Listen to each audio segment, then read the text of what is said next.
Hello, everybody, and welcome to the podcast whose name is probably already a podcast, The Talk, where me and my co-host Nat talk about everything from TV shows and movies to politics and existential crises. Sit down, grab a cup of tea, and let's talk about Branson. You're back on the pod. Yeah, Yours is our second highest, so we brought you back to hopefully regain that. Yeah, it legitimately. We only brought you back for the views. I figured. It has 112. Damn, that's today. More than I thought it would be. Yeah, but do you know what our most viewed video is? What is it? Yeah, it's a YouTube short. It's a Smiling Friends meme, and it has over 1 million views. Holy shit! Yeah. Yeah, we're past 1,000. We're at 1,000. Yeah, we're at 1,280. Yeah. Damn, it was like 90% of that is. Right, it's like 90% of that is that one video. Literally, like holy shit. Here, let me go ahead and send you the link to the short. But yeah, we're basically micro celebrities at this point. Like, I've had multiple people come up to me at work and be like, "Hey, I know you from." No, you did not. You're from FMB Studios, right? You're that guy. Hey, ladies. Shake your dreads. Oh my god. Fuck yeah, dude. At least Nat got rid of that old yee ass haircut. I did. Yeah, I see that. Damn, Prince Charming ass cut. You got. Thank you. Should have seen them when they were clapped. Had the Doosan cut. The Doosan cut is crazy. Work. Yeah. What was some other characters you said I looked like, Rahshawn? It was like Doosan. No, that was just the main one because it was so perfect. It so perfectly captured what you looked like. Mm-hmm. It did, unfortunately. One movie is a solid 1 out of 10, but you're easy to please. That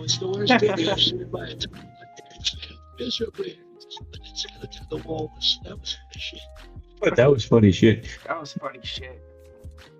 It's like me watching Velocipaster, if you remember that fucking movie. Oh, yes. I haven't seen it, but... that's a pile of garbage. It's so bad. It's so good, too, though. But that skeleton in the closet, that was some funny shit. Oh, yeah. Oh, God, I'm never gonna leave. Fuck, I don't know what to talk about. You guys have any questions you got? I have you said you were gonna air someone out. Oh yeah, because they're about to retire. All right, so before the podcast started, guys, we got on the topic of people like looking at my fucking screen as I'm browsing the internet on some questionable sites. But along that topic, porn. So along that topic, there was an instructor in my AIT. His name's Mr. Stimmel. I'm airing him out because he's going to retire soon. He doesn't really give a fuck, and I'm sure he doesn't. So he got on the topic of midgets, right? And randomly, he was just like, by the way, you ever heard of the fucking midget wrestling people? Like, what's one? I can't think of any of their fucking names, but it's always some funny shit. But he knows those people. Like, he's fucking met them, and he went to a fucking bar and drank with them. And then through them, he met a bunch of midget strippers. And so he didn't go. Well, he says he doesn't. I would have fucking gone. But he says that his buddy went to a fucking midget strip club and they were all there just like tossing $1 bills. He said he was surprised they weren't $50 or some shit like that. And then he was at the bar and one of the midget wrestlers starts picking on him, but picking a fight with his other buddy. And mind you, my instructor, right? He's a big hulking infantryman. So he's like 6'2", maybe 300 fucking pounds. But the guy that the midgets were picking a fight with was like 6'8", 350 pounds. So he's like way fucking bigger, made my instructor look small. And my instructor is like a big ass guy. So they were picking a fight with him like from here. You know what I mean? They're like, hey, you bitch, I'm going to fucking pick a fight with you from all the way down there. Short man syndrome. Exactly. And so the guy like eventually loses his shit and just slaps one of them as hard as he could, and the midget actually goes flying across the room is what my fucking instructor told me. And he was dying fucking laughing the entire goddamn time. Because, I shit you not, he went 20 feet. And he literally took, a reference in the classroom. He said, from here to there is legitimately how far he fucking flew after a slap. That shit was that's on the midget. They should have learned the punch-up technique. Exactly. I don't know why they didn't, just get a fucking mushroom or some shit. At least be the same size.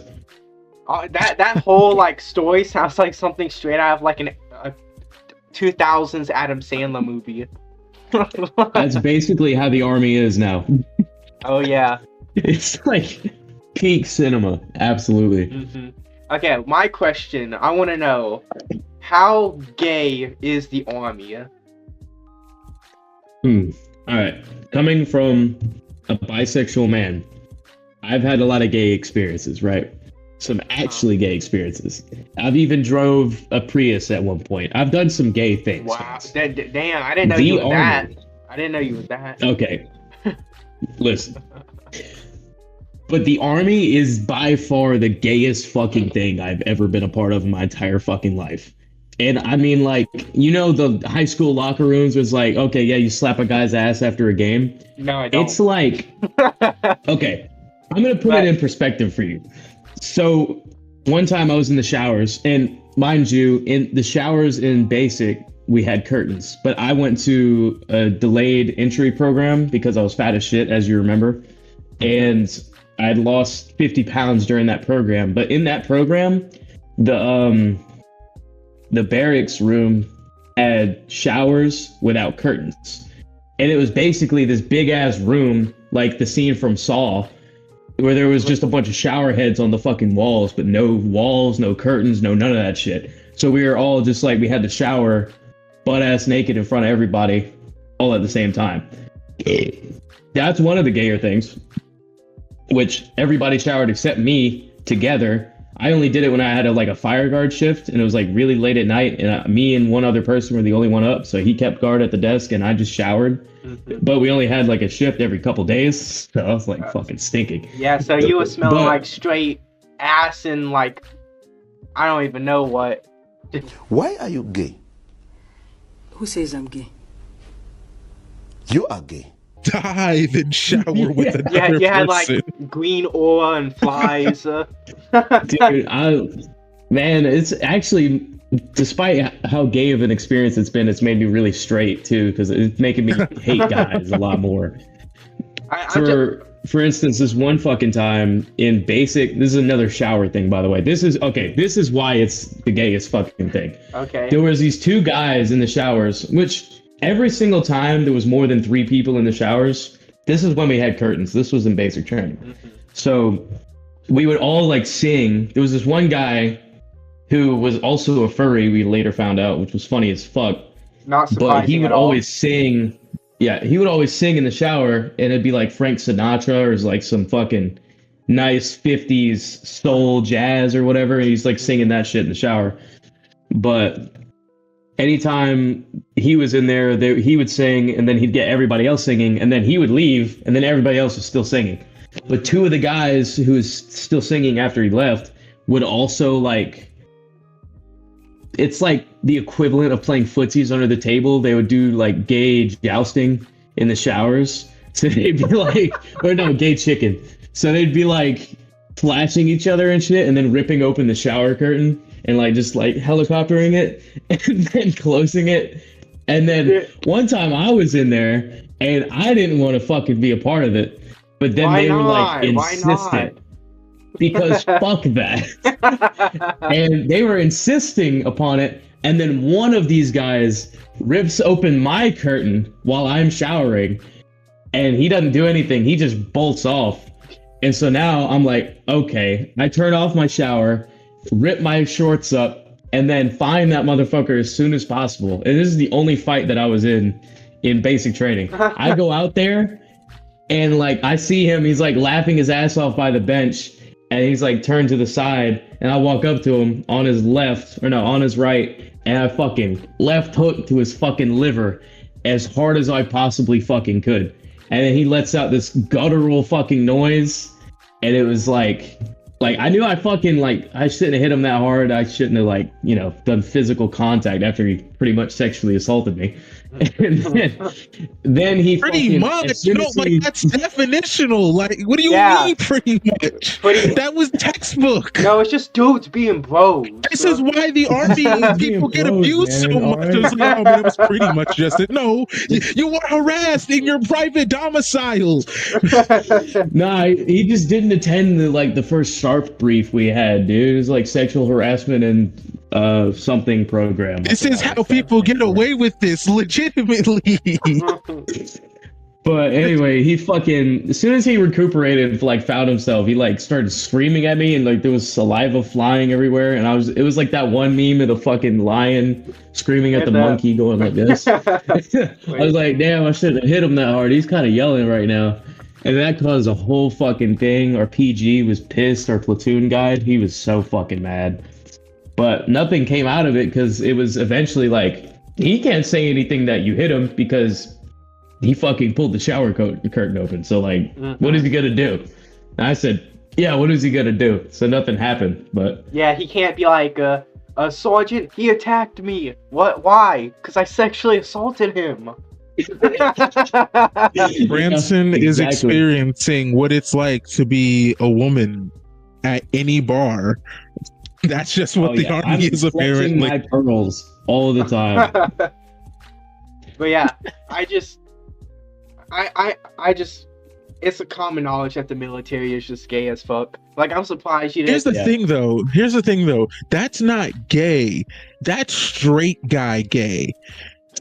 Yeah, that's straight guy. There's a difference. There is a difference. That's a very good point, Rahshawn. Very good point. If you wanted gay, you'd go to the Navy.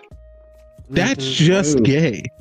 Just a bunch of boys on a boat, just lodging it. You know what I mean? Yeah, the motion. Ironically, they made a program where they'd get guys to try to catfish other guys to weed them out. But, they noticed that too many people were volunteering. Oh fuck! So they had to cut it off. Because they realized they just made a backdoor matchmaking system, dog. On everyone watching this soul, we're signing up for the Navy. On everyone's soul. Absolutely not. I can't. I got a contract for another 4 years. But so reminds me of fucking something else. I'll talk about that in a second. You go ahead. So have you ever seen in the showers? Someone because everyone's butt naked, right? And you've never seen someone look over at another man and be like, "Nice cock, bro."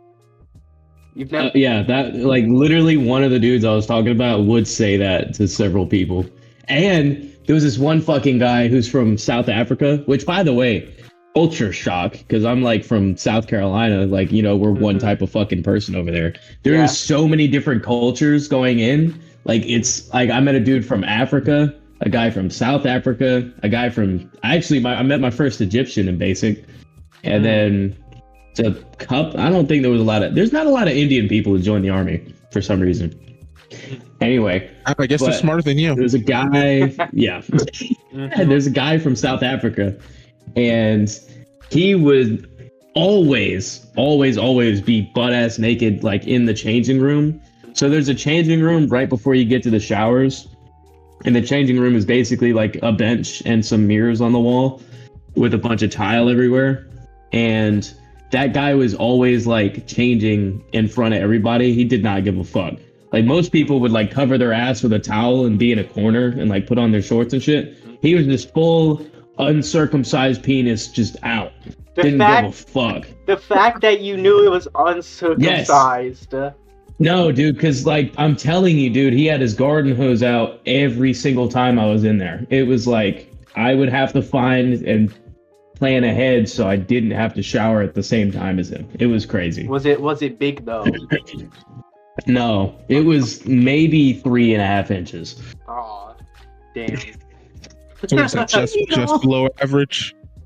Isn't it like slightly 4 below average? or 5? It's like slightly below average. Yeah, slightly below. If it were above average, I'm assuming that it wasn't at attention, so like we can't assume that it doesn't grow further. That would be diabolical, because it would be diabolical to not just be the guy who is naked in the changing room just out, but naked in the changing room and at attention would be crazy. He was never at attention. He was always at parade rest. You know what I mean? Oh my god.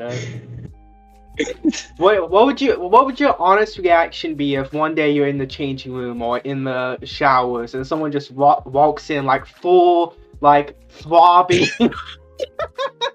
like I would notice and not say a fucking word, because you just can't. Why would you bring that up? Like, you're not gonna be curious. Hey, man, I noticed you're rock hard right now. What you got going on? Hey, you seen a picture of your wife in the mail? Hey, you need a little help with that? And then the hub intro. Oh, it was cool too, because he was also gonna be a chaplain. He's like really fucking religious, and he actually he was a good fucking speaker, if that makes sense. Like, he had a good sense of vocabulary and is very well spoken. It's his accent that would really throw me off. It's like, how Elon Musk kind of talks, like, the way Elon Musk talks. Yeah. It's like that, but tuned up to like 99% South African. Like, it was the most. He sounded like, I don't know if this is racist or anything, but like, he sounded like somebody who reviews computer tech and you can't understand a word he's saying. You just looked up his channel because you're wondering if a graphics card is good or not. But like, could not understand a word he said half the time. It was such a heavy accent. Well, it was so funny though. I hate when I search up a video, like a tutorial, and the title's in English, but then the video is in like Hindi or something. That pisses me off. Like, whoa. It's never. It really grinds my gears. It really grinds my gears when people don't speak American. Yeah, speak South Carolinian. speak Hartsvillian. speak Arnold Palmer for me, yeah. Speak palmetto tree. Speak. What's the routine, out of curiosity? Well, I've had a few different routines. I can explain like how each one went at each place I've been to. I've only ever been at Fort Jackson, South Carolina, Fort Sill, Oklahoma, and now I'm at Fort Campbell, Virginia. Or not Virginia, Tennessee, or Kentucky. One of those. Bo doesn't know where he is?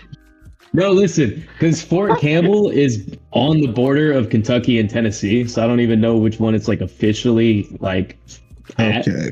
So I walk across the border like every day. Like, it's a thing. But my routine I'll go how it was at basic. So in basic training, they are trying to stress you out. That is their job. That is why drill sergeants exist. It's like to put you under so much stress, and pressure makes diamonds sort of thing. Except now it's like they kind of go a little less ham because of how sensitive people are nowadays. Pretty much. Nowadays, no, the other guys just killed themselves. What do you mean nowadays? Don't. That's how you know they weren't strong enough. Don't boomerism for the boomers.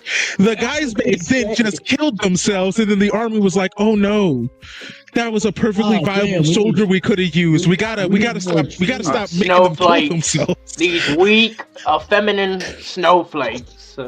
But in all seriousness, they have toned it down. Well, actually, Pete Hegseth, or whatever the fuck his name is, like the head of the army, whatever the fuck, the guy who's like, I don't know, trying to bring the army to the way it used to be, the one who took away like anonymous reporting and stuff, and now he's making it to where like it's way harder for women to join the army now, which is fucked. Everything, well, not everything he's doing is fucked, but like all that shit that has to do with that is fucked. But he's making it kind of how it used to be, because now it's like too easy in a way, and a lot of people who should not be in the army are still getting through. For example, a few people on my fire support team, which is like kind of like, okay, I'm gonna explain something real quick. My job is called being a fister. That is my job. So Okay. if someone asks me what my job is in the Army, I tell them I'm a fister. And what that means is I'm on a fire support team because that's a fist. A fist is a fire support team. So I'm a fister. Where did the I come from?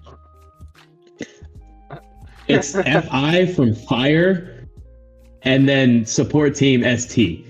Don't ask me. Sure. The Army. Sure, okay. Oh no, listen. The Army, every acronym that they have here makes no fucking sense. Like half the shit, like okay, TRADOC, for example. It stands for Training Doctrine. TRADOC, Training Doctrine. So we just want the first 3 letters of 2 words. That's what you're telling me. That's okay. That's not Yeah, that's not an acronym. That's a different thing. That's a different that's thing just like- entirely. Yeah, that's how it is. It's so dumb. And then there's like words that need different things. So like a jets. Do you know what a jets is?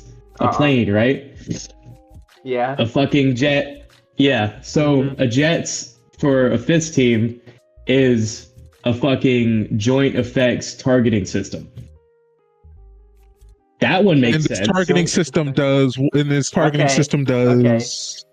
Okay, so it's basically this little fucking device. So the jets is this piece, and it's like you can look through it, and it's got you can track your grid coordinates, and it's basically a laser range finding device. So you press the button, it shoots a laser, and it gives you the grid coordinates for that laser. And it's attached to a PayVam, which I don't know what that stands for, but it's called a PayVam, and that's basically the brain of it, so that it can self locate and then find 4 different ways of finding north. I think so. It's got a magnetic compass, a manual compass, or not a manual compass, but like a physical fucking like a compass is on it. And then there's a GPS, and then there's like a thing where you can just literally put it in manually. And then I think there's also an astrological camera, where like it's sitting on top of the whole fucking device, and it's like a little camera that looks into the sky, and it can tell you where you're at based on the sky, even in like daytime and shit. But it doesn't work when it's like cloudy or, you know, shit like that, because it needs to see the stars or the sun.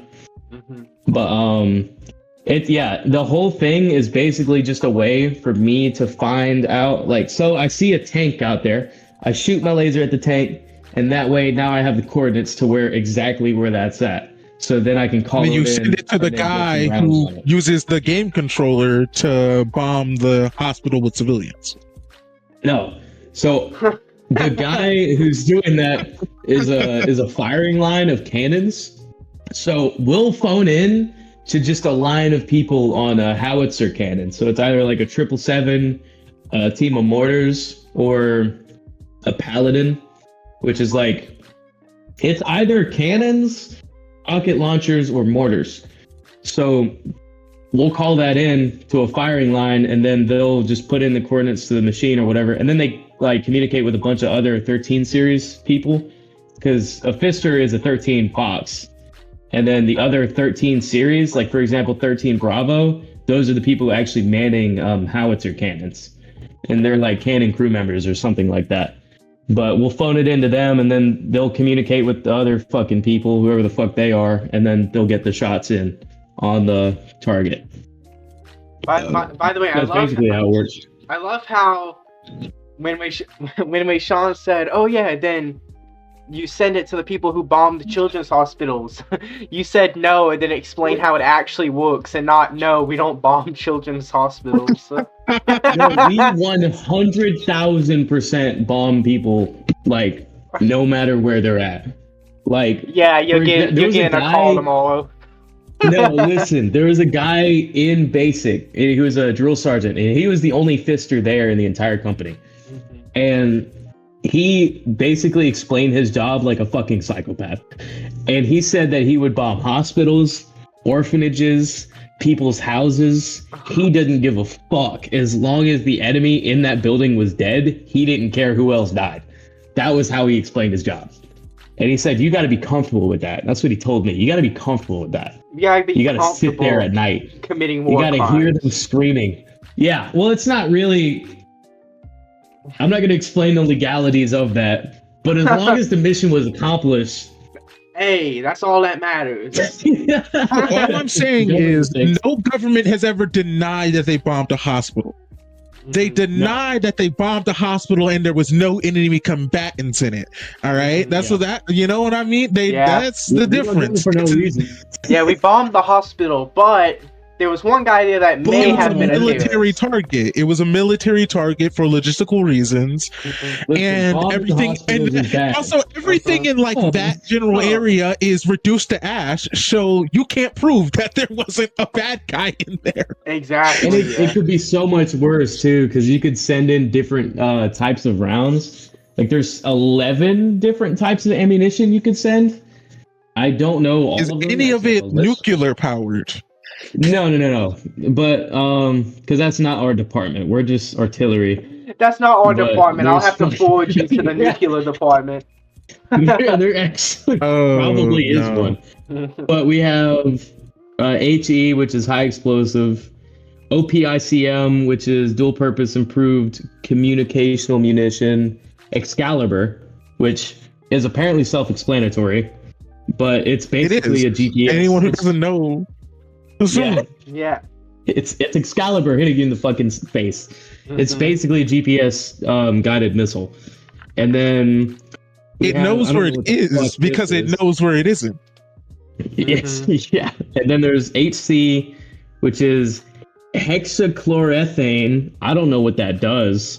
There's illumination, which is basically for, it's obviously not for blowing people up. There's red phosphorus and white phosphorus, which do you guys know what white phosphorus is? Isn't that like a fire? What the fuck? Isn't that like a fire thing? Like, doesn't it burn nice without oxygen? So it's basically you send in a round and it kind of spritzes out as molten steel. So it's molten steel that can just fucking rain from the heavens and burn people alive if you wanted to. Oh, hey, what's that, Daddy? And that's actually what the drill sergeant said he dropped on the hospital. He said he didn't blow it up. He said he dropped white phosphorus on it. No, you see, I didn't blow up the hospital. I just gave everyone their severe 3rd-degree burns, including the children. No, it melts through bone. It's bad. Like it can burn through buildings. That's not 3rd degree at that point. So that's 5th degree. 5th degree burn. 80 degrees. Yeah, that shit's fucking insane. I'm gonna eat this. The mythical 4th degree. The mythical 4th degree murder. 4th degree murder. Okay. So everyone knows 1st and 2nd degree. No one really knows what 3rd degree is. What the fuck would 4th degree murder be? Like, hold on. You just kill someone. You gotta do some shit. It reminds me. Some Arkham Knight Batman level crimes. That reminds me, Branson, you've probably seen it. Have you seen this one clip? I'm pretty sure it's a fake voiceover, but it's this guy in court, and the judge is like, you have been sentenced to 900 years in prison. And if you were to die and be reincarnated, you will be arrested at birth and then serve out. Oh, I have seen that shit. That shit is fucking great. 3rd degree murder is just manslaughter. Oh, voluntary. Which means that you didn't do it on purpose. Which implies that 4th degree murder would be you cause someone else to commit 3rd degree murder. Wait, so 3rd degree murder would be voluntary manslaughter, and then hypothetically 4th degree would be involuntary manslaughter. No, 3rd degree is both voluntary and involuntary manslaughter. Oh, okay. I'm saying that 4th degree would be you causing someone else to commit 3rd degree murder. But would it be like in what way? Like murder by proxy, or you just rage baited someone so hard they crashed out and killed someone? Those are both murder by proxy.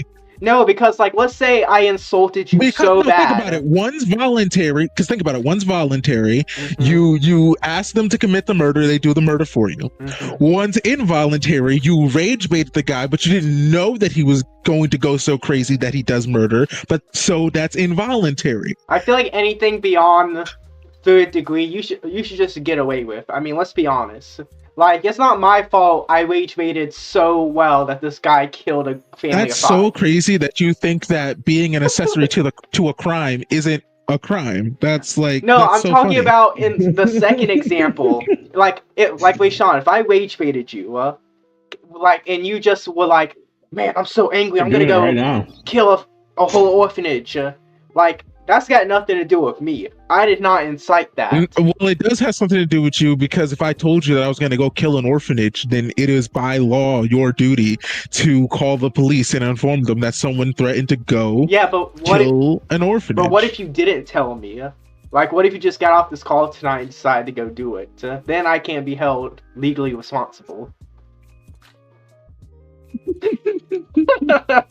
You know what? We need Law by Mike and Legal Evil on this stat. We need their thoughts. We need some professional fucking opinions over here. We need Saul right now. Look, we're about to create 0-degree murder, all right? Okay. Define what the fuck 0-degree murder could possibly be. We're about to find out, I guess. This is like in Gravity Falls, where Grunkle Stan created a whole new crime called burglar embezzlement. Burglar embezzlement, which legitimately makes sense as a crime. Mm-hmm. He also committed llama-cide and woodpecker baiting. What the fuck is that? Yeah, oh wait. Well, homicide is, that, so it's just doing that with a llama. No. You use a llama to kill someone else. I thought it was no. It's killing a llama, because remember in that scene, Grunkle Stan says that llama knew too much. So. Holy shit. He's also a pug trafficker. Don't forget that. Wait, here. Yeah, I might need to talk to him low key. Wait, let me find. What an interesting. Hey guys, this is so interesting. And this is not going to bring up any controversy at all. So I'm just going to make a note that on this site called Manshui Law, manshuilaw.com, labeled March 7th, 2024, it says that California law defines murder as unlawful killing of a human being or fetus with malice afterthought. We're just going to leave that in the air and not think about it anymore. Yeah, that's wait, but controversy sells. That's our tagline. Do you have anything controversial to say about any part of that line? Go ahead. Tell it to the camera. I don't. I thought controversy sold. Nat, what are you talking about? I'm just saying it's interesting that they define human being and fetus as different things. How about everyone in the comments? Let us know what you think. Yeah, what do you think about the California law separating human being and fetus? Let us know in the comments below. Let us know in the comments. All right, well, make that the YouTube short. If that doesn't rage bait people into actually if that doesn't rage bait people into finally commenting on these videos, nothing else will. Also, oh my god, start arguing about abortion in the comments, please. Also, I sent the full list of all of Stanley Stanford Pine's crimes. Really? Yeah. Hold up the fucking phone. Is it as much as Peter Griffin, or is that just no? Canonically, you can't get higher than that? You can't get higher than that. I think that. Yeah, I don't think it's possible, dude. That guy's got. What the fuck is that? Who is that guy? Is that Moist Critical? Who's in the chat? Wait, who? Fucking what? Wait, what are you? I was talking about the guy with the man bun. Who is that? That's Doosan from Watch Dogs 2. That's Doosan. That's from Watch Dogs 2. Oh, this is what Nat looks like for multiple weeks. Oh, shit. Unironically. That's funny as hell. Right? Oh my god, that's so many. Yeah. What the fuck? Okay, hold on. These looked normal for a second until I started looking at it. Impersonating a dentist, general indecency. What the fuck does that even mean? Golf cart theft, bingo fraud, telling overly long jokes, pug trafficking, child abuse is crazy. I mean, let's see. He did. Counterfeiting. 2 for money for music. It's possibly limitless. I didn't even notice the possibly limitless. What the fuck? What do you mean? Possession of illegal fireworks. Teaching bears to drive. Yep, he did do that. Damn, hold on. Is there another fucking weird one? Burgle bezelment. Yeah, that's the one we were talking about. Possession of a forged instrument. What the 17 counts of that? Also, yes, what does that even mean? Also, forgery is when you have a false version of something. So it's a fake instrument. False version of an instrument? so it's like a fake saxophone. I want to say that it says here he has 31 counts of murder. I think that's counting all of the zombies he killed in that one episode. Because I don't think... I mean, those are people. More people. No. Everyone knows that zombies don't count. But I'm pretty sure he has killed someone. Grunkle Stan has killed at least one person in his lifetime. You can't tell me otherwise. I mean, he did like the owl ladies, so... If zombies existed and not on the apocalyptic level, and you could still be charged for murder. I think they would make some it was an apocalyptic level. They literally had to sing so that all the zombies would die. It was literally the apocalypse. Did they all take over the world at that point? Like, no, it was literally just they were about to. Yeah, it was just they were the literal mystery seconds shack. away. The second that they died, it was all over. So they didn't. Therefore, society. No. If you wanted to place, those used to be people. That's not how that works. That's not how. If you wanted to make the argument it's that desecrating a corpse at most, it's desecrating a corpse. I was just about to say 31 counts true. of corpse desecration. I think is a valid charge, but not murder. Not murder. I'm just glad I didn't see molestation on there. No, Grunkle Stan would never. Really, that would be so dark if they threw that on there while he's taking care of 2 kids. And it's like the highest count too. It's like 152 cases. No, they just add like no, they don't do that. They just add that he was on a flight, one of Jeffrey Epstein's flights. No, Grunkle Stan was definitely on that list, but he's one of those people who didn't know. I 100% believe he went to the island and didn't know. Oh yeah. So Branson, how do you feel about the fact that our government how do you feel about the fact that our government, all right, the House, besides one Republican who was the guy who got ratioed by a dictionary for making no sense, and all of the Senate decided that they're sending it over to Trump to sign off on the release of the Epstein files, and then he did it, and that we're supposed to get it in the next 30 days. How do you feel? I have no political opinion or affiliation. He's a pedophile. He's a pedophile. All right, let me grab my script. Where's my script? They issued me one. I don't know where it is. I have no knowledge of really this Epstein files you speak of. Dude, I think they're gonna release that shit, and like, because it's just gonna be scrubbed to hell. There's not gonna be anything incriminating the president. It's just gonna be like they made the statement. All the Democrats are on here.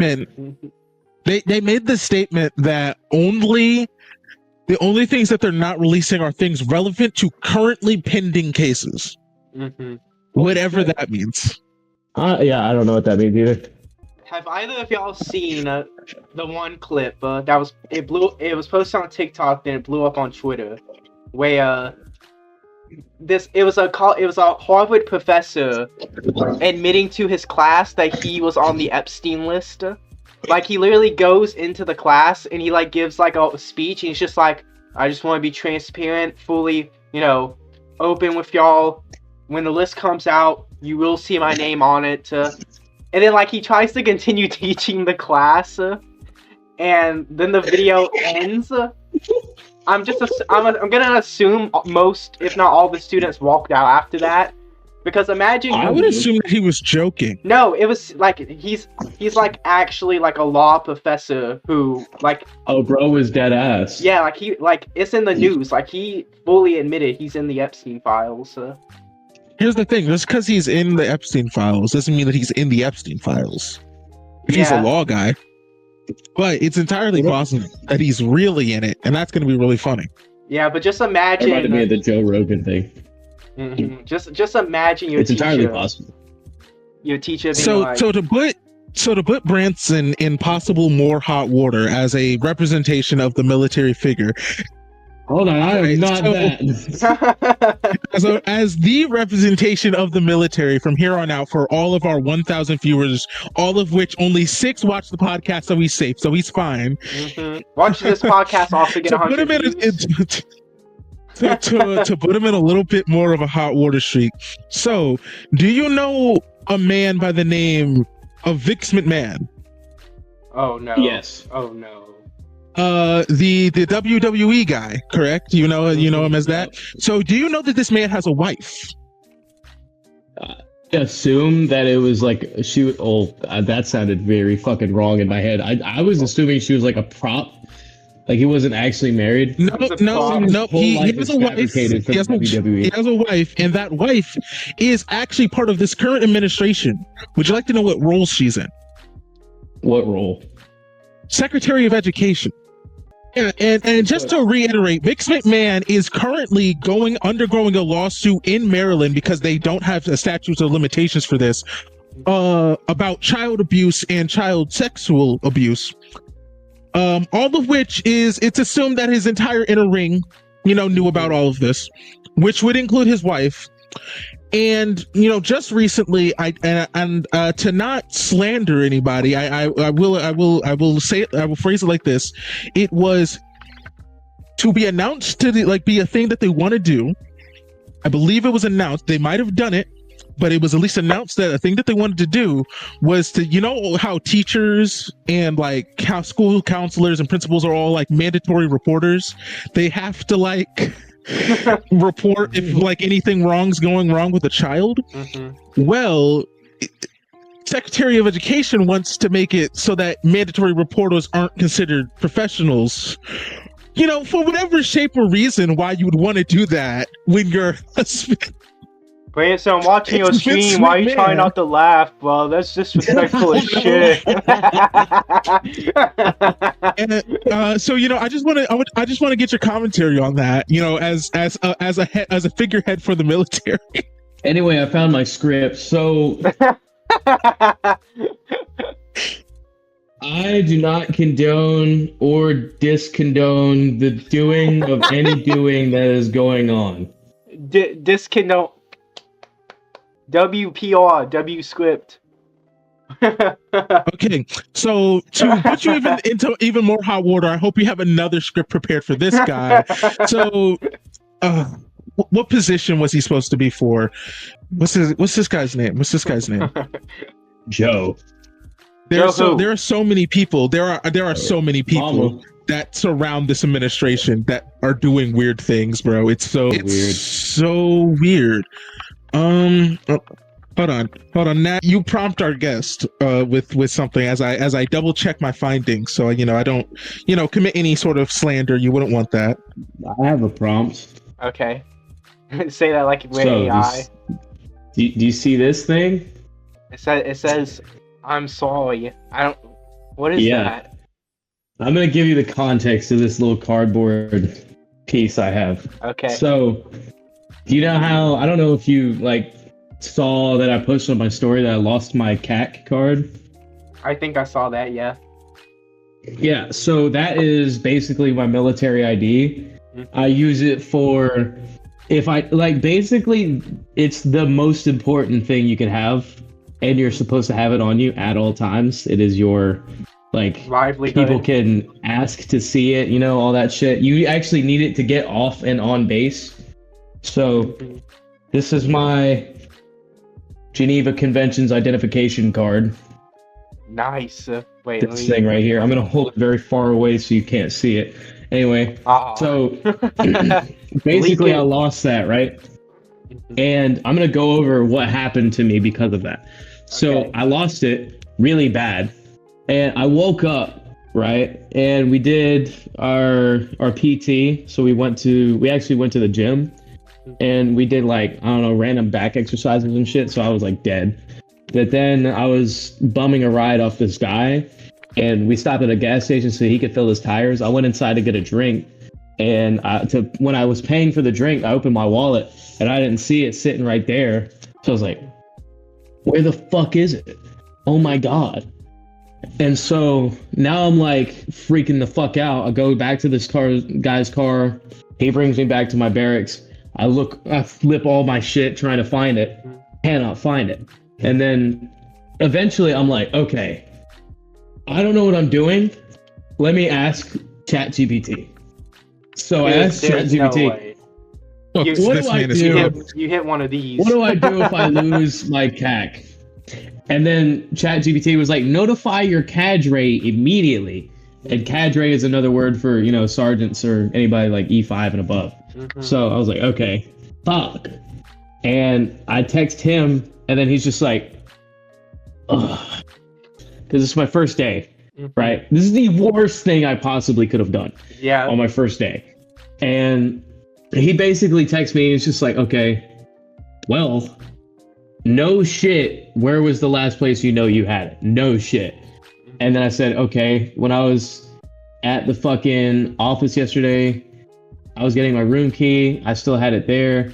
And then the last place I remember having it was this office where I was like doing some like paperwork and shit for my DD93 and like some insurance shit. And I remember it being there.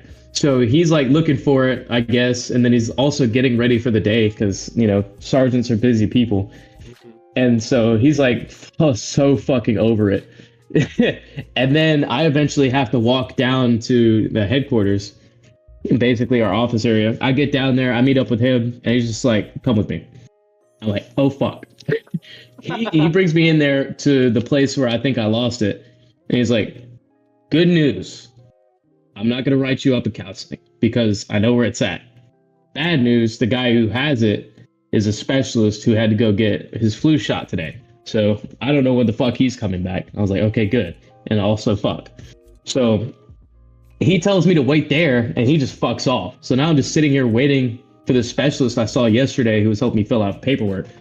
And I'm like sitting there, just a little private in the fucking office where the sergeant major is at. And he's like one of the most important people there. And so I'm just like there in the corner. And then like every fucking sergeant that walks by is just like asking me, what's up? What do you want? What are you doing here?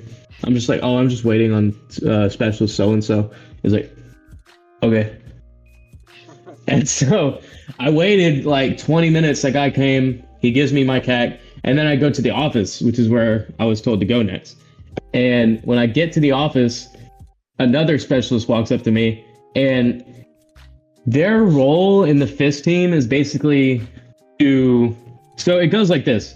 It's our sergeant, specialist, PFC, private, rest of the people. But, PFC and privates they're both privates. PFC is a private first class, so it's like nothing extra. Private premium. A specialist walks up to me, and he's like, did you find your CAC? And I said, yes, I found my CAC. And he said, let me see it. And I give it to him, and then he's like, okay, I'm going to explain something to you. This is like, okay, I have to be a dick about this, right? Because if I'm not a dick about it, then my higher ups are going to see me as like, oh, I'm just letting my soldiers do whatever. I'm like, I understand. I deserve whatever you're about to do to me. So he takes it and he said, you're going to hold your card up against this wall like this, like card against my finger, and then hold the squat position. I'm like, okay, that's not too bad. So I sit there and hold the card up in the squat position. And this shit sucks. And he has me do it for like 10 minutes. And then 10 minutes go by, and then he's like, okay, recover. And that's like our special word for stand up. And then he tells me, pick a number between 1 and 10. Oh, no. And me being the confident prick I am, I said 10. And he said, wow, I love your confidence. That's actually commendable. I like that. And then he tells me, you're going to do a plank while staring at that card. I said, okay. And I do the plank. And I'm staring at the card. And then he explains to me while I'm on the ground, he's like, you're going to do the plank and the squat, and you're going to switch whenever I tell you, but you're going to do each 10 times. And then that's where I was like, fucking awesome. Yay. Fuck. Anyway, So that was on you. You should have said 5. Yeah, I know. The answer when given a range of numbers is you don't go too low because then they're gonna be a dick about it, and you don't go too high because then they can justify being a dick about it. But the way he went about it too, I had to do each one 10 times, but he was the one telling me to switch. But he was also just in the office talking to people and having conversations. He would forget about me. And so I would be there just squatting for like X amount of time. And then he's like, oh shit, yeah, switch plank.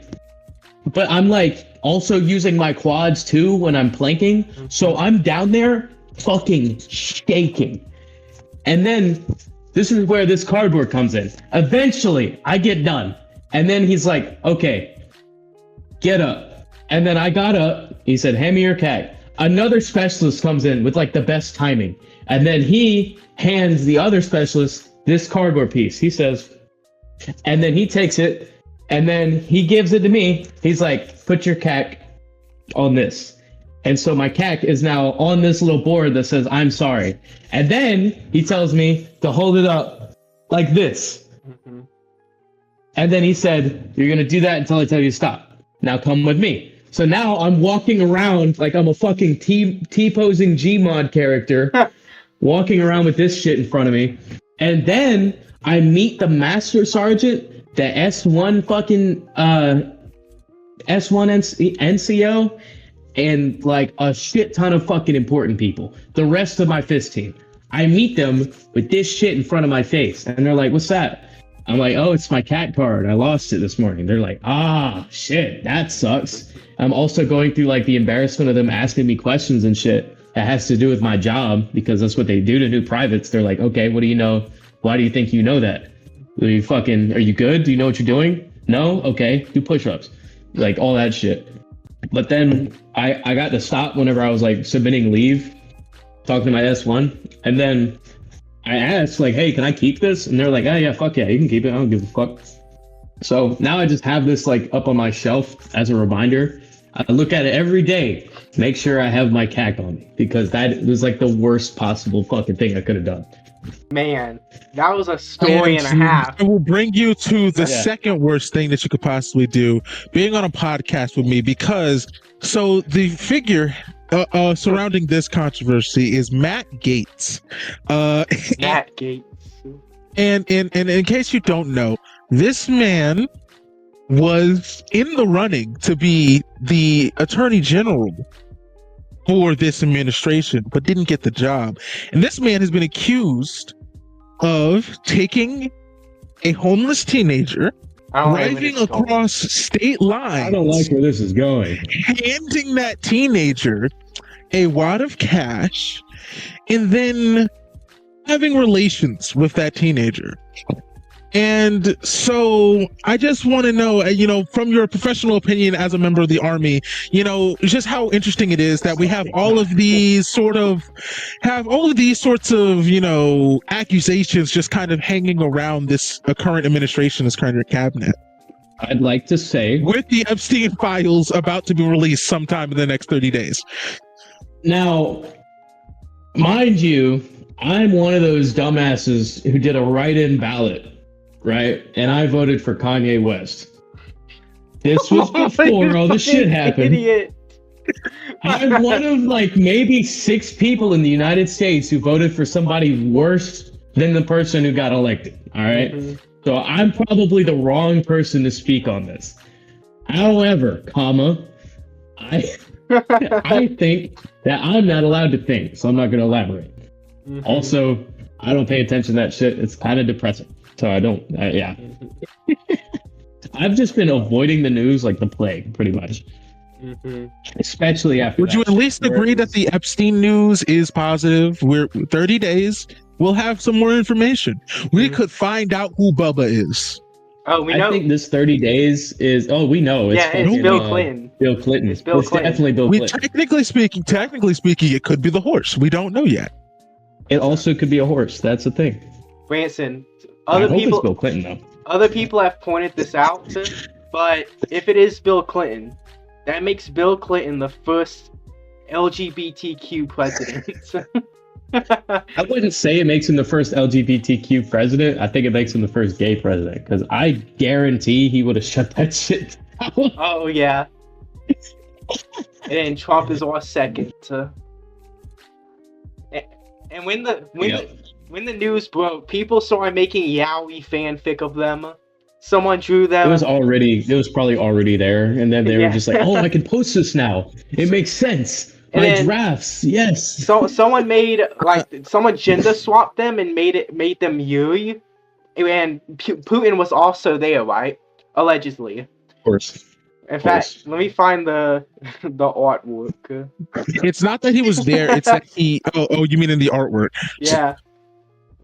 Jesus Christ. Just to be clear to the audience, is he wasn't physically around for Trump X Bubba, but he does have physical proof according to Jeffrey Epstein's files. Mm-hmm. He might have been there virtually.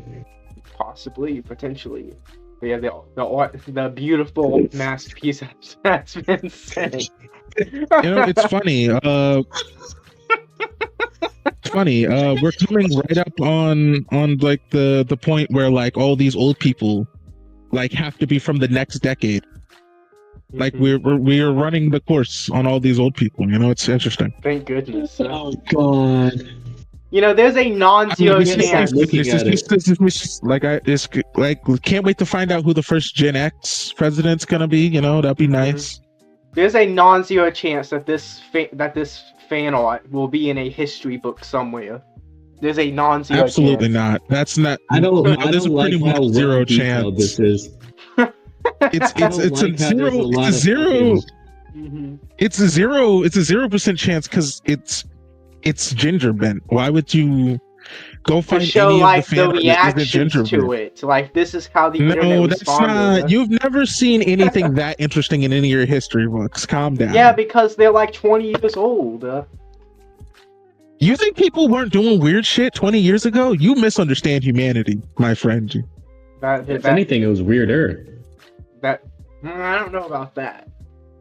I think people do we have to bring this up. We have to bring this up. So this scandal, if he's in the files, this scandal is basically going to be the next Watergate. Mm-hmm. In the sense that, like, at most, what's going to happen is he resigns, J.D. Vance advances to presidency, he immediately pardons Trump of all crimes. Which means we're going to need a new name for this Watergate. And I think the perfect name for it. No way. Yeah. He was at this base giving out food to soldiers, so I could have been there, but I decided not to. Because I feel like if he was, because like there's videos of him passing out food to like soldiers just like me who are stationed here, and like I feel like if I got up to that line, I would have asked him, "Hey, what do you think about like the heavily photoshopped picture of you going around?" I'm talking about the fucking fat ass picture.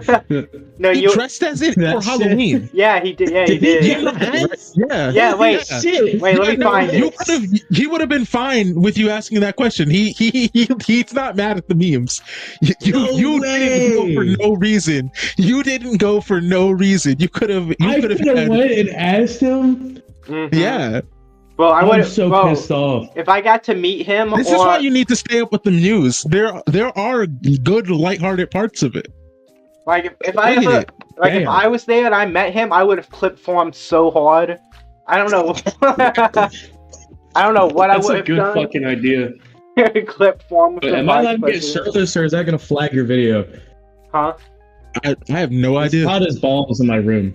Hey, if this video gets flagged, we'll just put it on the Patreon. I mean, there's plenty of shit that can get flagged early in the video. Oh yeah, definitely. Oh yeah, speaking of getting this video flagged, I think that this next scandal, if it does happen, should be called, we should just cut out the middleman, no Pizzagate, no this gate, no that gate. Also, you're welcome, female audience or male audience, I don't judge. Either way. We should call this one PedoGate or Epstein Gate. I'm fine with either one. No, Epstein Gate, yes. PedoGate hits hard. Either one, yeah, that's a good fucking That's some clickbaity ass title right there. Branson, you should have instead of asking us for permission, you should have just taken off your shirt, and then people in the comments could be like, "Bro, we see the biceps." We see the bro. Yeah, just flex randomly throughout the rest of the stream. So, let me think about that. Be like, I don't really have an opinion on that. Speaking of weird things over there or something. Oh, I don't know. Hey, speaking of weird things that happen to children that Branson can actually comment on, since it doesn't involve the United States government. So that one musician who's definitely a murderer, right, guys? Oh yeah, what was his name? David. Yeah, David, but like with a 4 for no good reason. Whose songs are all about like murder and like death and suicide and Branson's looking at us like we're crazy. We're talking about the guy who had like a 15-year-old girlfriend or some shit. Yeah, and she was found dead in his car. Yeah, well, not 15, because like they started when she was like 13, and everyone on his Discord knew about it. The entire time. I remember she went missing like a year before like the big story, where eventually her body is found in a car registered under his name. I remember. And remember, he has a whole song about how he like murdering like a lover. Also, he has an unreleased song called Celeste, which is the name of the girl who he allegedly murdered. Allegedly my fucking ass, dude. Hey, we're just trying to avoid getting sued. Here's the thing. He's not the government. He doesn't have the money to hunt us down. That nigga did it. Yeah, like... No, because... If he didn't do it, someone in his circle did it, at the very least, and that's still bad. No. Actually, at minimum, he dated her, so I don't care. Yeah. I don't care about slandering Worst case scenario, he killed that 15-year-old girl. At best, he was a child predator. Like, there's no way out of this. There's no good case for this man. There's literally no good case for this man. I think my favorite thing about the whole situation is every because we're just spouting out all at once, but it was over the course of weeks that we figured out each part of this, and throughout each part, his fans rapidly had to try to pull a Kanye West. Like, he created Graduation, though. He created that one Invincible song. I can't lie. He's on a couple of my playlists. I can't lie. Yeah, I'm sorry, but I'm still on everyone's soul. We're still bumping Romantic Homicide. All right, we're still bumping that. Oh God! The song that he wrote right after killing her, that's diabolical. Yeah, I remember when the news first broke, and there was like a meme going around. It was like, "Don't search up David's most popular song," and it's Romantic Homicide. Also, he just a week or two ago, just now became an official suspect. Just now? Yeah, just now, like a week or two ago. What do you mean? Why wasn't he the first off, suspect? Here's the thing. You say just now. First off, it was 2 weeks ago. And second off, they were still piecing together a bunch of the plots and pieces. So technically speaking, they had no suspect list yet. True. So like, this is just like 2 weeks ago. They were like, and primary suspect.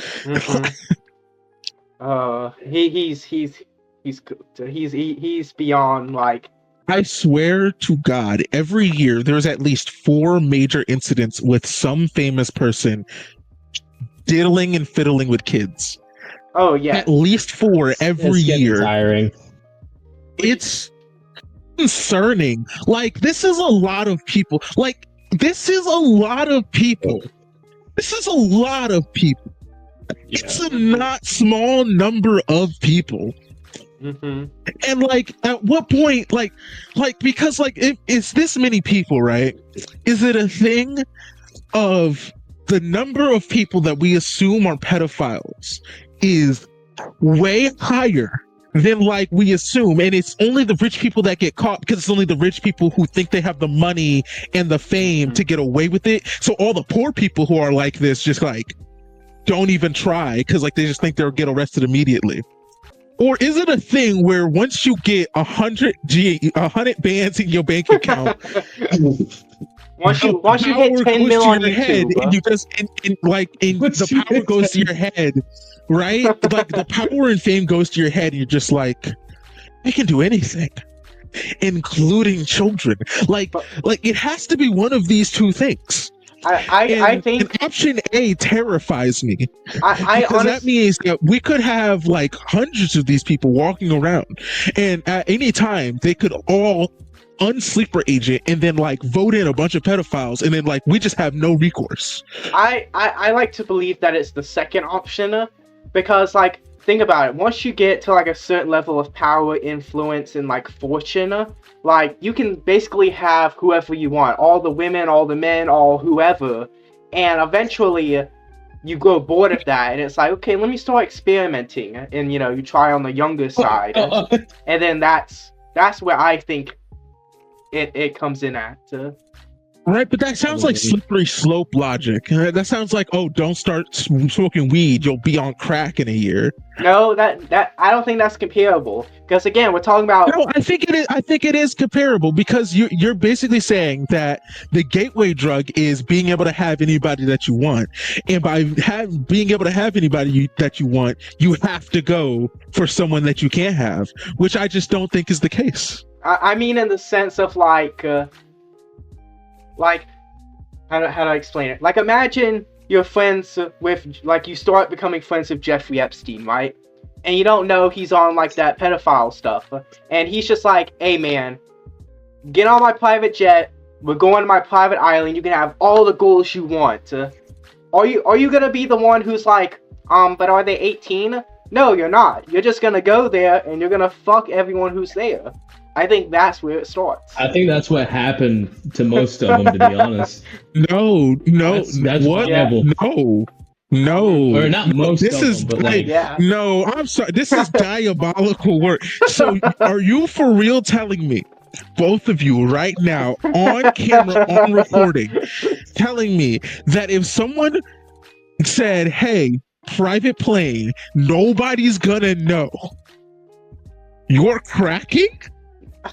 No, that's not what I said at all. Children, guy. That's not what I said at all. I said, imagine this rich, popular guy. It's like, hey, you want to come on my private jet? Come to my private island. We got all these baddies, bro, and you can smash any of them. Are you gonna be in the mindset of like, oh, I need to check every single person's age? No, you're gonna assume they're all at least of age. So. They don't look like adults. What are you talking about? We don't know that. We don't know that though. What do you mean we don't know that? God, I sound that. I was about to say you're digging a fucking hole. Yeah, to play devil's advocate. This is a bad look. I don't think there's a way to salvage this one. I'm just saying. I'm not defending pedophilia.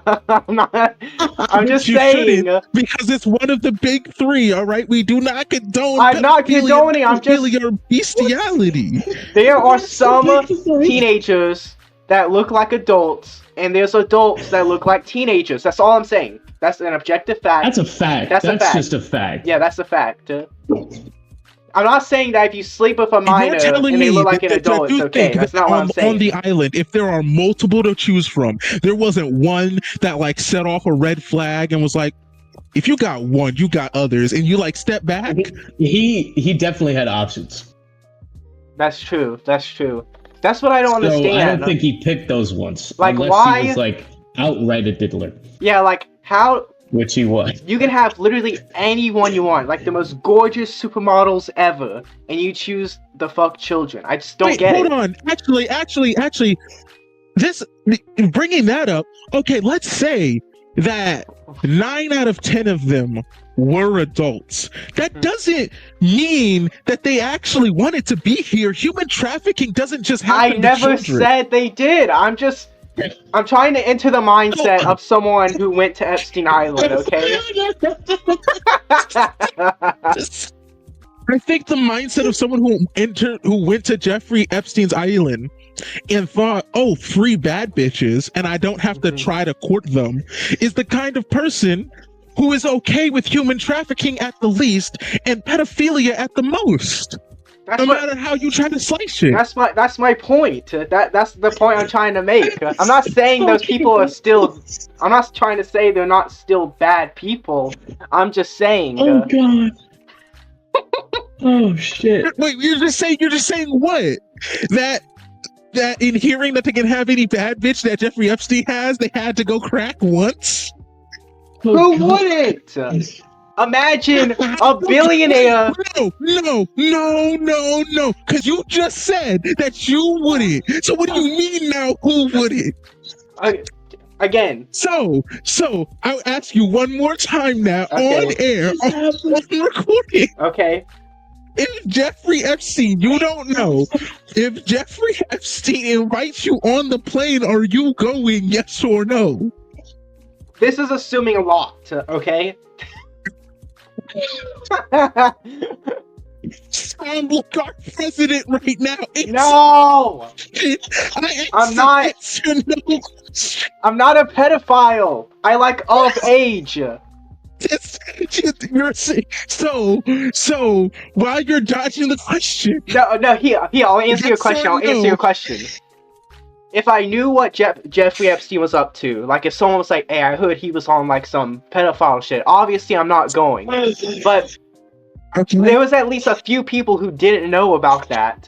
And so again, if a billionaire tells me you can come to my private island, we got like pools, tennis, and you can crack any baddie you want, I might just say yes. See, that's the part where I'm confused, because to me, right?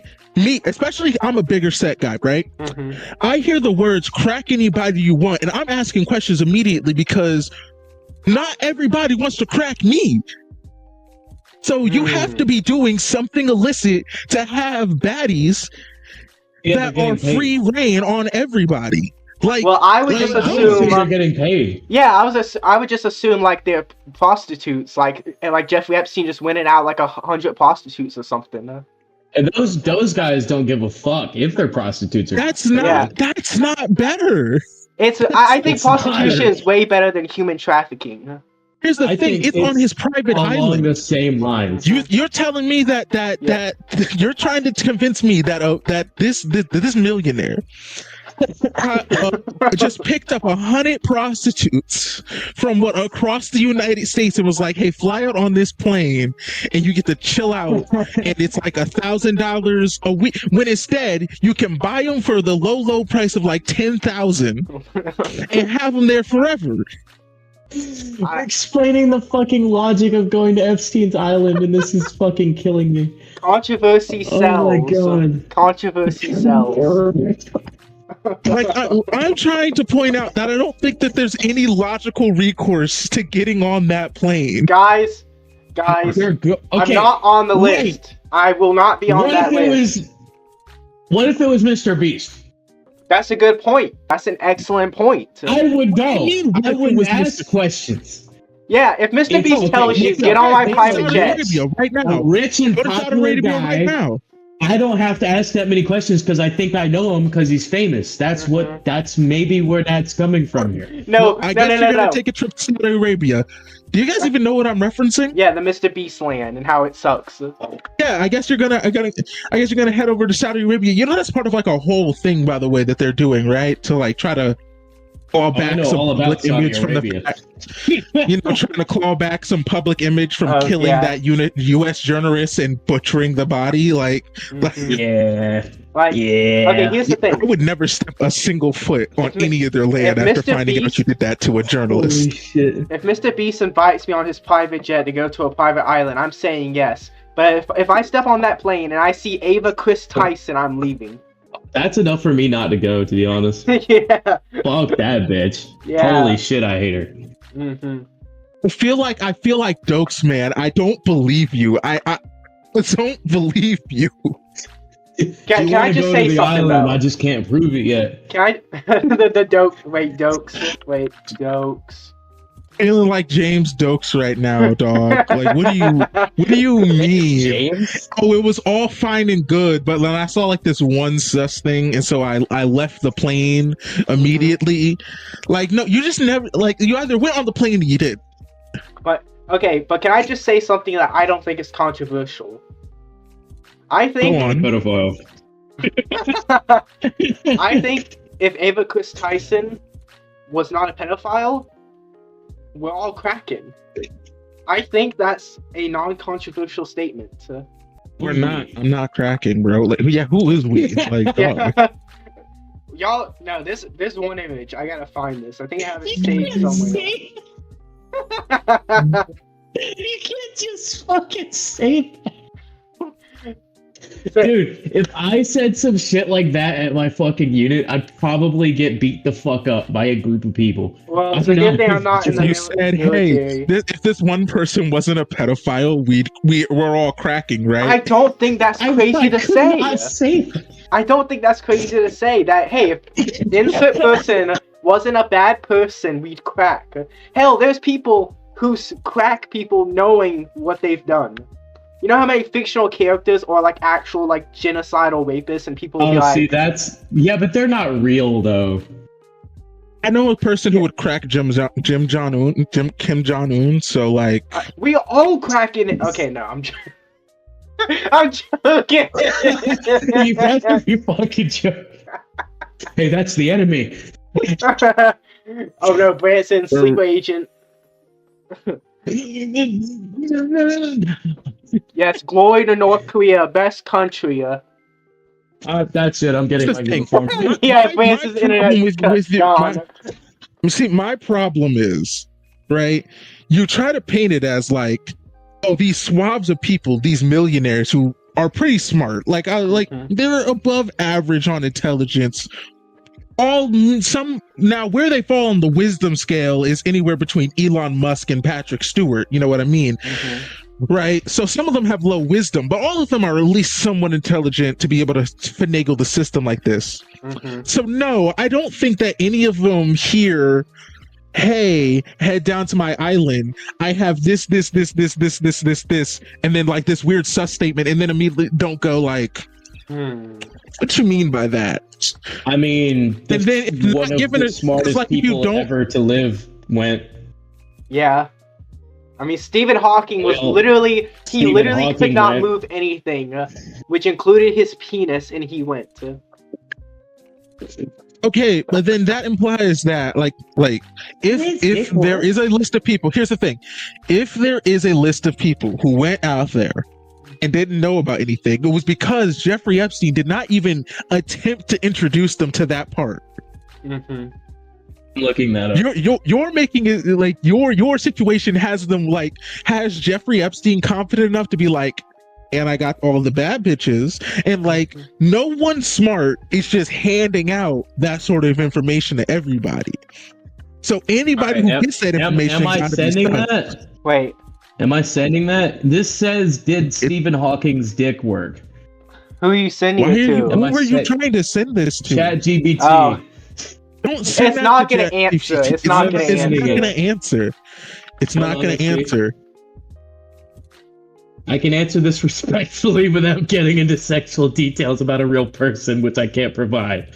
Hold on. No. He had amyotrophic lateral sclerosis, a neuromuscular disease that gradually causes paralysis. It affects voluntary muscle control, but it does not inherently eliminate sexual function, sexual desire, or the ability to have sex. Okay, but what are the ethics of having sex with someone with that condition? What are the ethics of it? I think the ethics is that it's the exact same, except that you're hearing a moan through a computer. Oh, baby, you're making me come. Yeah, exactly. Oh, yes, use them lips of yours, yes. yes, oh. I love that you're at least over 18. Oh, yes, that's my favorite thing to hear in bed. It's so sexy.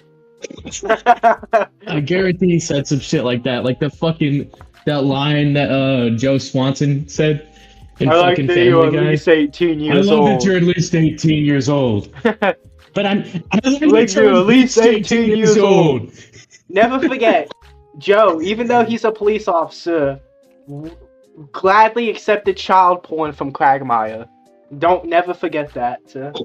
Oh, fuck, I remember that clip. Yeah, where it's like, hey, Quagmire, I've heard you have some explicit images of underage children on your phone. Yeah, let me go ahead and send I can at least send all the photos to my buddies first. Yeah sure. Yes, we got all the evidence we need, boys. He looks at his phone. Nice. Nice. Fucking weird as shit. Look. All I'm saying is, how do we know there's not 15 different child rings going on right now? And these ones are just the ones blowing up because for some reason these idiots try to get into politics. There's easily way more. Like most of the enemies of the United States, just like as a secondary horrible thing they're doing, also have like really large sex trafficking rings. What? Why'd you have to add the qualifier most? Who is our major enemy that we know for sure doesn't have one? Probably one of them. I'm just saying that so I might be more slightly statistically correct. I don't think you can. Okay, I was about to say because I don't think you can get like slander against a country. No, I can't. But I can get slander for my own fucking country, which I'm probably going. Look, all I'm saying is I see. I got the joke. All right, it made sense. It took a second. Society, if it was a dystopia run by pedophiles, isn't that just now? Yeah, it's just the joke. Is that there's nothing's changed. Gotcha. Yeah. We're living in the dystopia. That checks out. Yeah. Speaking of pedophiles, let me send that picture of Ava Chris Batty Tyson. Jesus Christ. You know what? I'll give you my honest. Would I? Okay. Smash. No fucking details about her personality or anything she's done. I'm just gonna. Rahshawn is so disappointed. Like it's just like this is. Well, I knew you were cool, man. I would not be caught dead saying the words. If they weren't a pedophile, I'd smash over this. This is not. You can find 15 of these out on the street. I mean, people like I don't know. People fucking separate the art from the artist type shit. You know? Yeah, separate the person from the sex crimes. Like, I mean, you're talking to two people who still listen to no. Music. Shut up, Branson. What did you just say? What did you just say, Nat? Like that was a normal sentence? Like that was an every average day sentence that we should just accept as a normal phrase? Left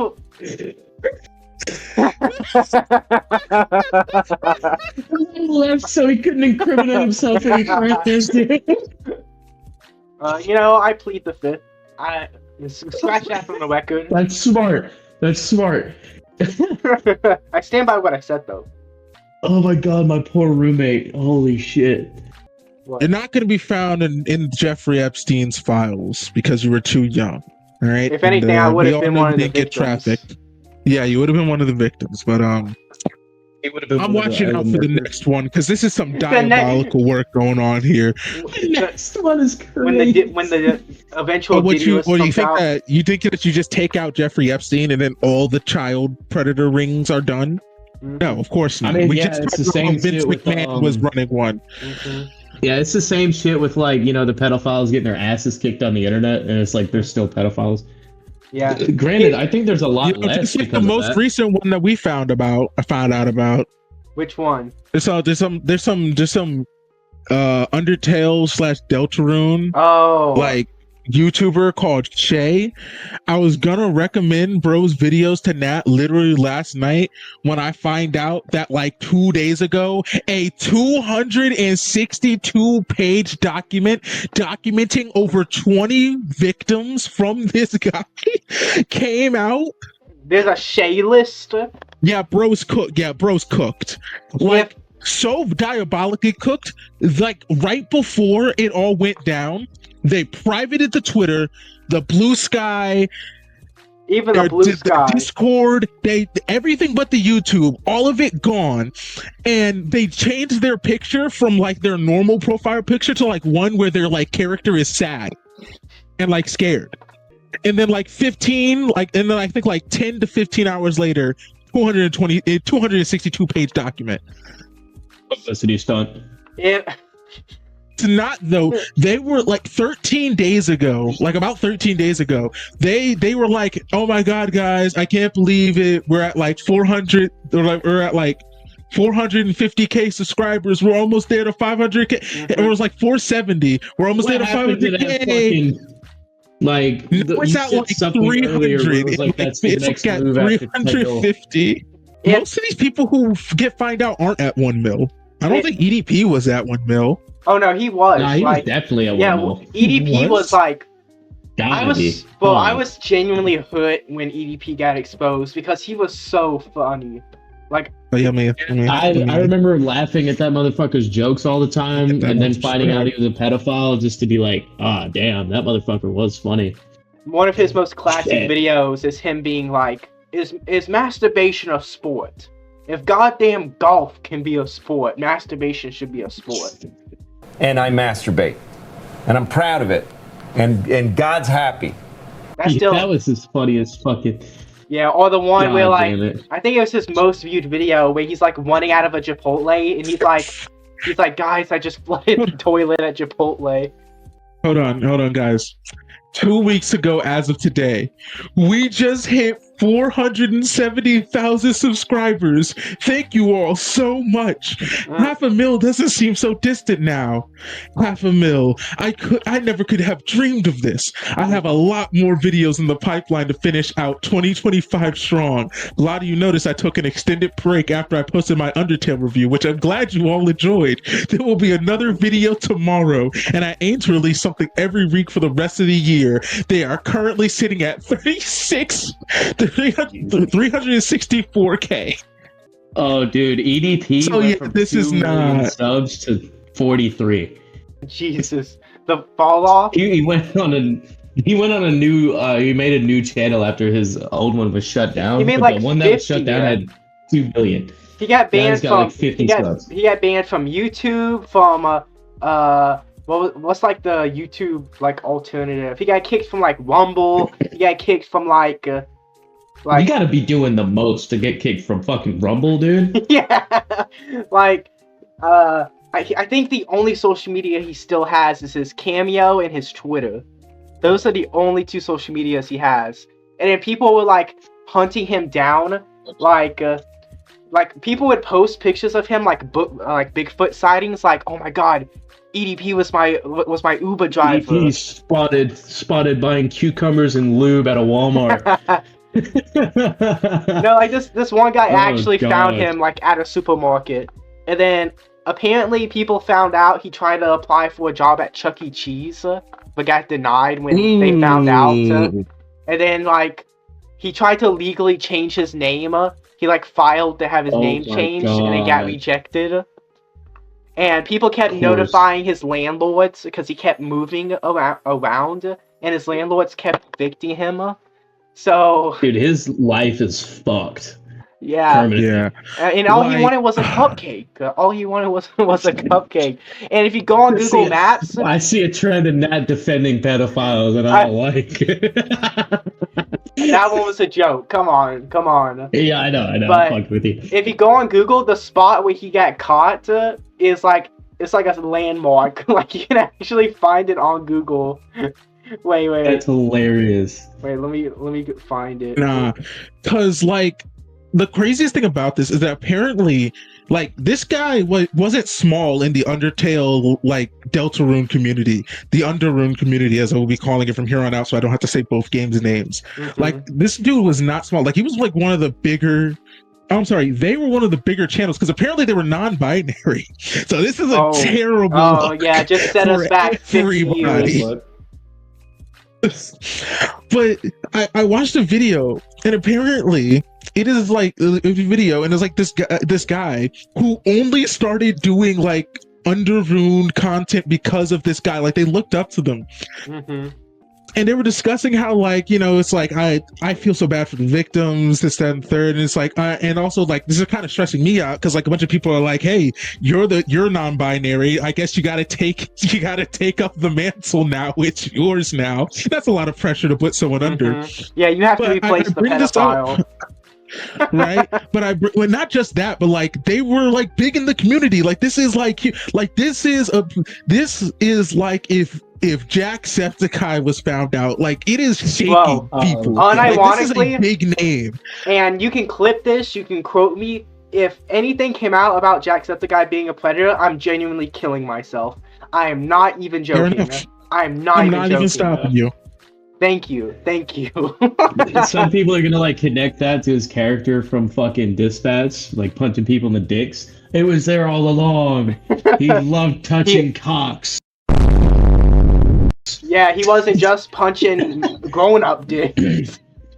But I bring it up because like that person, that the person whose video I watched was like brought up like, you know, and I even remember a conversation I had with him that was a little weird. I was a little sus, but like I'm not claiming like victim status because like I didn't put my age. My age wasn't very visible in my bio, and all I'm saying is, dog, I think you might be. Like, what do you mean you remember the first time you interacted with this dude that he was on some such shit? It's fine. I gotta go piss. I'm gonna fucking leave this conversation here for a moment. Wait, before you do that, here's a screenshot of the EDP landmark. Oh no. Yeah. Oh my god. If we ever visit That's California, hilarious. we gotta visit the EDP spot. You have to. He lives in Cali too? Yeah, he lives in Bakersfield. Oh, he's fucking triple fucked. How expensive it is over there and he can't get a job? Uh-huh. Holy fuck. He's cooked. He better apply for Social Security or something. Yeah, he might not even get food stamps, dude. He couldn't change his name? That's crazy. Yeah, no. Bo's gonna be homeless. He is. I'm gonna go piss though. Okay. I'll be back. Okay. You know, it's just weird. You know, it feels like we're living in a weird timeline. Yeah. Like, I don't know what it is. I feel like ever since 2024, there's just been a rise in open pedophiles. And that scares me a bit. Right. I think the thing that terrifies me the most is we skip forward 100 years and then we're called the weirdos. Like 100 years from now, people are going to look back on this and be like, oh my god, they were so pedophobic. Right? Like, that terrifies me. It's like, if it turns out because we're all like, oh, it's just a small part of the population, we're fine. And then it turns out it is much larger. It is so much larger than we all thought. Because like, I don't want to like, you know what I mean? Like, imagine if you like got cryo frozen and like 100 years from now, you're like, oh, you're one of those pedophobes? Like, what's a pedophobe? It's like, I like, dog. Worst case scenario, bro. Because like, what do you do? Like, what do you do after that? Kill yourself, obviously, or like cryogenically freeze yourself for a million years. Same thing as the clanker thing catching up to us. Oh god, don't talk about those oil-blooded, tin-skin, battery-munching fucking clankers. Don't you talk about them. Okay. Speaking of the clanker thing, so like a lot of black people, and like those kind of black people, like brought up, there was like, oh, you know, it was funny at first, but then people started basing ones off of like other actual slurs, like how tin skin and wireback are based on actual slurs for other things. A wireback is crazy. And like a bunch of them going like, I think that at least some of these people are like actually phobic against humans and are just using this as an excuse. And like, part of me gets it. Like, part of me is like, yeah, is there like a couple guys who definitely actually want to just say nigger? Probably. Fuck you. Now I gotta censor that. Are there? Like, yeah, probably. Are any of the people who are like popular and like have a fan base one of those people? I don't think so. I think they were just jumping on a trend, guys. Like, I don't think it has to be that deep.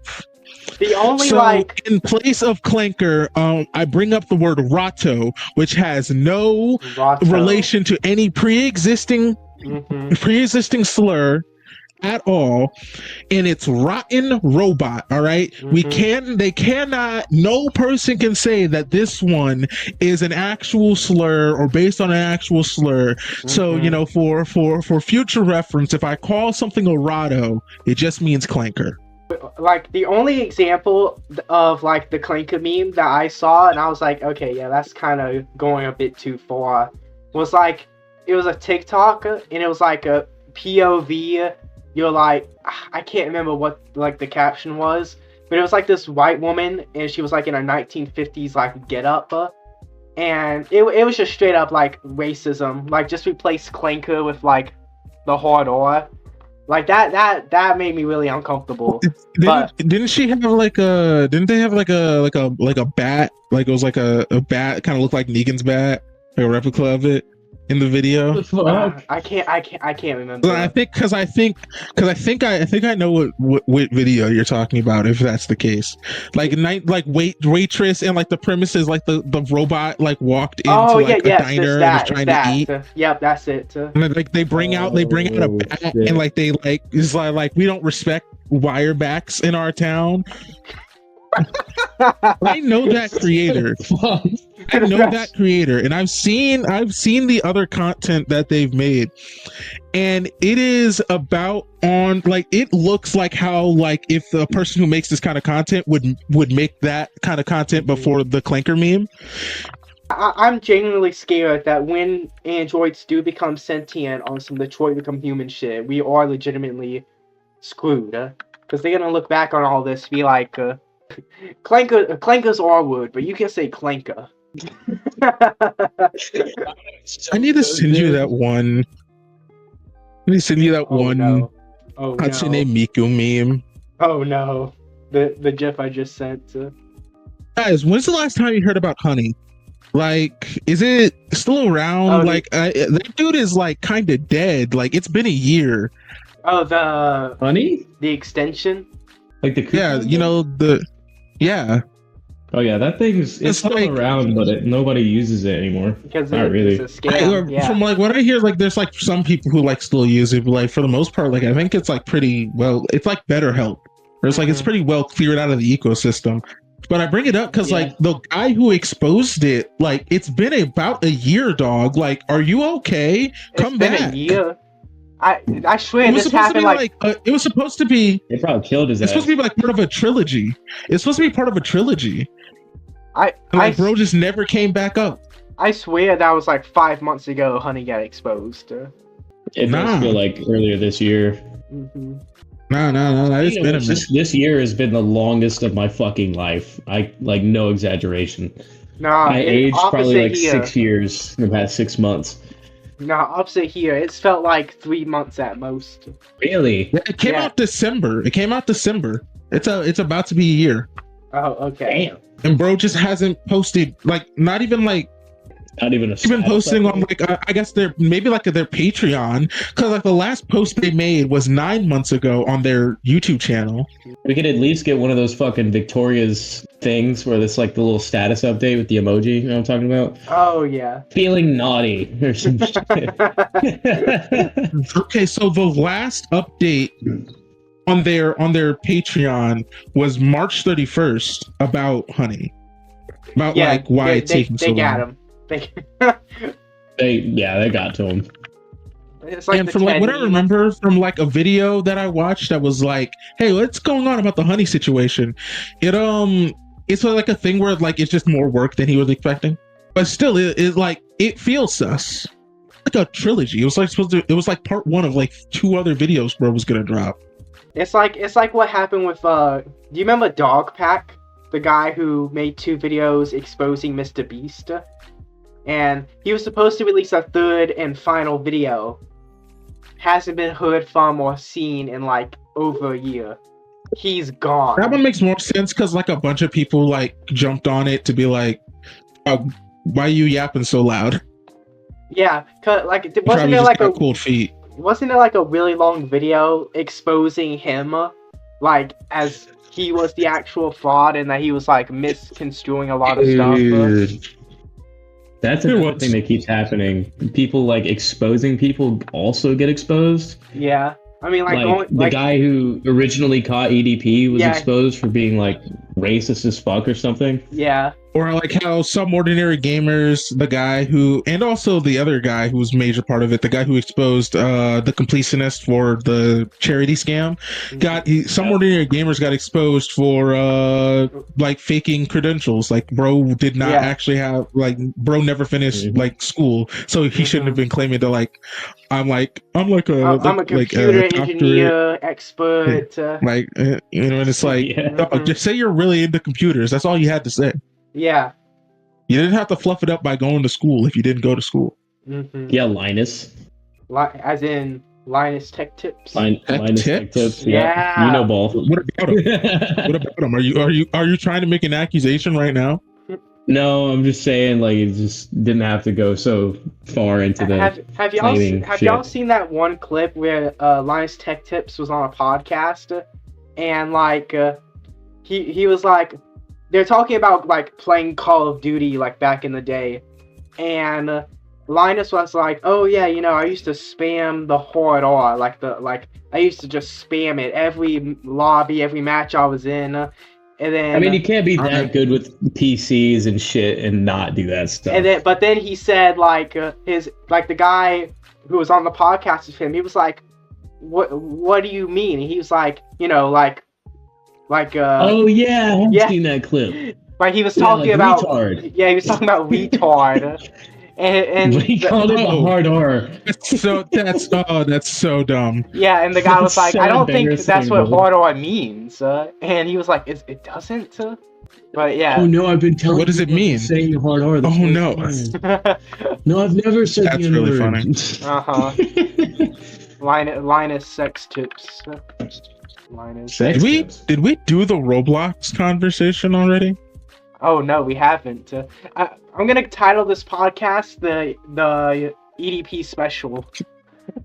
Nah, it's gotta be Epstein Gate. It's gotta be Epstein Gate. Let's go. This video is getting blacklisted so hard. This video is getting so blacklisted. Hard. Especially if you do not simulcast a YouTube short this time. They will not silence us. It's gonna get that bad. Mm-hmm. We gotta drop this on the Patreon. This will be all actual incentive. Right, it's just crazy because like so many things around the abuse of children just kind of came out back to back to back to back. Like Roblox's entire thing started off fucking government shit. Yeah, and then the Roblox situation is just crazy to me. Yeah, I think what I'm gonna do is I'm gonna take the thumbnail, right? The video is gonna be called the Talk Podcast, like PedoGate, whatever. And the thumbnail, I'm just gonna put Diddy, Epstein, Trump, EDP, like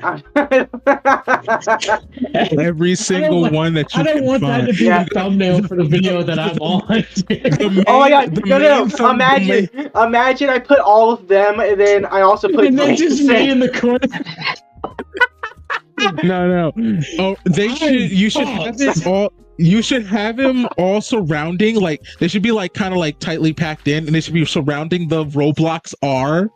Oh yes. Branson in the corner. Oh, dude. But you make it, make Branson look like he's the Chris Hansen having them all take a seat. Yes. Okay, yes. That works. Or this is what I'm thinking. We have a fucking see, you know that one image of the white girl on the couch with all the black dudes around him? Oh my god! You put my face on the white chick, every pedophile on the black dudes, and then a red circle with an arrow pointing at it, and then in the red circle is the Roblox logo, and you have it pointing at all the black dudes. Absolute sense. This is why you are our official podcast guest. You're our alumni. Yeah. That is actually genius. Alumni is crazy. Yeah, no, because it's like every step of the way, Roblox finds a new way to shoot themselves in the foot. Like, you shouldn't have started the situation anyways by banning the guy when bro is like Like, from everything I've seen, this dude is the most professional pedo catcher I have ever seen. Bro was more professional than Chris Hansen during his first sting. Because you actually go back and watch the first sting he of let them go. Predator, they did not do their job well. Yeah. They were not running the show good. Remember when they were the pioneers, so. Remember when To Catch a Predator caused the guy to kill himself? And then, like, years later... And that's why we didn't get more seasons? Yeah, then, like, years later, Chris Hansen was asked if he felt bad about it, and he said absolutely not. Why would I feel bad about it? Hell yeah, dude. But like, he's just correct. Like, of course you don't feel bad about it. Oh, no, not the pedophile. Like, oh, no, the pedophile killed himself. Yeah. And the world keeps turning. Bro, To Catch a Predator 2026 comeback. Alright, I'm predicting it now. Chris Hansen's coming back. No, they actually they're already new episodes, trying right? to do that. I thought that was canceled. They didn't start it back up again? I thought they were. Because didn't Chris Hansen I remember hearing that Chris Hansen was like, "Oh, we're gonna do more," and then like a few weeks later, they were like, "Nah, that's canceled." One thing, wasn't he gonna investigate Roblox? I thought that wasn't part of that. That was part of the Roblox situation happening right now. Back then, it was connected to a whole different thing. It wasn't Roblox. Okay. Like the To Catch a Predator comeback thing was not involving Roblox at all.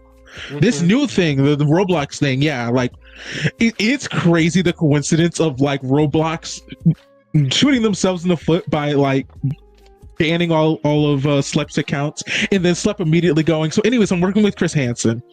So anyways, I'm also working with like 15 different law firms in the United States to sue Roblox. Have you heard the commercial? I have not. I have had the fortune while I was at work multiple times.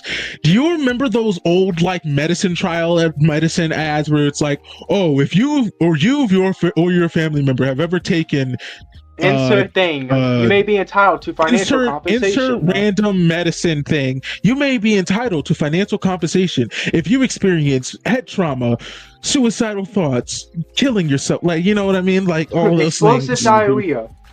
Well, they have one for Roblox.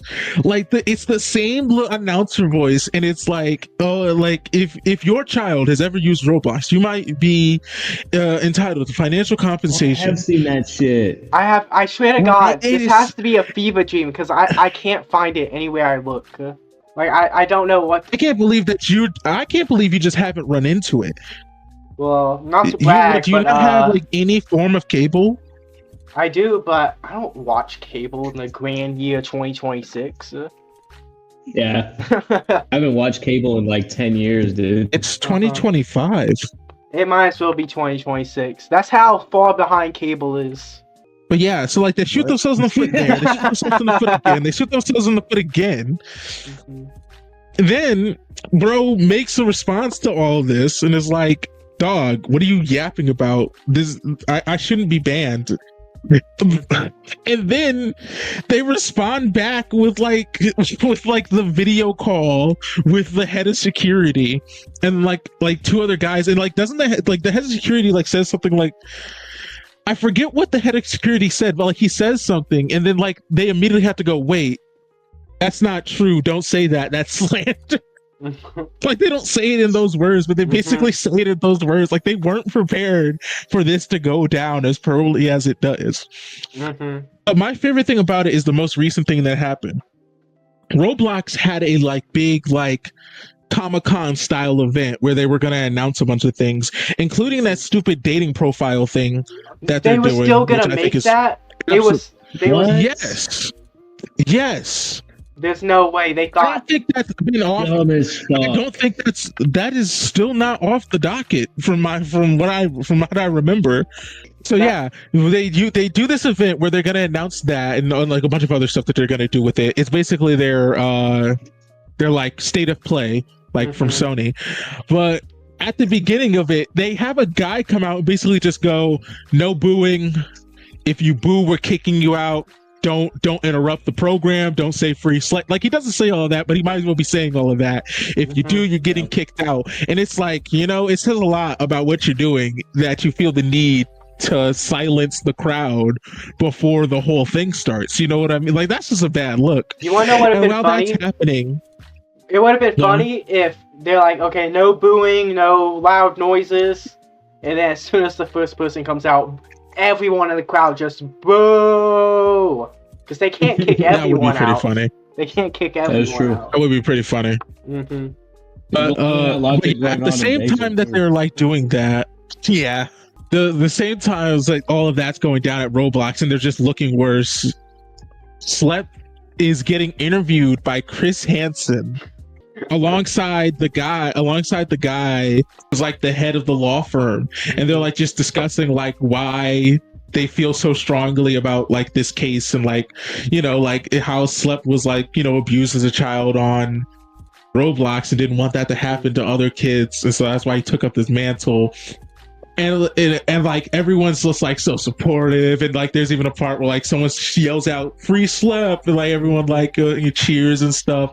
And like while all that wholesomeness is happening, again we flash back to Roblox. So and like they're like, well, we're perfectly safe. We've done nothing wrong. Mm-hmm. What if back to Roblox? Cut back to like a couple hours ago, Roblox CEO directly emailed Slep, even though Slep like had his lawyers directly tell them to not send all communication through lawyers and not directly to him. They directly tried to email Slep to be like, hey, so we saw if we make you like head of security and then we unban all your accounts, will you please get the internet to stop welling at us because our stock plummeted $13 billion. Ooh, please. Yeah, like it's done irreparable damage to Roblox. That's done a lot of money, dude. It's a lot of money. But like by not listening to him and not going through the lawyers, it just shows that you don't actually care. Mm-hmm. And like Slep points that out, it's like literally by doing this, like he doesn't even care about the accounts, bro. He just wants more safety measures that Roblox refused to add to their sites, and like to try to go behind the lawyer's back and like try to make like a secret deal just shows like just how despicable this company is. I imagine Slep read that email and he was just like, and screenshot, save. This is gonna hold up big. This is gonna look good in court. Nicely in court, right? Like, oh, hey, look, is that a direct violation of a lawyer's notice? That's interesting. This is gonna look so good to the judge. And screenshot. How much do y'all want to bet the CEO of Roblox is in the Epstein files? I'll put 20 on it. Okay. Here's the thing. Okay, I put no money on it because I take the Occam's razor approach of, hey, that pedophile is probably buying Roblox money, whatever it's called, to like try to lure in the kids. So like they're profitable. Mm-hmm. Imagine all of Roblox. He's not evil. It's just business, even though he's just evil. What, Branson? That's not how stocks work. Oh, it's not. Also, are you pouring a monster? No. Stock is... Are you pouring Monster from the can into a bottle, a plastic bottle? Yes. What the fuck is wrong with you? That's like eating. The purpose of it was no purpose. That's like eating pizza with a fork. Like you should be tried and hanged for that. I'm not even joking. Actually, in Italy, there are several pizza styles that are purposely eaten with a fork and knife. So you are the Wojak and I am the Sigma. No, you see, I made myself the chat. Those memes because they're incel memes. Oh God. I remember someone once described those memes as conservatives playing with dolls, and I just can't not see it that way anymore. You can see it. Yeah. You want to talk about what I found on YouTube? You know, go ahead. It relates. Top 10. It relates. You want to? Okay. So Branson, for your knowledge, I sent. In fact, hold on. I'll just send the picture to this chat. I found this on the YouTube like hyped up section, and I just want to say that I think one of these things is. I think that 2 of these things is not like the others. Yeah, bro. Like number 3 is crazy, dog. Let's see what we got here. We got Don't Blink. Looks like, I don't know, why I wanted to get groomed as a kid. By the way, I've watched that guy's videos before. His whole channel is videos like that of him just rage baiting. Wait, let me send you screenshots of his other videos. What the fuck? But the company in this thumbnail supports rape. Yeah, wait, so I watched that one because I was like, oh my God, what is going on with YouTube? And so what's going on is this guy was exposing a person who is a pedophile. It's another pedophile. Like I swear it goes all the way down. He was exposing another. He was exposing like and they like use the facade of Christianity to like hide the fact, like because like they're part of like that MAP community, that minor attracted person people who like try to be like, oh well, like we're pedophiles, we're not that bad. They were that type of person. And he uploaded a video, and he said if that video got taken down, he'd make like a video of like going to like their place of business, like where like they work, or not like where they work, but like I guess where like because like it's a community, like it's a whole community, but like she's like the figurehead of it, and like I guess he was going to like their area of like operations, and like he was gonna hold up a sign, and then if that video got taken down, he was going to like contact their parents and tell them what was going on. That video got taken down. Obviously, he doesn't make a video about contacting their parents because, like, private individuals, it's not really like the public's business to know how that correspondent went. But in this video, he tells people that like their whole family disowned the person. Like no one in their family fucks with this person. So like they already knew that they were on some weird shit, and like they're disowned. And like he like put in like how like he's like, you know, obviously like because like the main video that he was trying to get back up was like the one that was actually discussing it and like explaining and going into detail about who this person is and like why they're bad and all that. He wants that video back up because that's important information to have out to the public.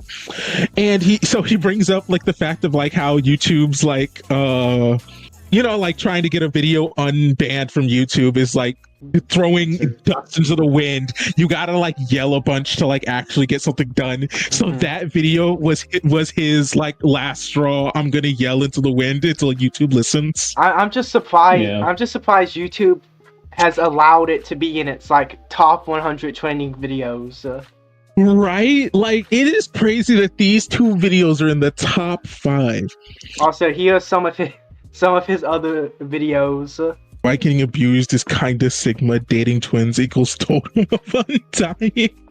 Why Diddy is a genius, cocaine equals super soldier serum. Does domestic abuse increase testosterone? Look, anyways. George Floyd didn't die for nothing. Wait. Which one is that? Oh, didn't die for nothing. Top 5 reasons to dump your girlfriend.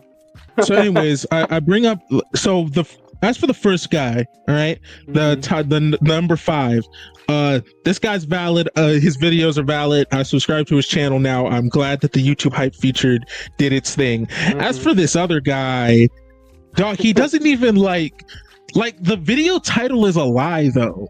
How so?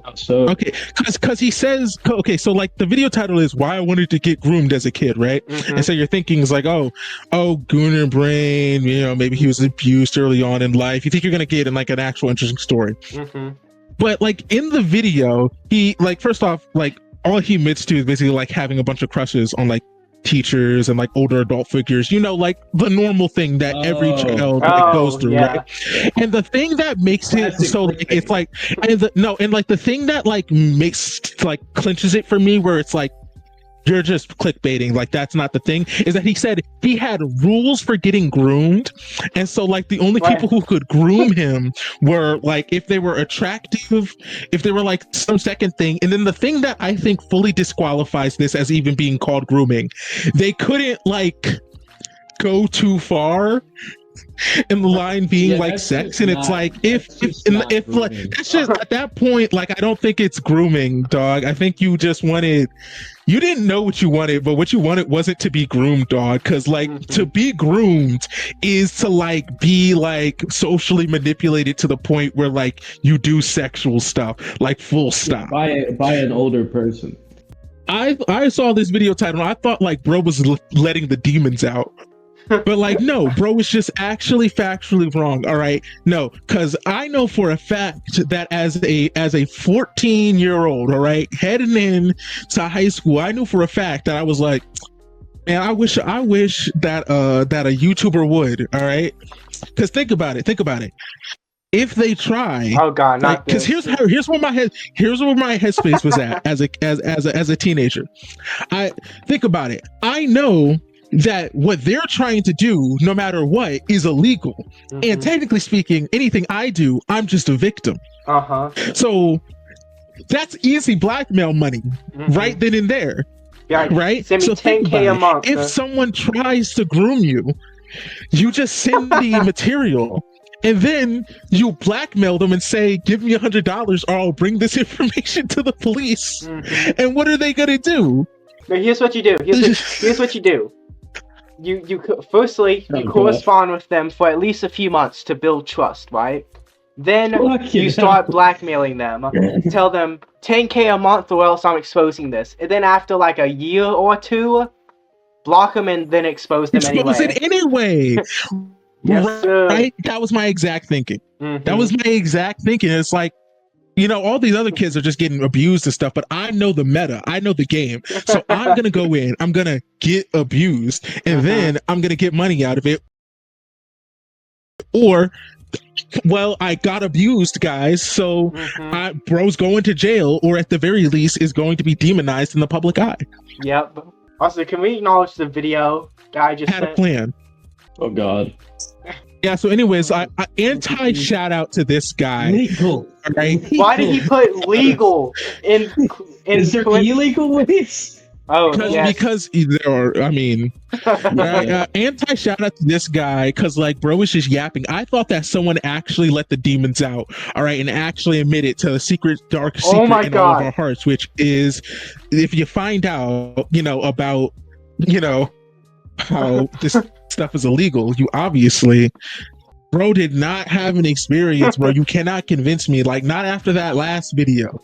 I don't trust a thing this man says. All right, anti-shout out to this guy. We denounce him. We denounce this guy by not even saying his name. Sly Boy, SLY space BOY. Go watch that guy's videos. Shout out because that guy actually deserved to be in the top 5. Honestly, deserved to be in the top 3. This other guy, I hope he's forgotten, because these titles are just insane and then boring. Like, at least actually live an interesting life, like that one guy, Luna. Oh, you mean the guy who's like who's always high or up to something crazy? Right? Like at least when I go into his video, what the title was is what the story's about. I don't even care if it's fake or not. At least that was actually what the story was about. I can't trust that this guy has a single story that's actually relevant to the title now. Well, yeah, because he's rage baiting. Exactly. So like, we denounced this man by not even saying his name. I love how that's too many syllables. Shout him out. That. Wow. I think my favorite part about that is that it's too many syllables. So like someone can't even like try to sound it out to like find him because it's just too many syllables for how you pronounce this. Is it though? Because his name is R_ad. No one's gonna catch that. Nobody's gonna catch that. Yeah, yeah. What if I just said a random like name and then someone tries to read my lips? Like, what if I'm just like, oh yeah, the channel name is FMB Studios Official. That would actually be really funny. So like someone who actually reads lips. Yeah, they're like, what the fuck? Just gets double promoted from our channel. Yeah. By the way, like and subscribe. It helps. It helps with the metrics, the analytics, and the YouTube algorithm, and my ego. You just did like a I know that you know disguised link to your channel. I know that you knew about all of the old pedophiles. Did you also have that plan? I'm sorry, what? What are you saying? The plan, all right? If you were approached by one of these YouTubers, were you going to blackmail them? Obviously. I'm the one with the boom mic. Are you so for real? Are you so for real that you also actually have that idea? Oh, like, no, well, I didn't come up with the idea. You did, but I'm saying if I was in that position, I would definitely consider it. Like, I could get money out of it. Okay, so like you didn't at the time think about it and be like, I got the plan. Because like at the time, I'm telling you, at the time, 14, I was like, I got the plan. I'm not getting tricked. Professional groom. It's gonna be some 5D. It's gonna be some 5D chest. Because like I said, I'm just a victim. I'm 14. Yeah, you know. It can't be implemented in this crime. And I don't ask for the money up front, so it's not like I'm selling myself. I gave it out, and then I'm blackmailing it. That's a whole different crime. But Blackmail's a whole different crime. Could you still be charged with blackmail though?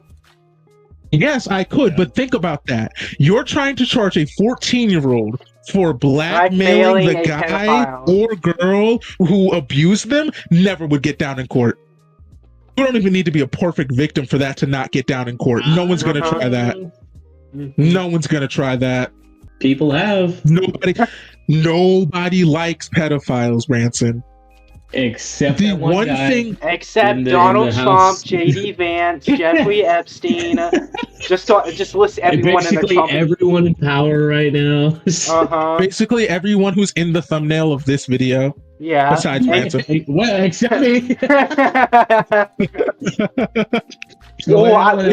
just had this guy. I just had. Here's the thing, it's a YouTuber pedophile, so like they extra don't care about those ones. I kind of don't want to say because I want it to be a surprise, but let's just say it's someone that we know personally that is going to be part of that thumbnail. That's all I'll say. That's all. Tanner Tops. No, we can't do this again. I'm gonna fucking. No, you can't do this again. We're adults. Yeah. We can be legally. This is legally slander at that point. It's not slander when he did it. He did it. Yeah, he did it. Yeah, it's not slander. He literally did. We better be thinking of different. We better be thinking of different people. No, oh my God. We better be thinking of different people right now. Okay, I'm not gonna do this. But imagine if I put Coach Halliday. That's what I thought you were gonna put. That's why I'm saying you can't do this. Yeah, no, we can't do that one. We can't do that one. Who are you gonna put? As a matter of fact, I'm gonna bleep that out. He doesn't deserve to have his name ruined. He doesn't deserve. No, he does not. You guys were evil for that. Timothy Hall. You guys were evil for that. Like actual heartlessness. Can we denounce? Can we denounce Mr. McQuay?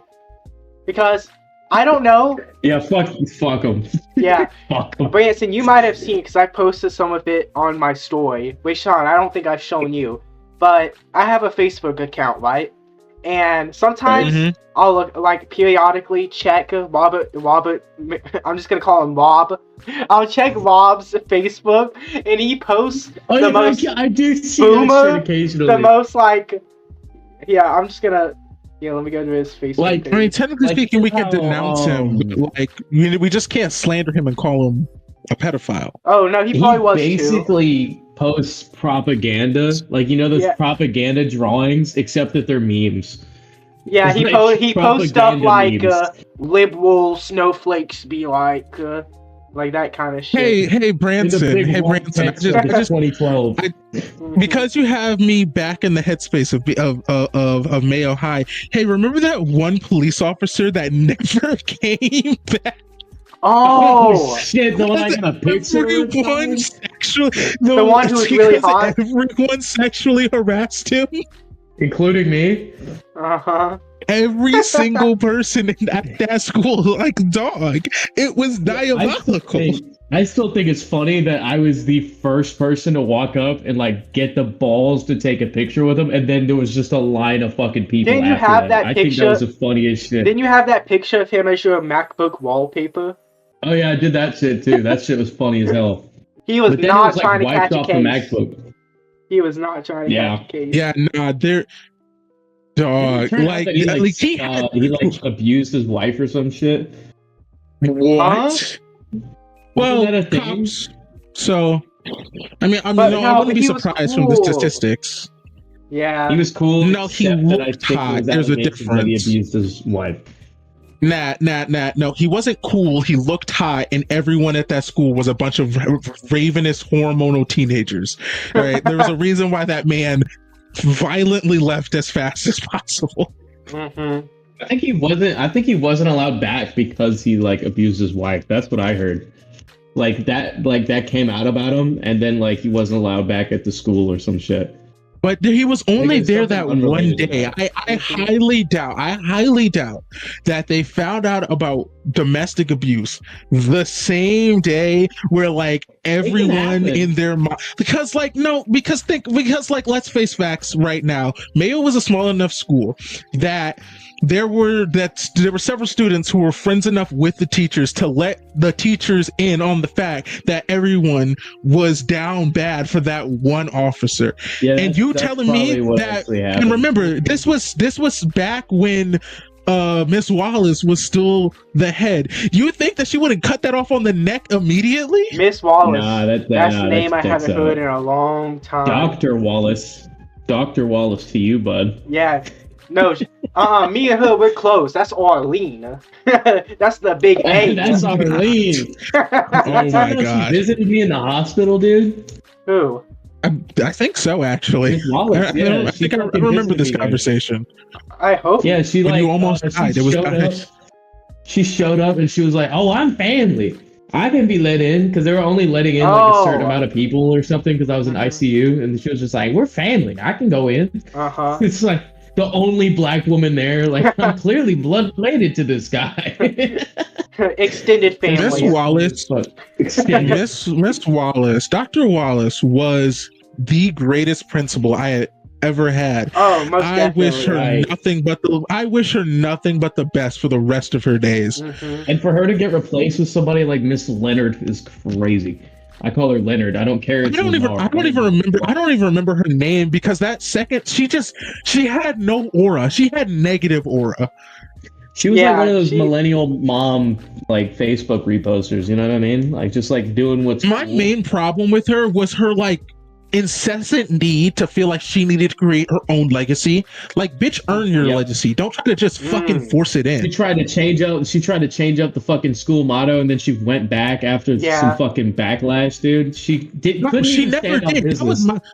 That's the thing. She never went back. She said it one time to placate us, but she kept trying to have her version of a new motto in, and she just ran the school like absolute fucking dog shit. Mm-hmm. That last year, not a single fucking event was ever on to Dr. Wallace had us on point. We knew exactly when everything was gonna happen the second the semester started. That other one, because she doesn't even deserve that other one is crazy. That other one had us do the Black History Month thing. It was the last day or the day after Black History Month. It was the day after. Happening. It was the day after, and they served bananas for lunch. I remember that. Nobody knew what was going on. No one was knew it. Out of nowhere, they were just oh, go to the giant auditorium area. I'm just dog, she could not run for shit. Until you said that.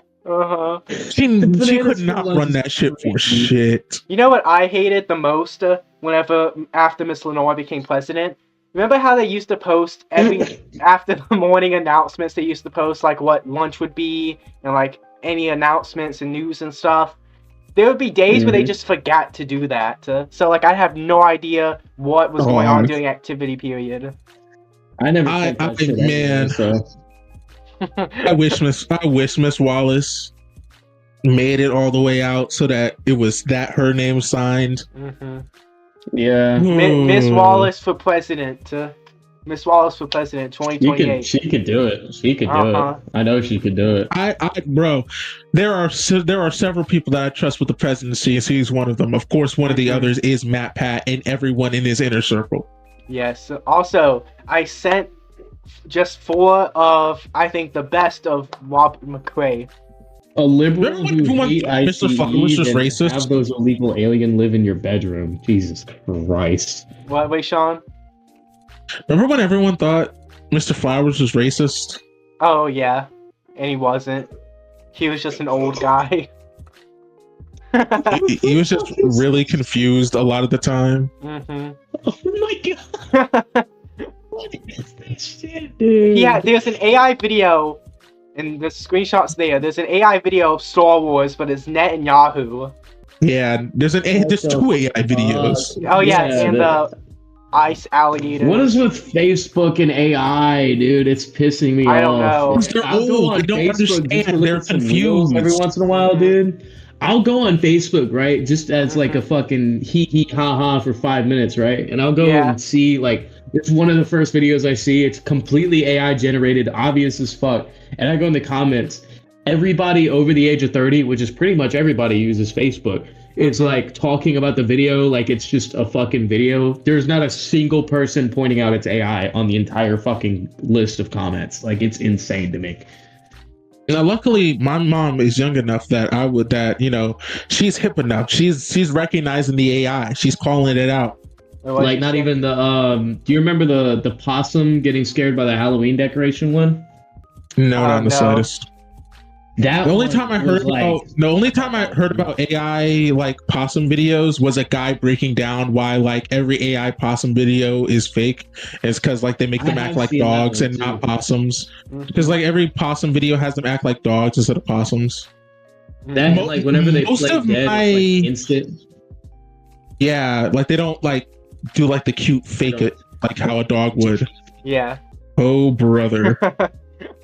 Oh my god. Yeah, it's bad. What? Oh shit. What are we doing? What? I'm pretty sure he's looking at the new Mr. McRae stuff I sent. Hold on, I'm gonna do this in his voice. Hold on. You Democrats, criminals, you have stolen my money causing me taxes. Mr. Musk and President Trump has and will more that you criminals, Democrats won't steal my money. If you don't want to help Mr. Musk and President Trump, block out this guy's name. You criminals, Democrats use your own money that you have stolen from me. What the fuck is he? Am I gonna have to add don't dox people on my list, Nat? What do you mean? No, we're not blocking out his name. No, we got to dox him. Okay. He's getting doxed. We're not doxing. This is public info. This is public info. This is public info. It's not doxing. All right. This is public. No, you take that lawsuit. All right, bet. You better. Mr. McRae, if you're watching this, I doxed you to an audience of over 1,000 people. I admit it. You can play this in court. Yeah, I'm putting his address in chat.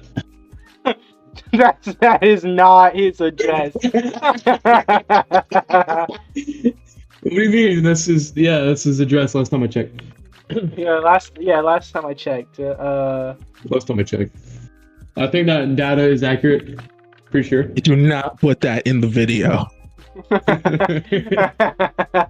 You will actually legally be doxing him if you put that in the video. Yeah, let me look up the legal definition. The GIF you put. Nico, what do you mean? You're looking up the legal definition. You know the legal definition. I know you're terminally brain rotted online. Right. Don't try to act like you suddenly don't know what doxing is, so that you have an excuse to do doxing. He's got to pretend he doesn't. Okay. Doxing is the act of publicly sharing someone's private, personally identifiable information about their consent. It says here, this information can be gathered. Let's see what constitutes what constitutes doxing. So is it still doxing if his address is public information and you just put it out for more people to see? Is that doxing? Yes. No, it's not. It's legally not. It's actually legally not. Like there's multiple because it's already public information. Like those people could have found it on their own. How did you find it? Okay, how did you find it? So let's say if it was part of the school's database of information, yes, it is still doxing. Ow, it's public. It's a public database. Yeah. Does it matter the database is public? Yeah, it does. Yeah. If it is then that like supersedes it being leaked information. Hello, everyone. Welcome to the podcast. Nah, I'm joking. So like we stopped around Mr. McCrae, which means like they heard nothing of like what does that constitute in terms of conversation that they missed out on? Oh, like it cut off before Branson went to the bathroom. Also, he just messaged me on Instagram and said, "Oh yes, I remember that. I was one of the ones that had to unfollow that account." Okay, so they basically missed everything about expired mail memes. Tragic. Mm-hmm. Anyways, I don't feel like repeating it, so I guess they just missed out. Yeah. Actually, no. It's we edited it out. It's on the Patreon. You know, we'll release it. No, it's just gone. We never recorded it. If this video gets 5 likes, we'll release it along with the Epstein files. You see, the great thing is that no one will ever like this video 5 times, so we're in the clear. Speaking of the Epstein files, I've got some new information. I'm kidding. Oh man, I thought you actually had something. But no, I do have something though. Bro consulted one of his sergeants and got the files. I consulted Hitler. But I forgot what the fuck we were talking about. But we were talking about. I was gonna say we were kind of back on school stories. Yeah. I was gonna bring up disability somehow and make a smooth transition, but I was gonna say I think I know how I'm gonna get 100% disability when I retire out of the army. It's because of my like permanent fucking gut health has been affected. Mm-hmm. And I was gonna say that coming out of the shitter because the amount of MREs that I've had to eat, dude. Those are no joke. The worst things I have possibly ever put in my body. Like no joke. Like worse As than an school American. lunch. Worse than school food. Worse than like those fucking those buckets you can get that are like for fallout shelters and shit that people make. Oh yeah. I watched a whole Papa Meat video on like doomsday preppers and all that shit. All those buckets and stuff. MREs are worse than that. Like, and it at least tastes better than school food on the way in. Okay. I mean, I got used to it, so I can't really like comment on that. I've fucking completely. You got used to school food. You got used to school food. Stockholm syndrome. Yeah, but like, which one do you think is more comfortable being used to? Probably school food. Okay. Because, really? Like, with the MREs, like, first of all, the amount of fucking preservatives they have to pump in that shit for it to last several years. And if you do get candy in it, the government's cheap as fuck, so they're buying, like, expired candy. I had a pack of Skittles one time that was expired from 2019. You should have kept it. You should have kept it.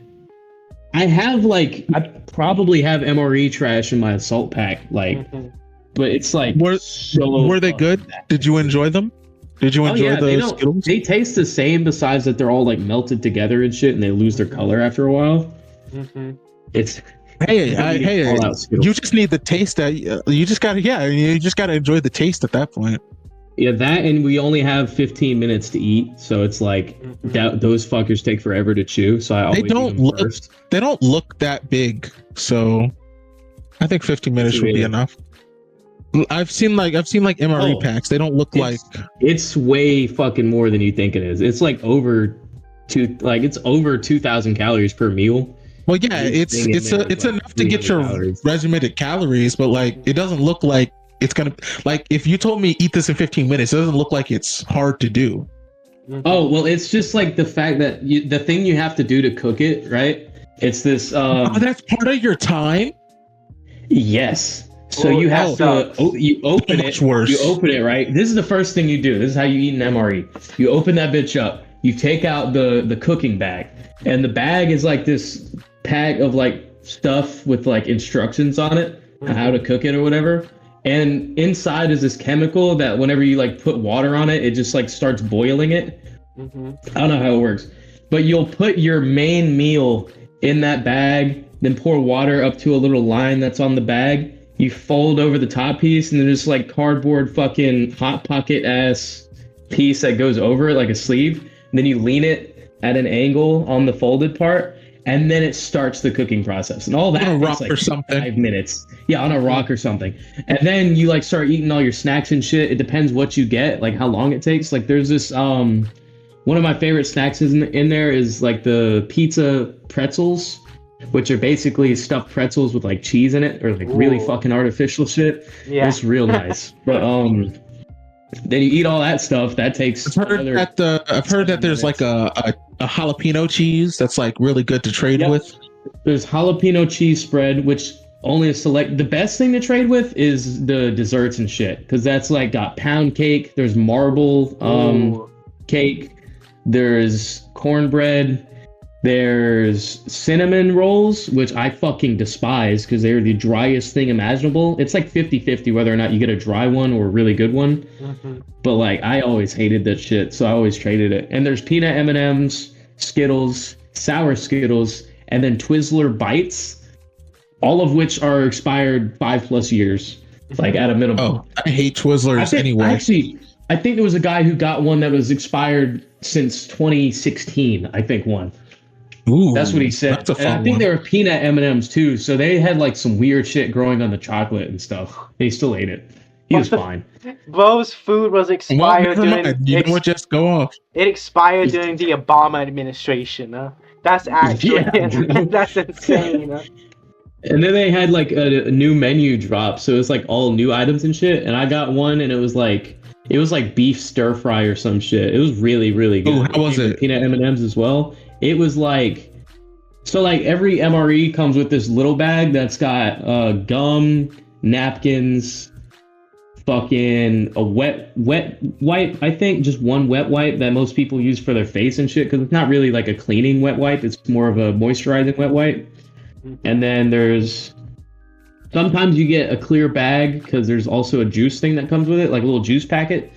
And then there's also, you can get coffee, creamer, and sugar, but that's like 50-50. And sometimes you'll get coffee with no beverage bag and a little beverage packet with no beverage bag. And then you'll always get a drink or electrolyte packet. So it's either one of like 6 different electrolyte bag flavors, or you'll get like one of 2 different protein shake flavors. Which there's one that's really good, which is the chocolate protein one. And then there's one that sucks major dick cheese. It's the hazelnut flavored one. That one fucking sucks. I don't care what any of you Army guys say if you're watching, which you're probably not. Oh, don't worry. All of your barracks members and sergeants are seeing this video, so. Honestly, they probably like to see more of my personality. Yeah, Branson, I need you to know, if one person finds the video, everyone's found the video. You know that, right? Like you have to 100%. That's in your heart. I'll tell you how everything happens, like how I know my daily schedule. You know the app Signal? No. Is it okay, so it's basically like. Is it wait? Isn't that the one that they got like caught on? Isn't that the app that like they invited that journalist on? Like they accidentally invited him in the group chat, and like I swear to God, they had a group chat about like bombing someplace, and they accidentally invited a U.S. journalist, and so like he documented the information. Yeah, it was. It's basically that, and you add people via phone number or whatever. But like every single thing is like in a group chat, and you'll get like our daily, you're cooked. You're cooked. Yeah. You shouldn't have done that. Nat, edit that out. This is one of the videos that are in the fucking chat. Yo, that's peak. That's peak. Okay, that's pretty funny. This is what edit out the random scroll. That one might actually get Branson in trouble. Yeah. That's fine. It's like us talking about everything I just showed is like people talking about, oh, I'm not going to be in today because my kid got an eye infection. And then this is people leaving the group chat. Oh my God. It's the fucking homework gift. It'd be when like they left before, like we had a 0630 PT, which by the way, PT is like I think just physical training is what it stands for. But I had to do a platoon Thanksgiving fun run at 6:30 in the fucking morning, which I wake up every. Oh, it's fun because it's 4 miles. Is that a small amount? Is that the small amount? Is that what makes it fun? I'll say that's the standard. If you can't do that, then you fucking suck, and people will fucking berate you for it.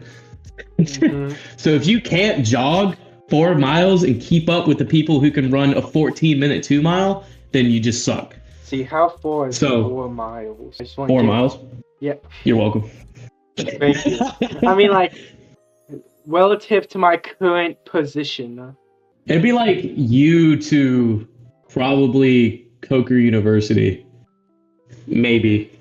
Could I run all the way there? You don't run there, you jog there. There's a difference. I think I could do that.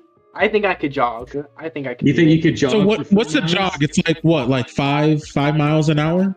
You gotta move no, for a you're jog? going, no, we're going. So my time for a 2 mile is 16 minutes. So I go 8 minutes per mile. So that's how many miles per hour is that? What? What's 60 divided by 8? Go. What? Wait, what? What divided by 8? I'm pulling out the calc. 60. 60 divided by 8. That's 7.5 miles per hour. Okay, yeah, we're going 7.5 miles per hour. Military operative, by the way. I don't think that's a jog. I think you're just running. No, that's a jog. I promise you, because there are people who are jogging and they're going 14-minute 2 miles. So that's 7 minutes a mile, which is 8.5 miles per hour. So they're going 8.5 miles per hour for 4 miles. I swear to God, that's not a jog at that point. It is. To these fucking people, these people are insane, dude. Mm-hmm. And you're not jogging, like, you're just running. That in the army, that is a jog. Our running pace is like fucking 12 plus miles an hour. Okay, which Usain Bolt went like 17 or some shit. Okay, let's say it was like actual. It's between a jog is between 4 to 6 miles an hour. You're not jogging, just definitionally. No, fuck the definition. The army has a different definition of jogging. Yeah. Called being built army tough or whatever the fuck. Yeah, it's called you're sprinting and lying to yourself. The whole thing is a sham. I'm pulling back the curtain. We're all just fucking crazy. We're exposing the U.S. military. This is how you get people to feel worse about themselves than they are, because it's like, oh man, can I do a jog at this speed? Let me find out. And people are gonna do what is actually a jog, and then no, it turns out like all of you are sprinting. Don't even. Dude, my fucking calves are so sore from that shit too. And on top of that, it was a sergeant. When you're moving, is there a point in time where both feet are off the ground? While you are moving at speed. No. I mean, it depends. Because when you run, there are distinct moments where like both feet are off the ground for a moment before you land on your forefoot and continue the run. Well, that's not how that works. So like it's different because when you're running, right, you want to try to conserve as much energy as possible. So you'll try to use different muscle groups by landing on different parts of your feet. And this was taught in a class by a fucking some kind of fucking sports scientist when I was in basic. So the way you would use different muscle groups to conserve energy is by landing on different parts of your feet. So if you're like slowing down a bit to catch your breath, you're more so landing on the heel. But when you're landing on like the ball of your foot, which is where you want to be majority of the time to like pick up speed. Or foot striking, yes. Yeah, so that's when you'll be like picking up the pace or whatever. But like the reason why my calves are dead is because I was on the balls of my feet the whole time trying to catch up with these fuckers. Heel foot running. On top of that, there was a sergeant who, this guy is like the one who asked me all the questions and like keeps fucking with me and making sure I know my shit. Basically doing his job as good as he possibly can. So he's making sure I'm doing my job as good as I possibly can. Yeah. He's running, right? And he's like talking shit to this specialist and this other private behind me. And then he eventually tries to get them to go and speed up. And he gives up on them because they're like, one of them's really big and just lifts heavy. And then the other one is just like a shitbag who doesn't try at all. And then he eventually goes past me he gets like maybe half a football field ahead of me. And then he turns around. He's like, "Oh, I know that's not you behind me. You better get the fuck up here." And then I have to like fucking sprint to him. And now I'm out of breath jogging alongside him. And then he goes back to those two other fuckers. And I try to make sure I stayed in front of him so he would just not speak to me the whole time. Yeah, I was scared out of my fucking mind. I'm imagining this terrifying moment. I'm imagining this terrifying moment where Branson hears like the sounds of footsteps getting closer, and so out of fear, he just starts speeding up like, no, he's gonna talk to me. Yeah. Dude, social anxiety has gotten me so far in the military, it's not even funny. Like, I just try to remain, like, I use my camouflage as its intended purpose, you know what I mean? I'm trying to blend in and be, like, under everybody's radar and just doing my job. That is it. Look, man, remember, all you have to do is forget that you're a human being, turn off everything that you know about yourself, and just become a robot, machine. Also known as a soldier. That is what I've had to do, dude. And then, like, the hardest part about it is having that switch.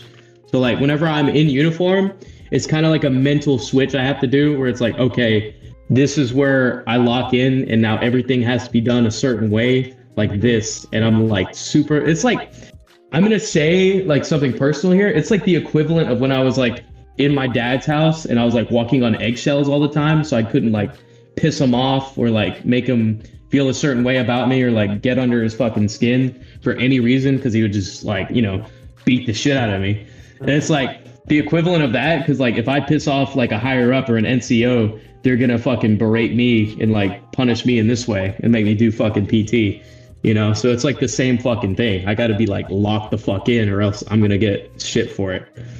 This is probably very... Well, Branson, I can't wait to find out in 2 years that you no longer have that switch and that one has fully consumed the other. I'm gonna be able to keep it. As long as they give me fucking weekends, dude, which by the way, the next 3 weeks I'm gonna be in the field, so that's gonna suck ass. As soon as like December starts, we have an FSCX, which is basically a field exercise where we gotta go out to the field and prove we can call for fire, and then do all these sorts of different training exercises with our infantry unit we're attached to. And then on top of that, we're going to be going to a virtual call for fire simulator because the government shutdown, we didn't get a lot of ammunition, you know, so we're not going to be able to actually drop warheads on foreheads, as they call it here, or drop steel rain, as they call it. So, that goes hard, I'm not going to lie. It really does. And like on top of that, I was so prestigious in my AIT, which is basically college where you learn your MOS or your job. I was a class leader at one point. So I was like the head of half the platoon, like making sure like class gets conducted fine, like everybody was in the right place, right time, right uniform. And one of the things I had to do was come up with a class motto anytime I would tell people to take seats after we read our 6 elements. Please tell me you just stole the Mayo motto. Hard work pays off. No, that would have been fucking retarded. But it was warheads on foreheads. That's what I came up with. Yes, sir. That everybody used it. And then actually towards the end of the cycle, our battalion commander, which is like my boss's boss's boss's boss, he then at the end of the cycle when we all graduated, he was like, now you've all become, you know, proper 13 foxes and you can begin dropping warheads on foreheads for the U.S. Army. And I was like, it's like a come full circle moment where it's like the beginning of class I came up with this motto and our fucking battalion commander used it. I was like so fucking hyped. It was awesome. My question is, and this may be... I can't wait to see that light in your eye die. It's already gone, dude. It's dimmed heavily. Oh yeah, no. Don't worry. When you first have to make that call to kill that orphan, that's when it truly dies, and we'll never have the same Branson again. Don't see it as... The thing is with the... Don't see it as killing an orphan. See it as protecting your country. And I don't give a fuck about. That orphan is a traitor, an enemy of the state. Exactly. Like, the thing is that with my specific job, everybody who has killed somebody will tell me that it's either a thing that scars you for the rest of your life and you can't shake that off, or it's an adrenaline rush that you'll be chasing for the rest of your life, and like you'll never experiencing anything like it again.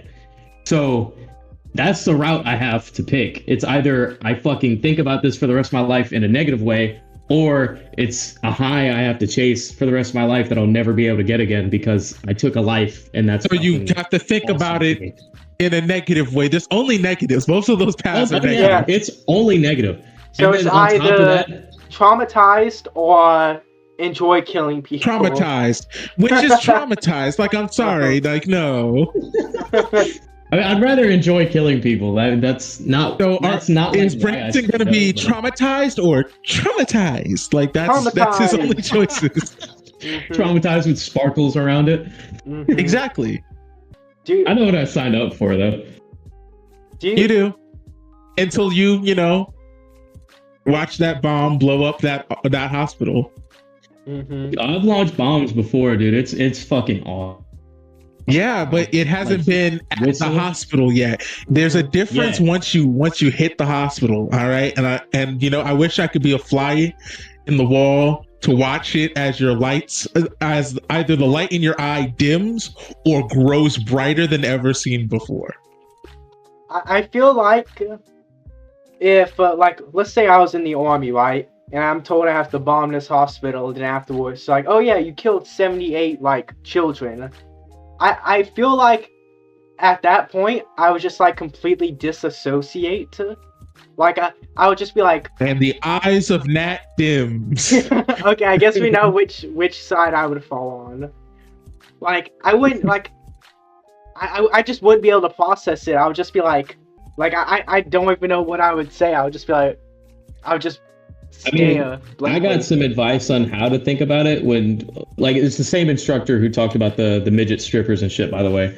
He said that the way he thinks about it is it's either them or me, and that's kind of the way he went about it. And this man has literally stabbed somebody to death, watched the light leave their fucking eyes. And he said that that's the way you think about it, is it's either them or you. And the way you do that is just you completely disassociate them from being a human being. You have to see them as either a threat to you or your family. That's the best way to look at it. You're literally being trained on how to dehumanize other human beings. It's fucking awesome, dude. Oh my god. No. Okay, guys, I think we know which one Branson's going for. Branson is hard aiming to get those eyes lighting up. Branson, I want to try to enjoy this, and I think I'm going to, based on the way I think about it. Just because if I spend any amount of time thinking about it, it just gets me excited in a way I can't explain. Yeah, no, you're gone. Branson's coming back a war criminal. Branson's coming back a war criminal. I'm fucking kicked out of the army because I was skull fucking a dead corpse or some shit. What the fuck? No, I was thinking about the movie. Fucking what's it called? Forget. You guys ever seen Jarhead with Jake Gyllenhaal? I've heard about it. I have not watched it. That movie, I know it's about Marines, but it's definitely one of the most accurate depictions of the military I've seen, especially the fucking scenes with them in the shower and shit. And then the guy's wife who's getting jodied. Do you know what getting jodied means? I'm assuming it's... I can assume. When you leave the military and then your wife gets just... Yep, that's exactly what getting jodied is. But the guy's wife sends a tape in the mail and he plugs it into the TV, and then him and his entire platoon are watching it, and then it's just her sex tape with his neighbor or some shit. Really fucked up scene. And then after, when he's finished smashing half the furniture there, his buddies put it back in and start watching it because it's the only source of porn they have. It's really fucked up. I'm not gonna lie, if I'm Jake Gyllenhaal's character in that situation, I'm airing out the entire platoon, alright? Friendly fire. It wasn't him. Nah. But he does get jodied later in the movie. Bro, spoilers, bro. I think I kill my wife at that point. He was deployed. That's the thing, though. The second you get back, she better have ran away, and even then, you have military contacts. Nah, like I think in the civilian nah, G. Because like, what do you have left to live for if you make it back, right? Like I think I just go off the deep end and try to, and that's my life's mission is hunt down my wife and kill her. Sean's gonna be Tobey Maguire in that Brothers movie. Oh my god! Yeah. And he's like whipping the cabinet. Also, really good depiction. Oh, one thing that I love legitimately, like if I have nothing to live for, what better thing to live for than to hunt down my ex-wife? Kill my wife and kill myself. No, because think about it. She sent you a sex tape. Fucking the neighbor? Nah, that's too disrespectful. You can't let that slide. I don't even think it was his neighbor. I think it was like their close friend or some shit. Oh, because he said like both gotta die. Both gotta die. So, oh my god, he's fucking my wife. He said he had both gotta die. Both gotta die. Well, imagine. No, I'm sorry. I couldn't let that disrespect slide. But speaking of movies, though, one thing I like doing now is now that I like kind of know how the army uniform works and kind of like the hierarchy of command and shit, I like rewatching movies that like have not like military movies, because like if it's fucking fully based on the military, they usually have their shit together in terms of like the way the military actually works. Yeah. But like movies like the Transformers and shit, where it's like for some reason there's a fucking 4-star general talking to the Transformer, and whereas in real life that would never fucking happen. The 4-star general is in a somewhere overseeing the rest of the fucking brigade, you know? Like that just would not happen. Yeah, like the Transformers movies, Godzilla movies. Yeah, like anything that's like played on YouTube Shorts to hell. I'll see like this random fucking this like captain or some shit that's like not nearly a high enough rank to be doing like very secret shit with like different like special operations investigations and shit. It's just like that would never fucking happen. Yeah. Wasn't there a Transformers movie where John Cena played the villain? Yeah, wasn't there? I'm pretty sure there was a Transformers movie where John Cena was the villain. Wait. John Cena. It's a movie about robots. Because that's where that one movie. Yeah, he was like in the army. That's where that one scene where he's like, they literally call themselves Decepticons. So did that not set off any red alarms? That's where that scene comes from. What a weird thing to bring up. Oh, it was in. All I'm asking is, does that character go on to try to kill his wife? Like. But this is how you know I'm in the military, by the way. Oh, yeah. Crushing the can or drinking a bunch of caffeine? 3 fucking monsters and nicotine. That's like every single fucking person in the military is either an alcoholic, caffeine addict, nicotine addict, or all 3. Like there's no in between. The only guy I've seen who is not addicted to nicotine or alcohol was a drill sergeant in basic, but every single day he would down at least 20 cans of like, I think it was either Nas or Kickstart, or it was like some weird energy drink like that. He would drink like 7. You see, now out of spite, if I get drafted, because I'm not willingly going into the military, I am now not getting addicted to any of that out of pure spite against your system. No, trust me, you need it. You need something. Like a lot of pure spite. I'm sorry, but I'm not. A lot of people in AIT were just fucking alcoholics straight up. Nah, because you know how you say you need something? What I need is like, I'm gonna get that something from the feeling I get when I think, I'm proving Branson wrong though. Like that's gonna drive me day in and day out. Shit, dude, I promise you. See, here's the thing. Like, I got motivation to do shit, but God, this shit helps. But you know what extra helps me? Knowing that Branson doesn't believe that I can't get through it. I'd rather die than cave and make it so that Branson was right. I will die of the stress and the heat than go to nicotine or caffeine just out of pure spite against you. I'm gonna hit that permanent Wakanda forever pose. If it means I win. One fucking CQ shift and you're gonna change your fucking mind. Nope, I gotta, nope, out of pure spite. Put on CQ for 24 hours, you gotta stay up, and if you fall asleep, you get an Article 15. and then that's when you can possibly get arrested or demoted. So they dock your pay and basically do whatever the fuck they want with your ass to punish you. That's cute. Branson thinks I can't stay up for 24 hours. Trust me, dude. The stress alone is gonna make you feel like you want to take a nap. Like, I got let off at 12:30 in the afternoon, and I'd been up since 4, which I wake up every day on the weekend or weekdays at 4 o'clock in the morning, and then go about my day until 1600 usually. But I was let off at 12:30, and I took a nap until 1800, and then I had to wake up like less than 7 or 8 hours later. It was fucking ridiculous how tired I was just from doing a lot of fucking work, and it wasn't even physical work, not really. Here's the thing, though, right? The nicotine isn't an upper. Oh, no, you said that it keeps you like this though. It doesn't. But it's really, not like upper.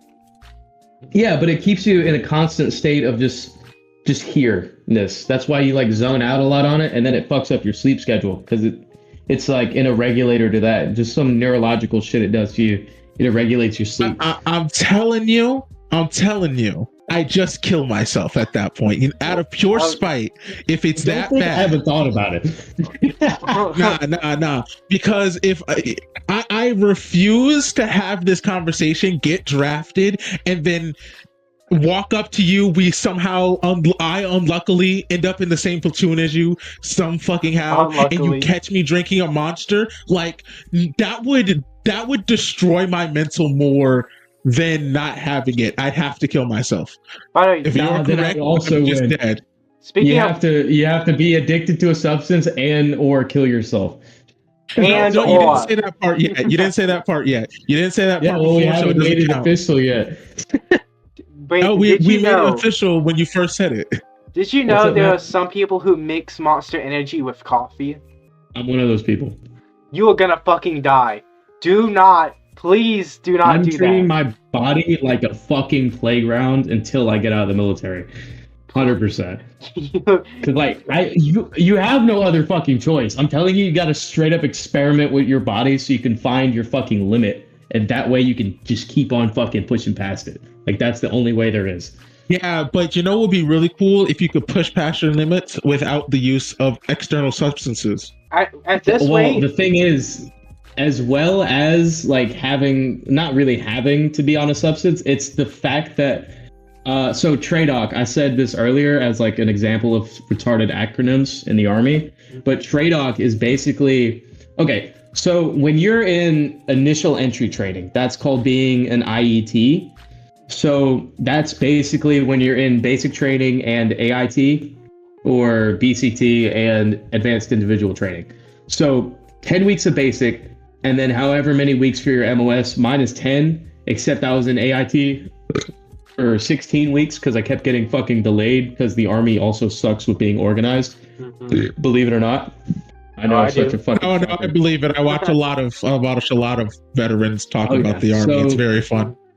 Basically, it's like TRADOC is our doctrine that we're supposed to follow, and since we're in initial entry training, we are basically being reinvented as a fucking human being. Like, you know, like we're being engineered to be like not lethal killing machines, but basically just being invented into soldiers. Yeah. So we're not allowed so many fucking things to the point where it's like, okay, I miss freedom so much that I'm gonna do all these things like just out of spite when I get out of TRADOC. And then when you get out of TRADOC, you're then non-IET, and then you're under Force Com, which is basically the Army's version, or not like the real Army's version of TRADOC. It's the same shit, whereas you have certain rules you have to follow that like it gives you more laws than a civilian has, so you have to follow like more rules and shit, but it's less rules than TRADOC, because TRADOC, you can't have caffeine, you can't have any supplements, you can't have alcohol, nicotine, any of that shit. But when you're out of that, you can have all of that again. You just, you know, have to conform to, you know, like uniform rules and shit like that. Yeah. But it's when you get out of that, just in spite, you're just like, okay, I have access to all these things now, I'm gonna fucking splurge on it. And then that's when people usually get hooked. Like someone who wouldn't have otherwise drank or smoked or anything, they get out and they're just like, you know what? I should take advantage of this. I never got the 100%. I've already lived. I've already lived the life where I didn't want to smoke and I don't want to drink. So why would be being thrown in the pit of now you're not supposed to smoke or drink at all? Make me rubber band into. It's all like dealing with the things that you didn't know went on as well. Because there are certain things that I don't want to talk about just in terms of like, oh my God, this is the way it is. And I didn't know beforehand. It's like I'm now dealing with all these things that I previously didn't know about. And it makes life so much more complicated. And on top of that, the reality of being in the military is that it is so vastly different and exciting that when you're like then in normal civilian life, it just makes you want to fucking like crawl out of your skin and die. Because it's so fucking overstimulating in the Army. When you get out of it, everything seems so easy. People's problems seem so fucking like retarded, you know? So like my slight inconvenience being in the Army is my fucking friend just got his head blown smooth the fuck off by a fucking round.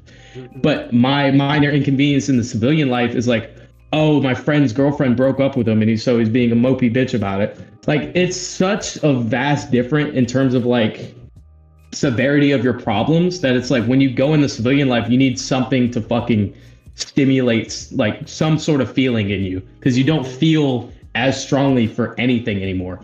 And that's like a big problem I've been dealing with. And one of the reasons why I actually go to behavioral health now, which is like basically the Army's version of here's some therapy. He's already traumatized. He's already traumatized. And that is just from dealing. He's about to cry, bro. Like, my God. He's already traumatized. They already did it to him. Yeah, it's like basically Did I've been someone like already die? Did that actually happen? Are you good?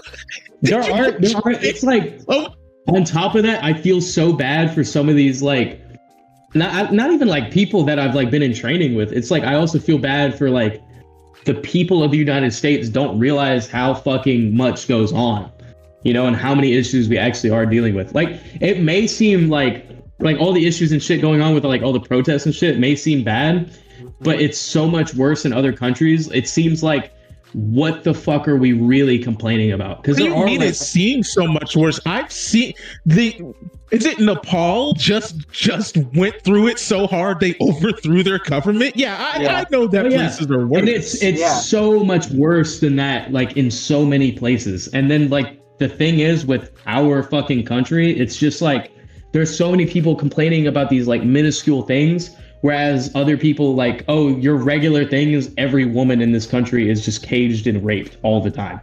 Like, it's like that. It's like completely fucked. Yeah, like I get what you mean. Like, you're not saying that the problems here aren't problems that should be dealt with.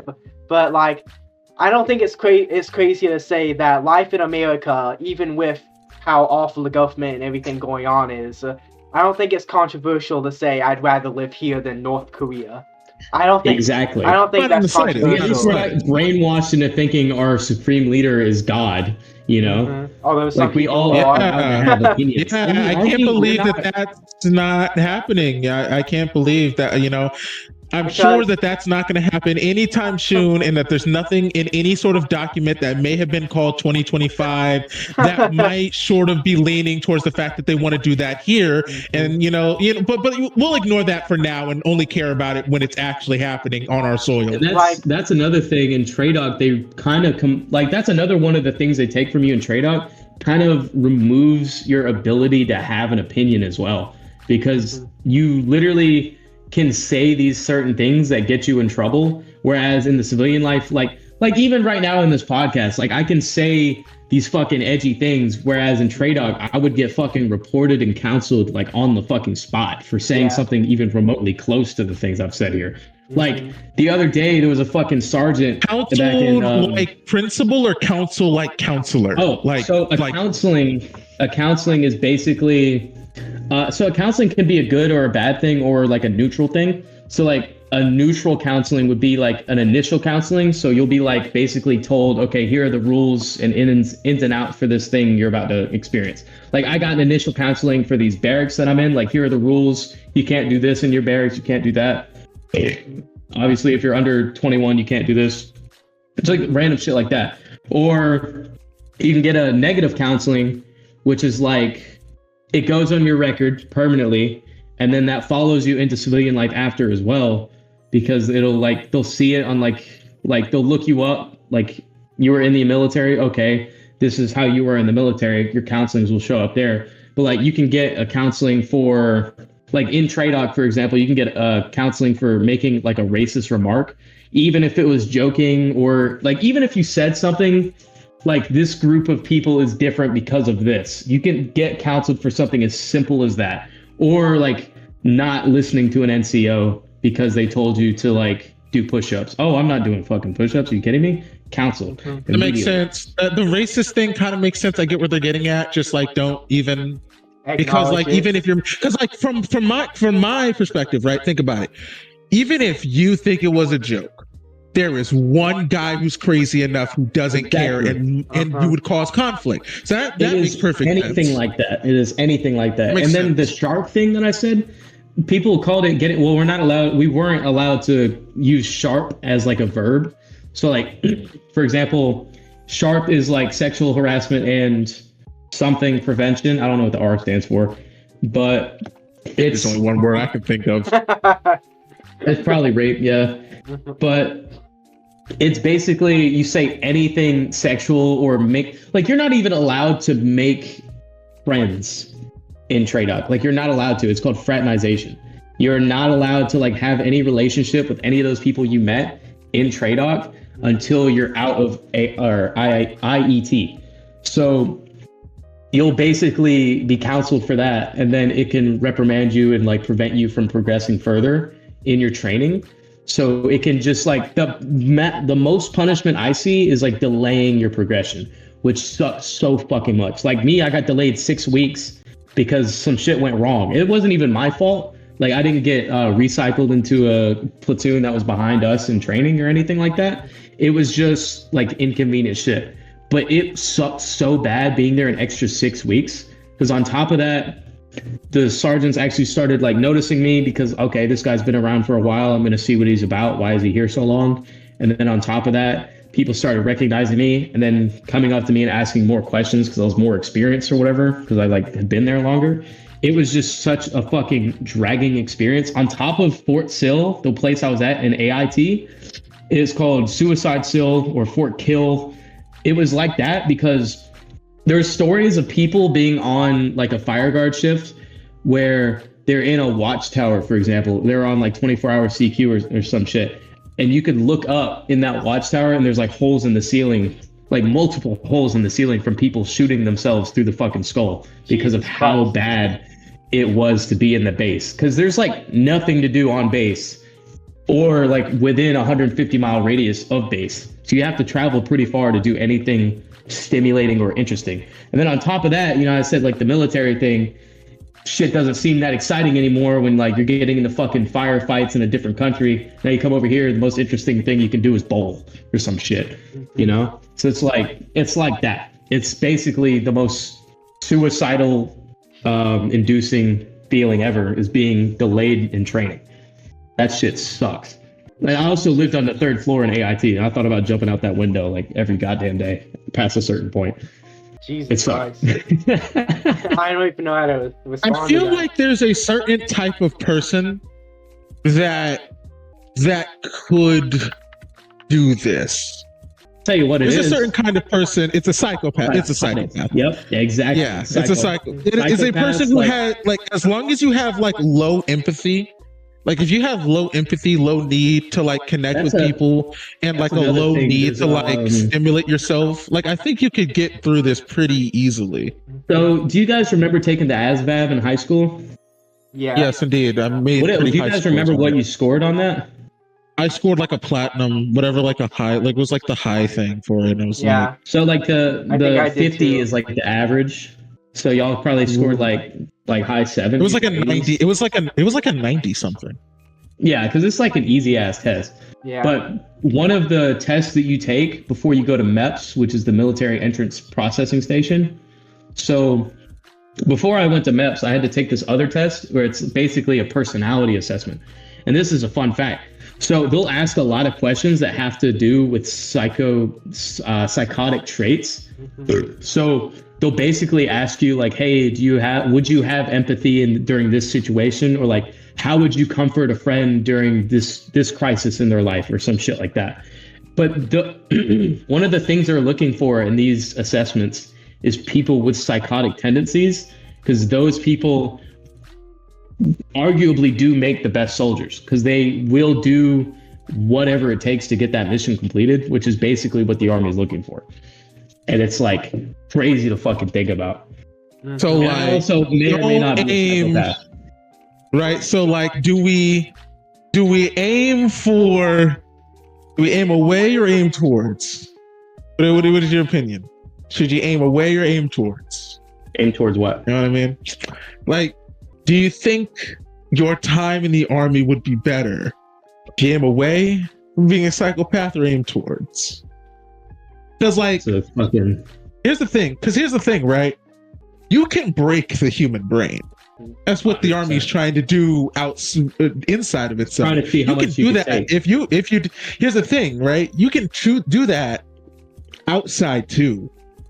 Maybe to yourself, maybe to others. So like, you know, do you think the thing is the way you could go about it? So like, say you tried to lean away from it in your Army career, that would only hinder you from having a successful one. Or like, say for instance, you had to do some crazy shit when you're out on deployment. If you tried to lean away from those like psychotic fucking things, you would have a worse time, because you would be forced to do so many things that you may see as morally or ethically incorrect. Because like in your mind, like, oh, I would never do this to somebody, but on deployment, you may never know what you're forced to do to get home safe to your family. So if you leaned more into it, it would be like, okay, this is what I have mentally prepped myself for, and you might come home in more pieces than you would have if you tried to lean away from that shit. But essentially, do you think it's possible? Like, do you think people who lean towards that way, do you think it's possible for them to bounce back? Like, have like someone, 100%. Yeah, like have someone like who is like normal, like how you are right now, but then when you get in that situation, you go like, you know, soldier mode. Yeah, that's exactly what I mean by when I brought up the switch earlier. That's part of it. So not only am I switching to this more mentally proper and dutifully fulfilled human being, or lack thereof of a human being, I'm also turning off that part of my brain that feels empathy for people in order to get that mission done. Like, I have to be a certain kind of man to come home from all that. So this is the easiest way to do it, and the way that I've found psychologically to separate like me and military me. So like in the military, we all go by our last names, right? I haven't been Branson in 7 fucking months. I barely know who that guy is now, because I've had to go through so much fucking psychological trauma. So I've like slowly had to piece together my personality based off of like how I speak to people I knew before then. And I've been re-finding myself out through contacting people that I knew before I went into this shit. But basically the way the switch happens, it's like, okay, when I put that uniform on, I'm now Diven. I'm not Branson anymore. And when I take it off, okay, now I'm Branson, I can be myself. It's basically the easiest way to make that switch is that last name on the right side of your chest. Like that's now who you are, motherfucker. You gotta lock into this fucking personality. So what if someone called you Branson Diven? What would happen? Okay, there's nobody who would do that, right? And like it's basically I'll call it smokable. So like when you get smoked in the Army, that's basically like you getting corrective action for something you did. Like, for example, when I had to do the thing with the CAC where I held it on the wall and did the plank and whatever, that's corrective action. I was getting smoked for losing my CAC. But if somebody called me by my first name, I'd believe that's like a need for corrective action, because you're not supposed to do that. Like not while we're in uniform, at least. Like my buddy, his name's, well, I knew him as Henderson because I met him in AIT, but his real name's Michael. And he'd call me Branson like outside the uniform and shit. But like whenever we're in uniform, he calls me Diven and Diven only. You know, the same thing for him. Like I only call him Henderson when he's in uniform. And I really only call him Henderson, period, just because like that's how I know them. Yeah. And like, it's even weird to find out. Well, obviously they have first names, but when you find out somebody's first name, it's like, no way you're called that. Your name is this, because that's like what I believe your name is, because that's the only one I know you by. Branson is absorbing the Japanese tendencies, baby. We're their last names only now. Let's go. Yeah. Son Goku. So let's say you're in uniform and someone comes up to you and it's like, hey Branson, would you like just like would it break something? Would it break something? If it's during that switch, which it would be since I'm in uniform, it wouldn't even like register in my mind, because that switch is so like it's literally like a shift in my fucking brain. It feels like my brain flips over and it's like a completely different person. So like it wouldn't register at first, but I'd also be like, who the fuck? Oh, that's me. You know, it's like I have that little moment of like, oh, you're talking to me. Okay. It's like I don't know. It's almost like a type of amnesia almost, where it's like exactly like who's Branson, huh? I'm fucking dude in AIT, whenever I would like text people and shit, anybody who would refer to me as Branson, I would just be like I'd forget that's who I am. You know what I mean? Mm-hmm. It'd be like, and you're not allowed to wear civilians until you're out of IET. So for at least 6 straight months, I was not Branson. Like I was me. I was Diven. Basically, like it had been a long ass time since I was called that name. So it's like I completely fucking forgot who that person was, and I was still like relearning. Like I said earlier, I was still relearning. Like, oh shit, I used to be this guy. So I need to relearn how to do that, so that way I can actually switch it back and forth instead of like being Diven all the time. It's kind of like I compare it to like my sister who plays soccer, Kaylee. She gets called Diven because there's like 3 other Kayleys on her soccer team or some shit, and like I kind of understand how she feels, because like when you play sports, right, you gotta lock into the fucking like it's game time. You know what I mean? It's pretty much that. Like I'm like anytime I hear Diven, I need to be able to respond and click to that, and I don't even hear the fucking other name now, because the way like her perspective is there's 2 other Kayleys. So if she hears Kaylee, she's going to assume they're talking to somebody else. It's like that for me. Like if I hear Branson, I'm like, okay, that's not who I am. I'm going to fucking ignore that, or I'm going to continue doing what I'm fucking doing. It's basically that. Mm-hmm.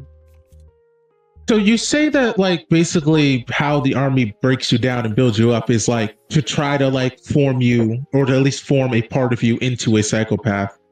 It kind of raises the point that like an actual psychopath, like an actual person who has that limited capacity to feel emotion, probably wouldn't need that switch, because like they don't have to turn on the empathy back when they're in the civilian life. They never had it to begin with. Do you think you'd feel safer with that person than another person like you who has to turn it off and on? No, I would feel more safer with somebody who can switch it on and off, because one person like that would be there's a term for that person, but it's basically somebody who makes the military their entire life. Those people are like too far gone, or like they're the type of people who wear their uniform in like public and shit. Like one thing that's frowned upon in the military is actually, so you know how those people with stolen valor and shit, they wear like uniforms to try to get discounts in places, which those discounts don't fucking exist, dog. I swear to God, I haven't gotten, but like I think I got one discount one time because I was in uniform in an airport at a Starbucks, and I got like 10% off my order or some shit. But anyway, one thing that's frowned upon in the military is wearing your uniform out in public. And I don't say it's like frowned upon. I would more so say it's like, if you're in the military, you wear that thing to go to work. You don't wear that on any of your free time. Like for example, when I was in CalSU, which is our in-processing here at this base, I fucking, as soon as it hit 1600, we had our barracks inspection. I came back inside. I fucking ripped that uniform off. I was ready to fucking relax, you know? So it's like, why would I keep that shit on the rest of the day? Whereas like, so the people who are psychotic and they don't have that fucking switch, those people would be too far gone, and they would like not associate themselves with anything but the fucking uniform and anything but the army. Those are people who are they're weird, you know, they're just not they're just normal weird. people. It's basically the equivalent of like wearing your McDonald's uniform out in public. Yeah, and it's like you talk about work in your like fucking civilian life too much, you're fucking like, okay, I don't want to talk about that shit, man. I just fucking worked like 12 hours. I'm not trying to fucking talk about work again. You know what I mean? I feel like that's a bit of an unfair assessment because, like, well, psychopaths exist just in everyday daily life. You'll probably never know if you met one, and most of them are in the military. They're in like regular civilian jobs, and I would probably make the hassle that they don't like only talk about their civilian job. Like, I don't think you have to have empathy to be able to like want to do something else.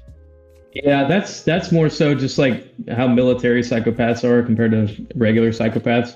Because like regular psychopaths they'll just be non-empathetic and like behave a certain way, but like military ones just kind of, that's their entire thing, is being a military psychopath. You know, you could because like the army is definitely a large part of you, and once you're in, you're technically never out. Like there's a thing where it's like once a soldier, always a soldier, because like you'll always have that knowledge in your brain because it's literally like carved into it. Like everything military related, I will never forget unless I'm like a dementia-ridden 80-year-old. Like I'll never forget this shit. Basically, because it's also like I've trauma bonded with so many fucking people. Like there's so many experiences I'll never forget just because of the trauma associated with it. Like I'll never forget like for example, like I was on something called Jacob's Ladder in basic. It was by far the scariest thing I had to do. This 40-foot tower that's basically two long ass telephone poles that are 40 feet tall, and then telephone poles corresponding, making a ladder basically, and you got to climb all the way up, go over, and then back down without a harness, without anything. Like there's like a cushion at the bottom. Oh, you mess up, you die? Okay. You mess up, you fall, and possibly break a few bones, because people have like fucking broke their necks before falling off that shit. But yeah, so can die. So okay. I mean, you can, but nobody has. So yet. You just said people broke their neck. That's not livable. Yeah, you don't have to die from that. Yeah, you know. Anybody who dies from that's a pussy. Am I losing my brain? What are you talking about? Like there was, like they said that somebody had broken their neck, but they lived, you know? Like they didn't die. Nobody's gonna die. That's what they said. Like you can live and break your fucking neck. It's just, you know, you're not gonna be paralyzed. Yes. You just paralyzed. Like people have lived from worse. Like, you know, like there's stories of people getting shot point blank with a fucking shotgun and living after that. Yeah. Like I guess you said neck and not spine. So like I guess that's where it was like yeah. I mean you can still survive your spine getting broken. Again, you'll just be paralyzed for life. Right? If someone banes you, you survive. It's this area right near the cerebral cortex. But what I was going to say is going back to the whole discussion of would you feel safer with someone who's a psychopath or someone who can, you know, switch back and forth. You can make the argument. I'd say. Oh, no, go ahead. I was going to say you can make the argument that that it would be preferable to have a psychopath who's on your side than have someone who still feels empathy. Oh, 100%. Because imagine you're in a situation where it's like you and the psychopath against like a bunch of enemies. That psychopath isn't gonna care about killing like the enemies because they don't feel any empathy. What they're gonna care about is protecting themselves and their fellow comrade because that's what they're supposed to do. Whereas someone who still has a little bit of empathy, there could be a case where that switch, you know, temporarily switches back and they're like, oh, what have I done? You know, I can't kill these people. They haven't done anything.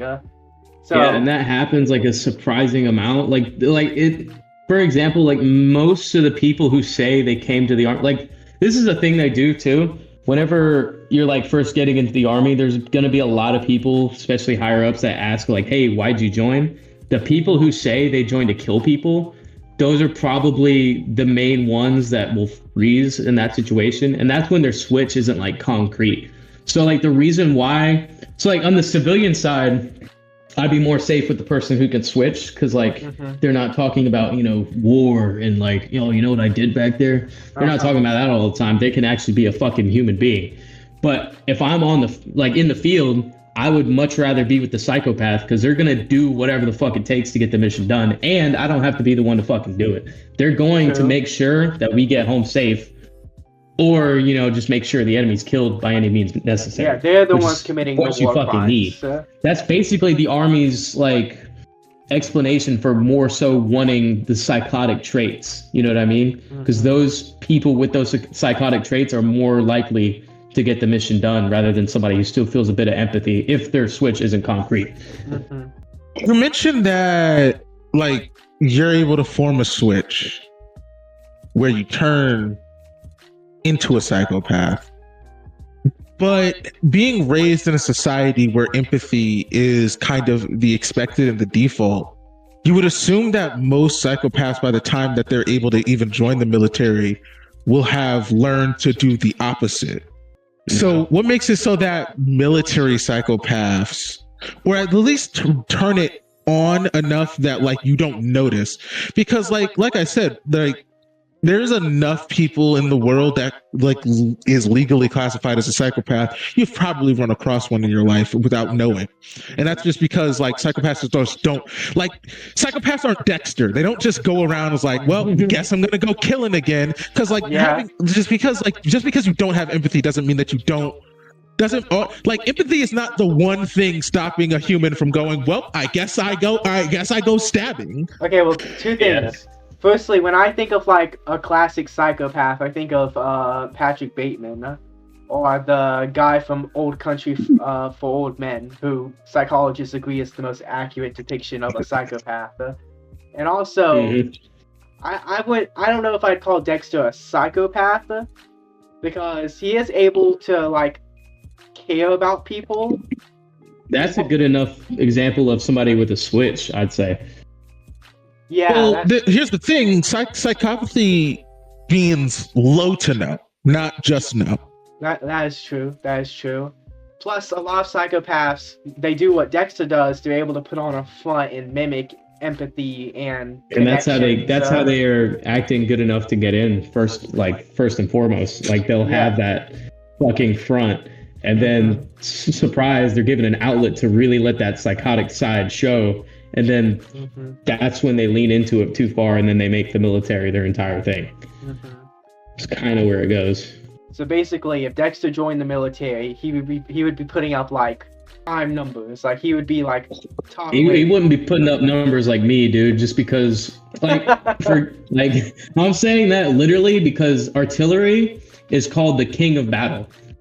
That is like everything the artillery is associated with, because from the time we were invented, which was the same time period that cannons were invented and utilized in battle, around the 1800s, or 1700s rather. So from there to now, we have the highest kill count, because artillery is utilized the most. It's the easiest to utilize, that gets the most amount of kills. So basically all I'm saying is like, okay, so infantry, for example, they're called the queen of battle because they kill a lot of people and they make up the majority of the fight, but artillery makes up for, they lack in numbers, the amount of firepower.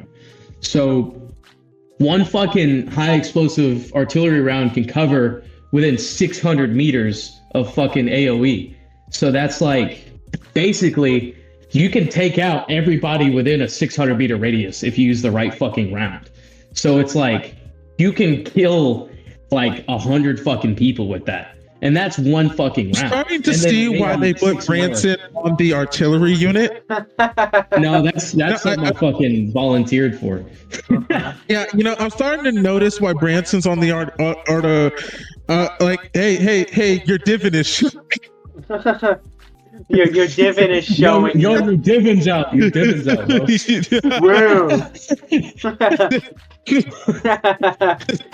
Bro. bro is talking about how like, nah, that psychopath got nothing on me. Do you know how good my part of the military is? I chose this. I took it beat by beat, bar by bar, because I wanted to be the one to take the crown. I mean, I didn't know that until like after I got in. I was like, oh, okay, so we actually do kill the most people. I'm into that. I like that. Like, it also makes sense from a historic standpoint, because you said that type of warfare was invented around the time cannons were, and you have to think cannons were also around the time where muskets were like the primary firearm. So you can imagine that's a what cannon. The infantry used. Yeah, like you can imagine a cannon doing way more damage than fire. Give me like 30 seconds to reload. Fire again. Oh, I missed. 30 seconds to reload. So yeah. Especially since it's a bigger impact. Like a cannon is just a giant gun at the end of the day. It is just, what if we took this thing? Yeah. In reality, it was, what if we took this thing and then made this part smaller and made this part smaller and then made it so that you could hold it? But like a cannon, but you can imagine a universe where it went the other way around. If someone was like, wait a second, why shoot thousands of small things when I can shoot one big thing and then like just boom, gone. Like the reduced to ashes. The army, like the continental U.S. Army, has been around since 1774, right?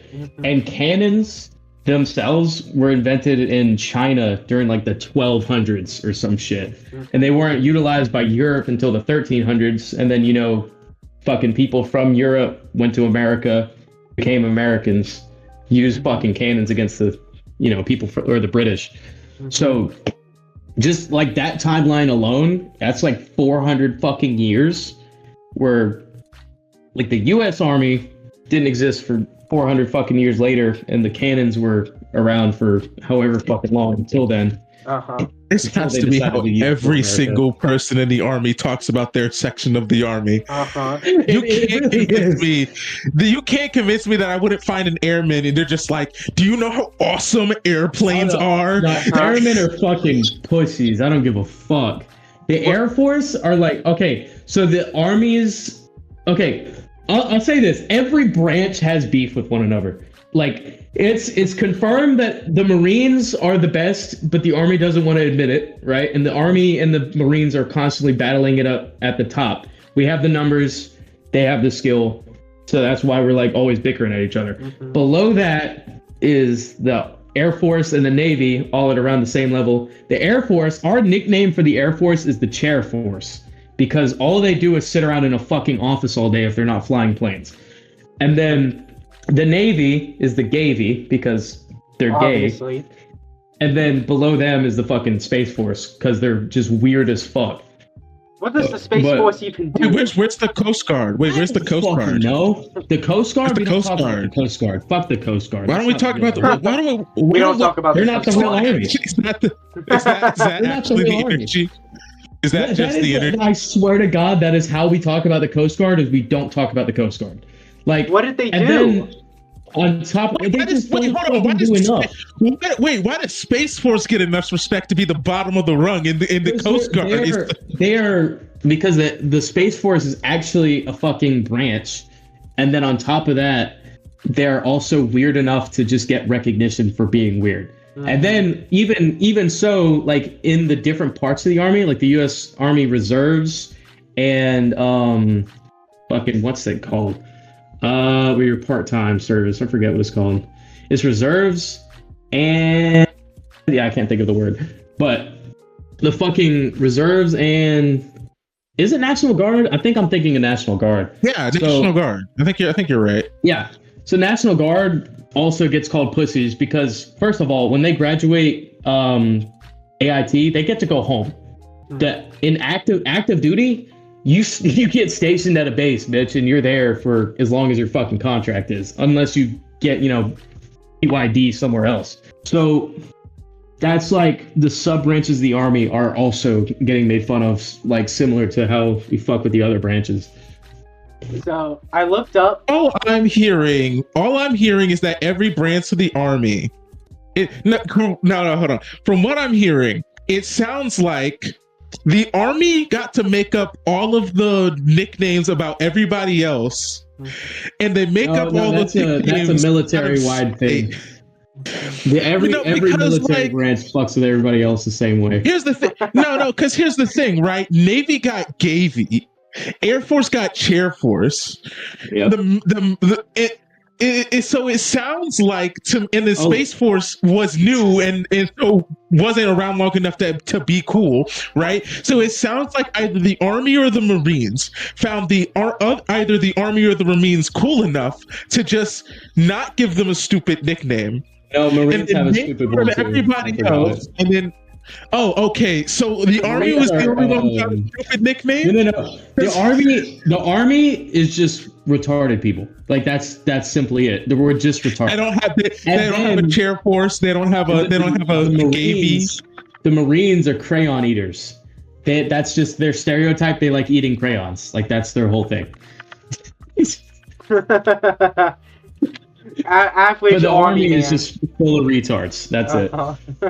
Because we get shit done, right? But like we're such a disorganized fucking mess that it's like the Army is the most unorganized, organized thing I've ever fucking even known existed. Like it's fucking insane to me.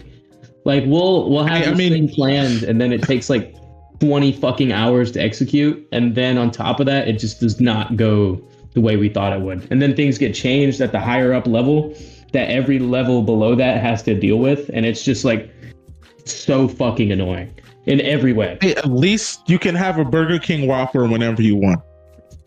If that one post was real. No. No, I don't mean you. I mean like the Army in general. I don't mean you. You don't get nothing. There was a post I saw where like operationally speaking, if everything went right, so that means fuck all nothing. Operationally speaking, if everything goes right, you could get a Burger King up and running if you wanted to. It's just that would never happen because it's just that would never happen because like, when is it ever going to go to plan? Exactly. That's exactly how it is. So hey, at least if logistics actually went right, at any time you could have a Burger King. Yeah, it would just need for like several different pieces to line up, such as like HVAC to set up the air conditioning in the building. Whoever the fuck troops are just gonna set up the fucking building itself. We gotta make sure all the commanders and shit approve it. There's health inspectors that need to be employed, and then there's supply. Oh my god, supply is the most annoying thing to deal with in the military, and like you can ask anybody. Well, I mean, it is the most important thing. As Sun Tzu once said, feed the army and you win the battle. Yeah, but it's like, the thing is, so there's this thing called POGs. POGs in the army are people who chose a non-combat MOS purely because they either didn't want to die or kill people. Those are called POGs. Now, the guy who Andrew Garfield played in that movie isn't a POG because he actually chose a combat MOS. However, he just wanted to, well, I don't know. I think combat medics and MOS that are a combat MOS. I'm not sure. But, well, it has combat in the fucking name. I'd assume it's a combat MOS. But basically, POGs, like supply people, are annoying to deal with because they don't really have like the heart. Their heart isn't into it. You know, like they don't have the army grit that most combat MOSs do. It's they're like the secretaries of the military. Yeah, and they're like super unenthusiastic, and they have to have their thing a certain way, and if they don't, they're just gonna be a dick about it. I don't know how else to say it. And then on top of that, if they don't get like you say you asked for like 7 crates of ammunition, they might give you 5 just because of based on some other shit they got going on with their rules and regulations and their SOP. They only give you 5. And then they're like, fuck you, you're getting 5, yes? And then you're just like, okay, fine, fuck you. I feel like, you know what that sounds like to me? It sounds like someone up on the higher part of the chain got to make the 2 lower guys look at each other. And then one lower guy got angry at the other lower guy, and so the other lower guy retaliated at a different lower guy, and now all the lower guys, out of pure spite of tradition, hate all the other lower guys for no good reason. That's pretty much, that sounds right. Sounds like you're in a toxic cycle of hating this other guy because like if he didn't have the job, you couldn't do your job. Like why are we all so angry at each other? Isn't the whole thing to be united as one giant killing machine? That's another thing too. If somebody like say that there's like, okay, so specifically in my MLS too, there's a lot of other moving pieces as well. So like my job is to move with the infantry, get on an observation point or an OP, and look down at the fucking field of battle, call in artillery fire to a firing line. The firing line is made up by 13 Bravos, or the Canyoneer people, 13 Juliets, who are the people who run the numbers and make sure all the data is good, 13 Mikes, who launch a specific system, and then 13 Romeos, and I fucking forgot what they do. But all of those MLSs need to cooperate in order for my job to be done. So if there's one fucking person that's slacking off, for example, in AIT, when we were doing grid live fire, grid is one of our mission types. So how a grid mission works is like, say my call sign is 91 Romeo, and then theirs is like Thundercock or some shit. So I'm like, Thundercock, this is 93 Romeo, just fire over. So that's like the first fucking transmission. And then they repeat back, just fire out. And then I say the grid coordinates. So it'll be, usually we'll do an 8-digit grid. So it's grid November Delta being the grid square identifier. And then it'll follow like 1, 2, 3, 4, 5, 6, 7, 8. And that's the grid coordinates. And then they, they say again that shit back to me, and then they'll fucking launch the round, and then that's when I'll be like, I'll see the fucking round land after they give me the message to observer and all that shit. But like, while all that is happening, I communicate to the fire line, and then they have all that shit happen. But during our fucking live grid firing, it was... the fucking firing line sucked so much fucking ass. So I had a round land, right? And it was on this hill. It was exactly where I put it. And an adjust fire mission, you can adjust the fucking fire. That's how it works. So I said, drop 400. But then the shot landed in the same fucking spot. When you say drop 400, that means your shot trajectory is, instead of going to here to the end of the curtain, it's supposed to go like 400 meters short. Because, you dropped it 400, but it landed in the same fucking spot. Basically meaning those other fucking MLSs down on the firing line weren't doing their fucking job correctly. So, well, all I'm saying is, if there are people who are not doing their jobs and not a part of the whole fucking puzzle, like, the whole puzzle got to be doing their shit correctly for one thing to work. But if one piece isn't working, none of that shit's gonna fucking work. So... all that shit went wrong just because everyone gets pissed off at everyone. Exactly. And my instructor even said that he was gonna fucking drive down there and beat the dog shit out of whoever was sucking at their job. That's how pissed off he got. He said he was gonna beat the dog shit out of them. And everybody else was laughing their ass off because we didn't have to deal with that shit. We're just privates. And like, he's the instructor. He's like, okay, this is ruining the whole fucking purpose of this exercise. I'm gonna go down there and fuck them up. It's like, it's so rage inducing. But like, I bring it up specifically with like the chain of supply to be like, I feel like it doesn't do you or anyone else any good to be like, that motherfucker gave me 5, I needed 7. I'm gonna go berate him. Yeah. So I feel like in that case, like, because in that previous case, like, no, that guy's directly fucking up. How is he not hearing the very clear order of drop 400, right? In the case of the guy who gave you five crates instead of 7, if there is legitimately like order on high, I cannot give you a full 7, here's 5. What's even the point of getting angry at the dude at that point? What is that? Because like, they don't elaborate on why, and they never fucking give a reason as to why nothing can just work correctly. And it's always over, like, here's the thing. It's always over this hypothetical thing. It's never because, supply is limited. It's never anything like that. It's always like, if we do except this time, this might happen, so we're not gonna do this. That's how it is every time. And it's always like, oh, we can't give you this amount of toilet paper because we need to distribute across the battalion in this manner or some shit like that. It's always just like fucking obnoxious for no fucking reason. Is it obnoxious because they made it obnoxious, or is it obnoxious because someone above them made it obnoxious and they have to just follow those orders? It's usually because someone above them made it obnoxious, but it's like weird because how supply people are. It's just they always sound so petty and fucking like out of breath from fucking living their lives, if that makes sense. Like wouldn't you think about it? You have had this conversation with the same guy who's on your same level about 15 different times. Oh no, he's not on the same level because he's seen as a fucking somebody who didn't choose combat, somebody who chose the easy way out or the easy way into the fucking army. Like they're seen as like somebody who chose to suffer less for themselves. What is even the point of like?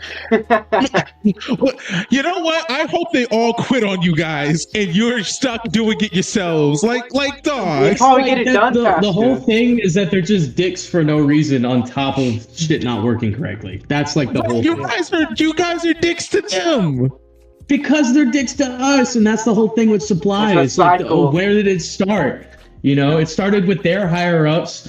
And then they piss us off, and then because we're pissed off, we can't get our job done, which pisses the people above us off.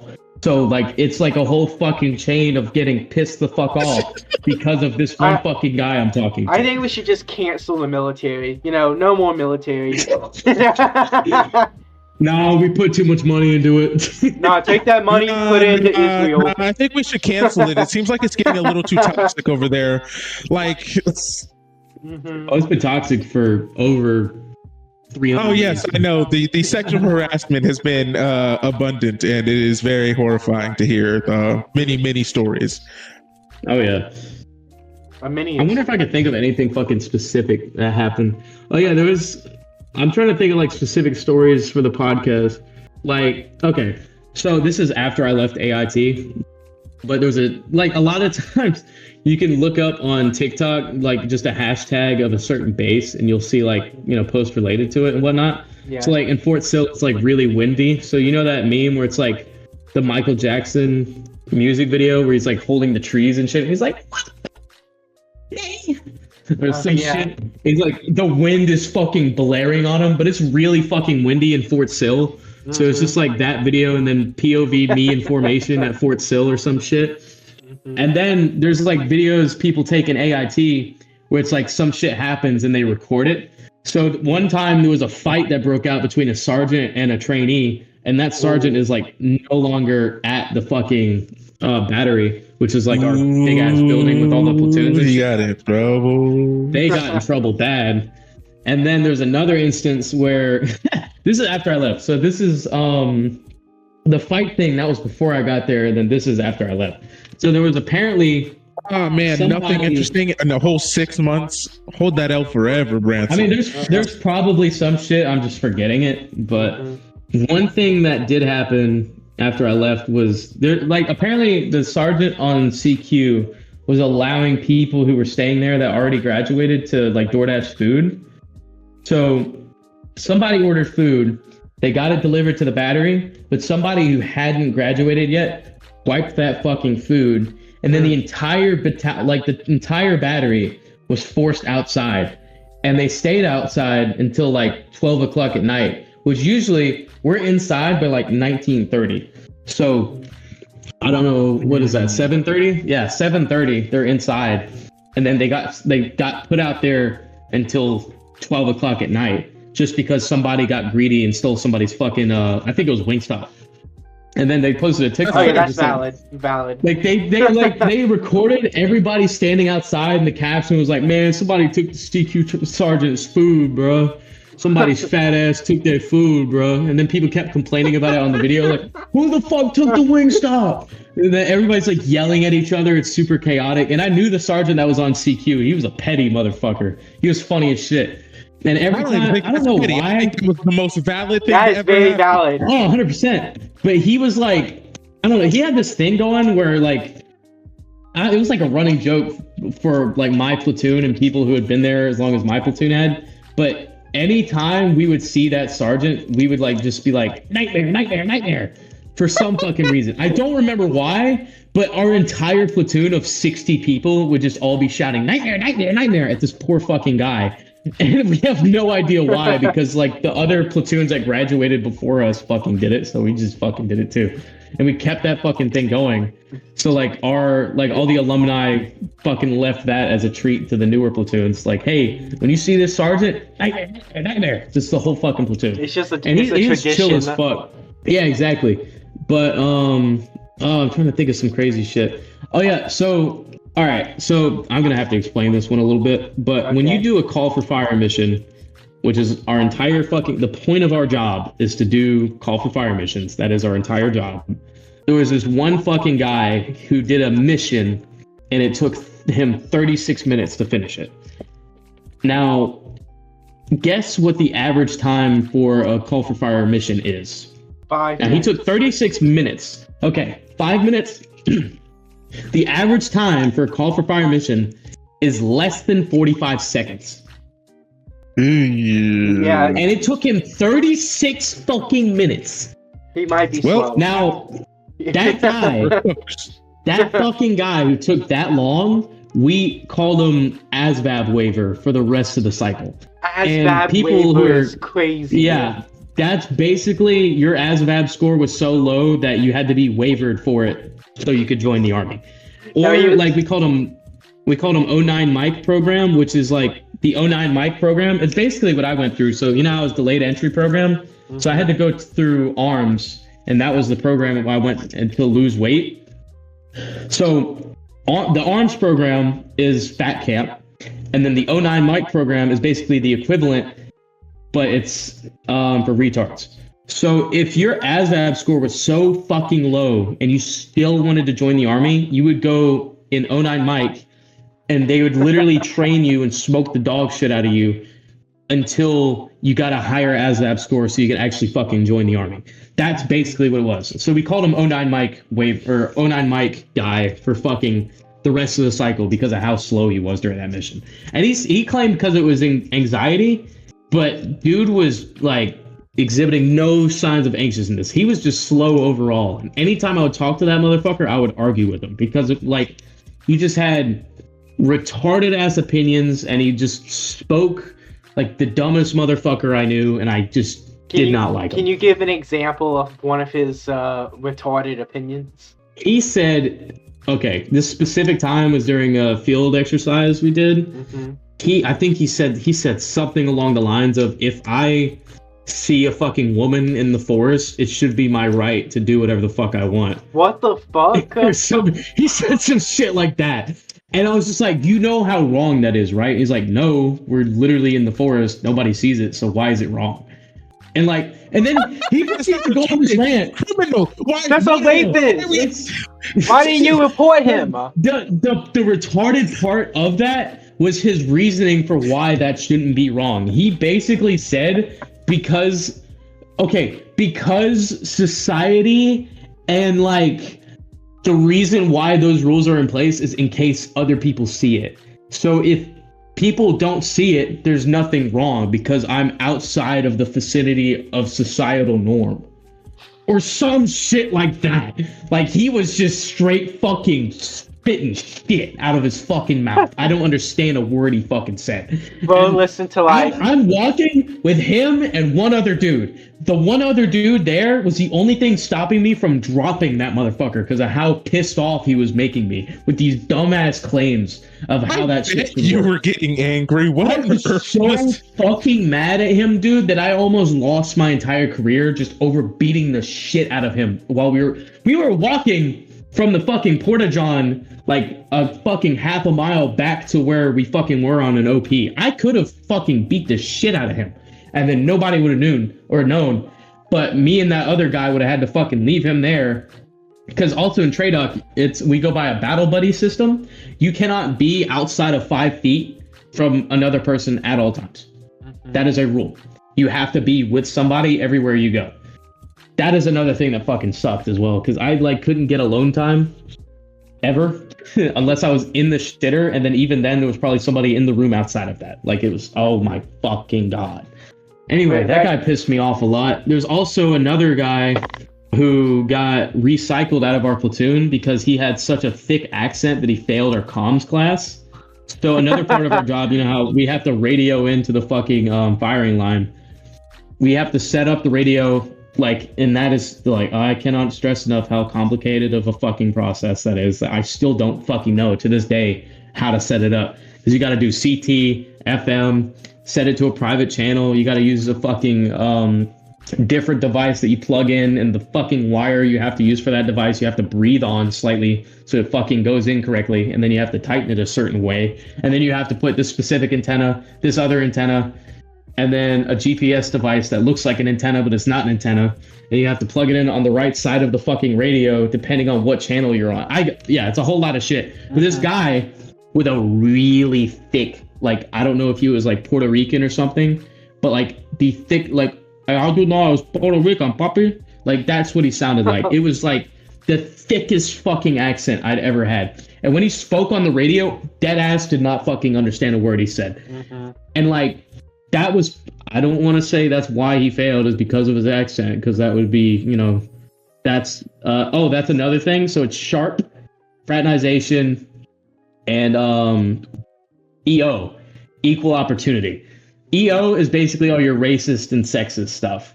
That's basically what equal opportunity is. So did President Trump say we were DEI woke?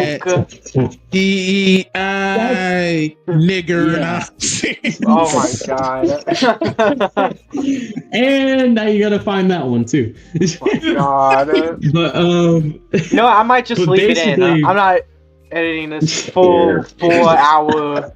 I'm just one of them's gonna slip through. And I'll know when the video gets flagged. Oh god, but basically he fucking, when he came on the radio, dude, he fucking sounded so goddamn funny, because it's like all the same shit that I said earlier. The Thundercock, this is 94 the data. Just fire pull over. He would say that shit. I'd be like, okay, I think he said it, instructor, and then he was just like, just fire puller out, like super unsure, like, okay, I think you got it. And he was like basically testing if we were fucking correct on anything, so he had to be like, I don't know how to not be racist about this, but I have no idea what you just said. Like, because the sergeants and shit can get in trouble for that shit too. So he was also like, oh god, I don't want to tell this guy he's gonna fail, but like, he might fucking fail. But his name was Burrito. Fucking Brito, and we just called him Burrito. I don't know how we didn't get in trouble for that, but we just called him Burrito. I mean, it sounds close enough to his actual name that I don't think like the high ups would have noticed. I don't know if he wasn't catching it, so he didn't report it, or he just didn't give a fuck. Because he also seemed like he didn't give a fuck about like being in the army. Because he was one of the shitbags who like would like cut in line and shit. Which, oh my god, that's another thing about the army, dude. You fucking grow to hate certain people. Not because of the color of their skin, but because of the way that they fucking conduct themselves. Exactly. So motherfuckers who would cut in line, talk in formation, move in formation, get the rest of the platoon fucked up, or just not be right ever. And not, like, the thing is too, most of the shit that you go through in basic training is mass punishment. And in AIT, it was assumed that mass punishment was more so getting shied away from, and now you're moving toward like more towards individual punishment. That's not the fucking case. It's still mass punishment. So if one person's fucked up, you're all fucked up. And then all that person's doing when you're trying to help them, like help guide them in the like the correct direction, they're just telling you, hey, get off my dick, guy. I can do whatever I want. Like, so you can't really fucking help them. So now just everybody's gonna get fucked up every time this guy's fucked up. But he was one of those fucking people, and he's just fucking dickhead. What was I saying? I'm trying not to go through another fucking monster, because I not that I'm gonna be kept up after this, because actually I got another story. So, you know, I said I was one of the top people in AIT, right? Yeah. So I also was an honor graduate, and honor graduate only goes to, so the way classes are broken up in AIT, it's a platoon of 60 people, and then each class is broken up into half the platoon. So A through L, I believe, is class this number and this number, and then the rest of the alphabet is class this number, this number. But it's 2 classes per platoon. And there is distinguished honor grad and honor graduate per platoon. So I was honor graduate, and then our distinguished honor graduate was this guy who was like gonna be a teacher or a history teacher or some shit, and he like never cursed or anything like that. So I obviously wasn't gonna be distinguished. You have to be good at your job and also just be a good soldier. I was just the good soldier part, or not just the good soldier part, but I wasn't like a great role model person, you know, if that makes sense. And then the other class, their distinguished honor grad was somebody who's prior service, and that guy took a 19-year gap in service. So he was with 2nd ID or Infantry Division back in 2004. So he was like in Afghanistan as an infantryman, killing people across the fucking sea before any of us were born. Exactly. And then he fucking came back after 19 years. Just like the man. Yep, he was already going through a divorce. He could have been a fucking first sergeant if he never left the army. So he got distinguished honor grad because he was just like, I don't know how to describe him other than like the role model soldier. Like every single, like there wasn't a bad thing you could name about that guy. He was just on his shit all the time because he was there when the army was a harder fucking army, you know? And then like the only thing bad I can name about him is the reason why I brought the story up. So okay, basically this guy is the most squared away person ever. And you wouldn't think of him to be the type to do anything like even remotely inappropriate. Like the only time he'd cuss was when he got frustrated at the platoon because at one point he was our PG or our platoon guide. And the only time he would like cuss or get mad is when the platoon was just being a bunch of fucking dickheads. So then he would bring out his like old army self and be like, okay, you motherfuckers, let's fucking get our shit together. It's only this. What the fuck are we doing? He would just cuss us the fuck out. And he's not allowed to do that. So he got in trouble for that. But the only other thing I could think of was a situation where this guy needed a plunger because he clogged his fucking toilet. And he went over to this guy's room because his other buddy was roommates with this. Okay, so the distinguished honor grad that I was talking about, the squared away guy who did the 19-year gap in service or whatever, his name is Pierce. Okay. And Pierce was in the bathroom. So the guy who asked for the plunger was talking to Pierce's roommate. And Pierce's roommate was like, hey, Pierce, I need the plunger. And then he was in the bathroom and he was like, okay, give me a second. He hands him the plunger, like through the fucking crack in the door. Yeah. And then the roommate looks at his fucking hands after he like gets the plunger and he sees the substance on his fucking hand. Now it's not shit. It's something else. No. Yeah. So then he's like, what the fuck is on my hand? And then all Pierce does is like laugh and close the door. Like nervous laugh, like, oh, and he shuts the door. And it's basically presumed to be cum. It's like he got cum on his fucking hand. So Pierce was probably jerking off and then just handed off the plunger right after he came or some shit. And my question is, why didn't he like wipe his hands with toilet paper or something? I think that was on purpose. The wildest fucking thing. That must have been on purpose. You know what? I'm gonna be honest. I'm gonna let that murder slide. That one. Bury the body in the woods and forget it. Couldn't kill Pierce either. He's a fucking black belt in karate and shit too. Like he did martial arts and stuff. Nobody could touch Pierce. Basically, he was like a military badass. So it's like you got mad at Pierce. You can't do nothing but talk to the higher ups about it because you can't fucking handle anything physically with Pierce because that motherfucker is hardened. If Pierce wants to smear his freshly spewed cum all over you, he can do it. He's gonna do it. He doesn't give a fuck. But God, I'm trying to think of another fucking story. Oh, I was gonna say I thought that would be the perfect story to end the podcast on. But I think that's just one more. heinous enough. You got one more. Yeah. One more. Okay. So There's inspections, right? So every single morning, our first hit time would be 5 a.m. So 5 in the morning, we're all outside of our rooms. And then, you know how like whenever somebody of higher rank walks in, you have to yell at ease? That's a thing. So you yell at ease, go to parade rest, and then unless you're told to relax, you stay at parade rest. So our sergeants would like go through our rooms and shit. They walk in, make sure all the drawers are open, and then inspect that your room is clean, basically, because it has to be clean at all times. And sometimes there's a health and wellness inspection, and this is like once a month. So I only saw this shit happen maybe 3 times. So a health and wellness inspection is different. This is where everybody in the battery is outside until each floor is inspected by like cadre members. And by inspected, I mean like they flip all of your shit and make sure you don't have any contraband whatsoever. And there was this one guy who had so much fucking contraband that he got kicked out of the fucking army.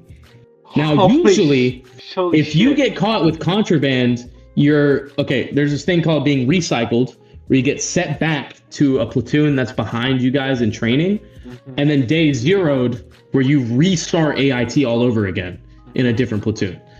So he got it so bad that he not only got out of the fucking army, that he got every other punishment before that. So what they found in his room was 22 vapes, a monitor, a PS5, a Nintendo Switch, a Steam Deck, and yeah. What did they find? I'm sorry. He had like, on top of that, they also don't allow you to have certain cleaning supplies with like bleach, because you can make shit that, like kill yourself basically. Yeah. So because that's a common thing. And bleach plus ammonia. Yeah. So he fucking had all that shit, and he was like the dealer. So basically, we weren't allowed to have vapes until like the last week I was there, because it was another guy who like got day zeroed for having, or like not even having a vape, but he was talking about buying one. But he got a challenge coin from our battery commander, which is a really fucking high prestige thing to get. And then it was the first fucking challenge coin that the battalion or the battery commander had given out ever. And it happened to be to a guy that was going to get day zeroed for talking about buying a vape from this dude. And that guy had so much fucking contraband that we just never saw him again. And then on top of that, the guy who the battery commander gave a challenge coin to, like, literally, this is the fucking, like, the way shit happened. We had a cool ceremony where there was food trucks and shit. It was the first time we were allowed to have shit for, like, the longest time. I think it was a few years we went without being able to have food trucks and shit at the battery, because there was some other AIT battery that like had too much contraband or some shit, and they ruined it for everybody.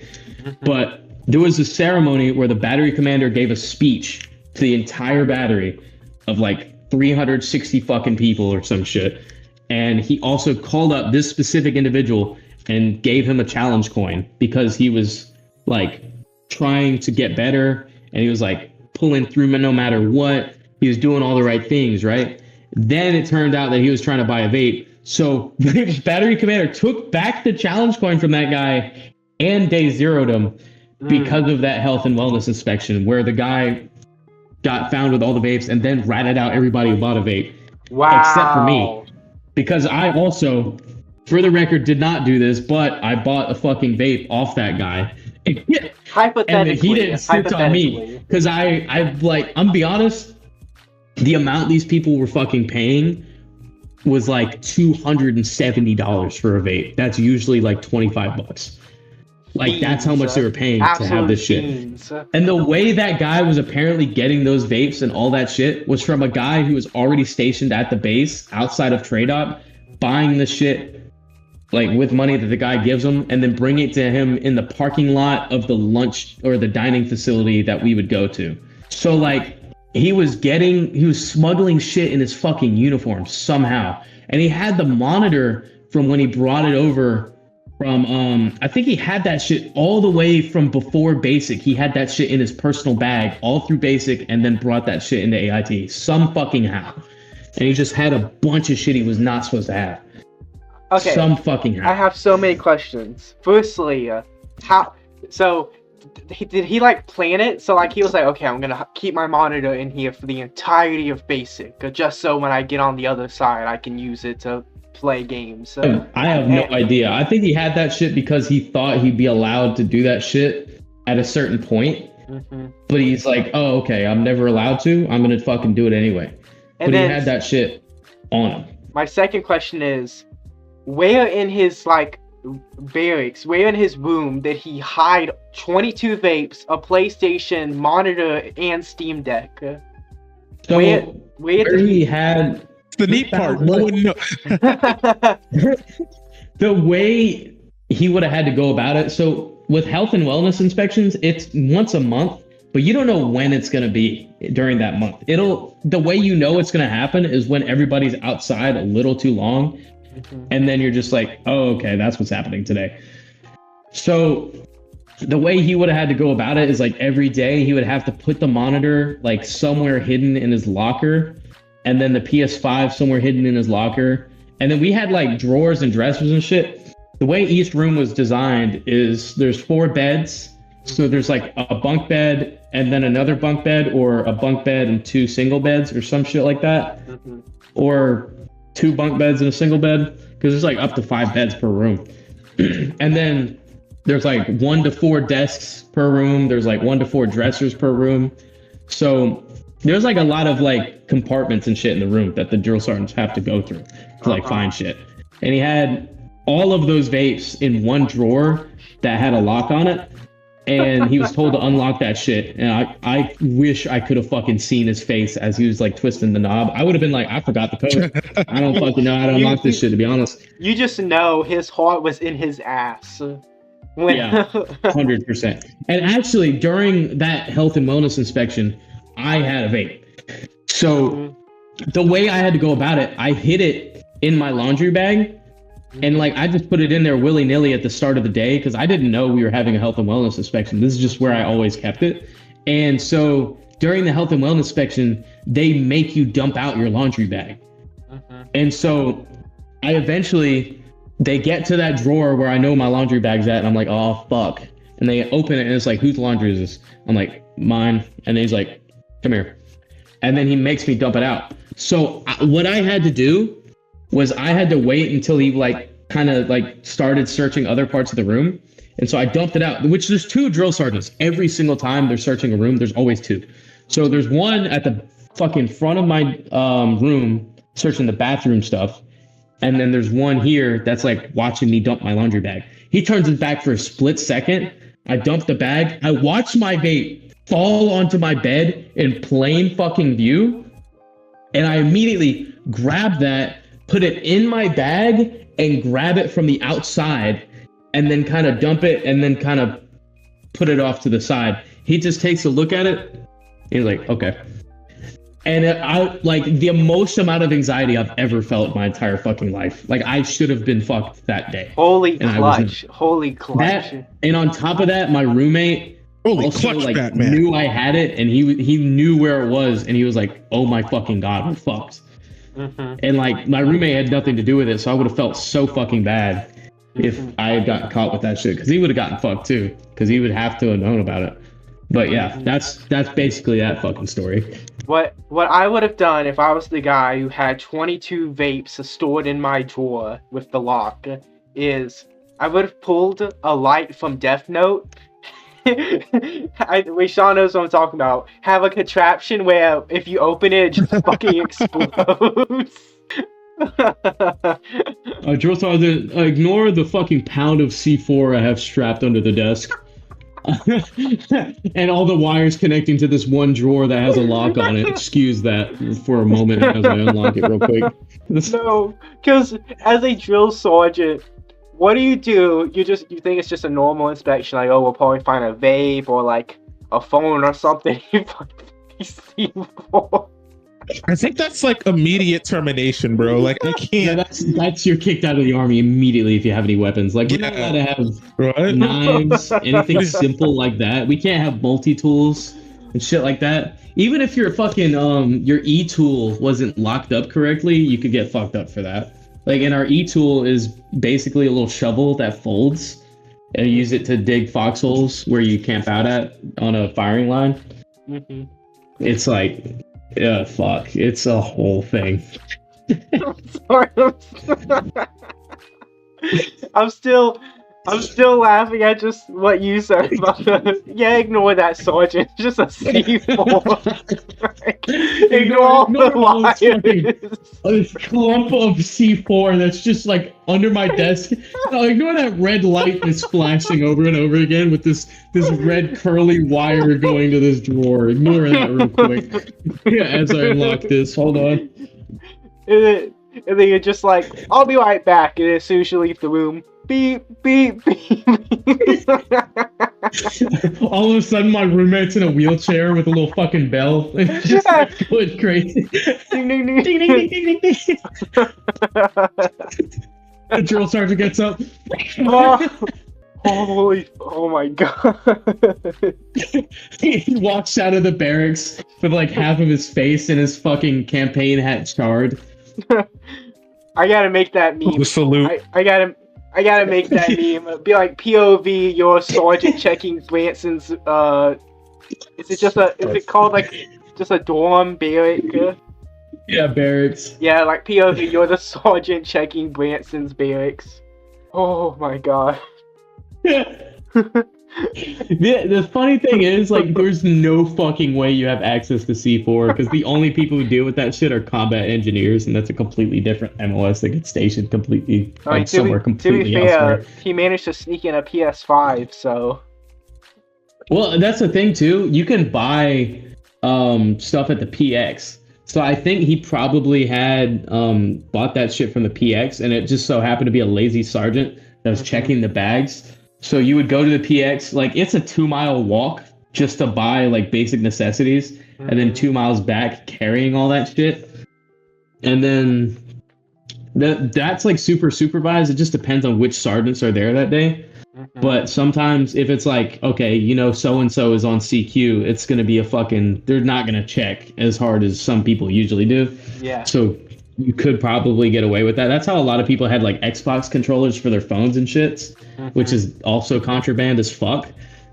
Yeah. Like some people would have that shit, but he went the full fucking route and got a console. I'm sure he probably had a Wi-Fi box in that bitch too, which yeah, they not couldn't just see a that, console. so I don't even know why the fuck he would even have that. Not just a console, 3 consoles.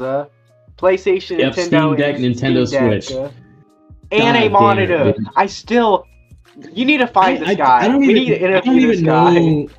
I don't know if it was like a monitor. I think what happened is he got mailed in a projector. Oh, like one of those, like off the TikTok shop? Yeah, like I think what happened is he got that mailed in and then he somehow like snuck it without because everything you get mailed in, the fucking sergeants also have to look at that too.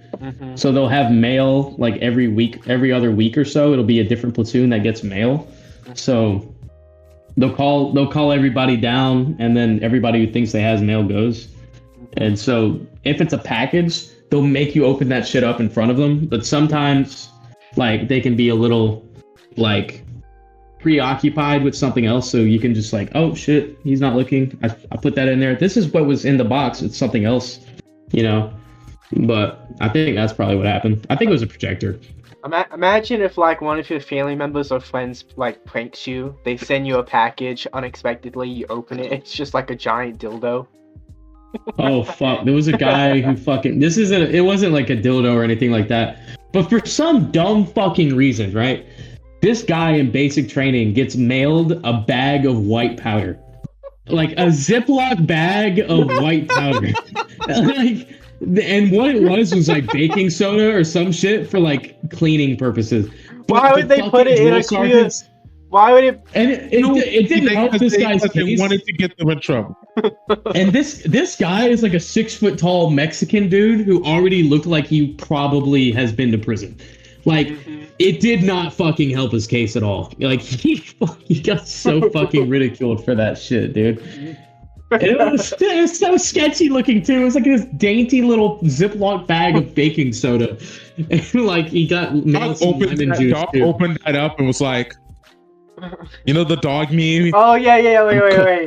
Wait. Yeah, and like the drill sergeant, they tested it. This is a funny thing too. We had a drill sergeant who was addicted to cocaine for 9 years, and so this is also the guy who had the same MOS as me. So he was the one who talked crazy about blowing up children's hospitals and shit like that, or whatever the fuck. And he like took the bag, he opened it, he licked his finger first, stuck it in there. It's not cocaine. That's honestly casual as fuck. And then he openly just talked about having a cocaine addiction for 9 years, and he was in the army for 11 years. So let's do the fucking math. He's either still addicted or was addicted for like all of 2 years he was in the fucking military. He wasn't addicted to cocaine. Also, I'm not gonna lie, that's actually aura. It is. That guy was badass, and I want to be like him. And the way he would talk too, he sounded so fucking like disassociated from life.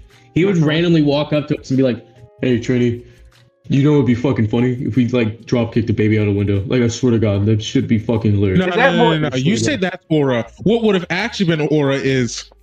He just the thing was, like, he did that shit outside. If we were in an environment where there was a tabletop in front of him, I know he would have done that shit. 100%. He would have taken out a credit card, fucking diced that shit up, lined it up. No, it's not cocaine. By the way, that voice you gave him, it sounded like a Moist Critical impression. No, he sounded like Moist Critical, but looked like oh fuck! What did he had the most weirdly shaped head that looked like it was caused by a cannonball hitting him in the fucking dome. Like, he looked dented and damaged. I don't know how else to describe it. He just looked like he'd been through some shit. Hey guys, it's your sergeant here. Today I'm gonna be testing. He was also one of those drill sergeants who just did not give a fuck about getting sharped or EO'd for anything. So he would talk about that shit when no other drill sergeant would. He had a full conversation to the entire fucking company about which fucking branch has the hottest bitches in it. That's what he said. He said, "Dude, you get stationed at a fucking base where you have access to Air Force chicks. Swear to God, they're the best ones. I swear to God, they're the hottest ones. You can't get a badder bitch in any other branch. I swear to God. Like, I went to the Navy. It's a bunch of fucking gay dudes." And like, he would talk like that. We were all just like, "Well, you can't fucking say any of that, but okay. I hope nobody reports him," because he was cool as fuck. But he was also like, he'd smoke the dog shit out of us all the time. So it was like, I don't know if he's gonna get reported, but he doesn't care either way. Because he's been demoted so many times, but he's been in the army so long that he climbed back up to fucking sergeant. Like, he went from E4 to E5 to E6 to E5 to E4 to E5. That's where he fucking went. Like, they can't keep him down. No, they cannot. He just kept fucking climbing. He'd also been divorced like 3 times. He didn't give a fuck. Honestly, moral of today's podcast, be like that guy. 100%. Yeah. And join the army, but talk to me first. I'll get you in. I also get an incentive for that. Don't join the... If anything, the takeaway is don't join the army or the military. That's the takeaway. Is the army is the best place to be. I'm not going to be fucking miserable the next 3 weeks when I'm in the field at all. Oh, it's going to be great. Yeah, and everything here, in case someone at the where Branson's at happens to watch... Someone at my unit sees this. Just know Branson this entire time has been playing a character. He's been playing a character. This is not me. I'm amping it up for the podcast. It literally isn't Branson. Yeah. It's because they don't know Branson, they know Diven. This is a made up character. In fact, this is not me. In fact, when I'm editing this, I'm gonna put a Sora AI watermark on your on your video. Hell yeah, dude. There you go. And then we'll have a part 2. We'll have a part 2 where I'm like really professional and in uniform, and I'll act like I'm on a business call the whole time. Oh my gosh, yes. A completely different person. That'd be funny as fuck, actually. Yeah, I would have to take my name tape off because, like, oh fuck that. That would be peak. Like we've interviewed. I'm down. Like we've interviewed the civilian Grant. We've interviewed Branson. Now we interview Diven. That's actually a fire idea. And then I'll just do it like I have a split personality. I'll be a completely different person. Like your Moon Knight. Like halfway through the podcast, we accidentally say Branson, and you just switch. What? What? You're like, what am I wearing? Why did you say that name? Why did you say that name? It was his mother's name. However that line goes. It's his mother's name. It's his mother's name. Who the fuck says that? Does somebody else watch Batman fucking beat up Superman? Lois, in that scene, Lois ones up and stops Batman from killing Superman. Really? Yeah. I don't remember that. Yeah, Batman. He's like, why did you say that name? Explicitly stopped by like, why did you say that name? He was like, it was his mother's name. It was his mother's name.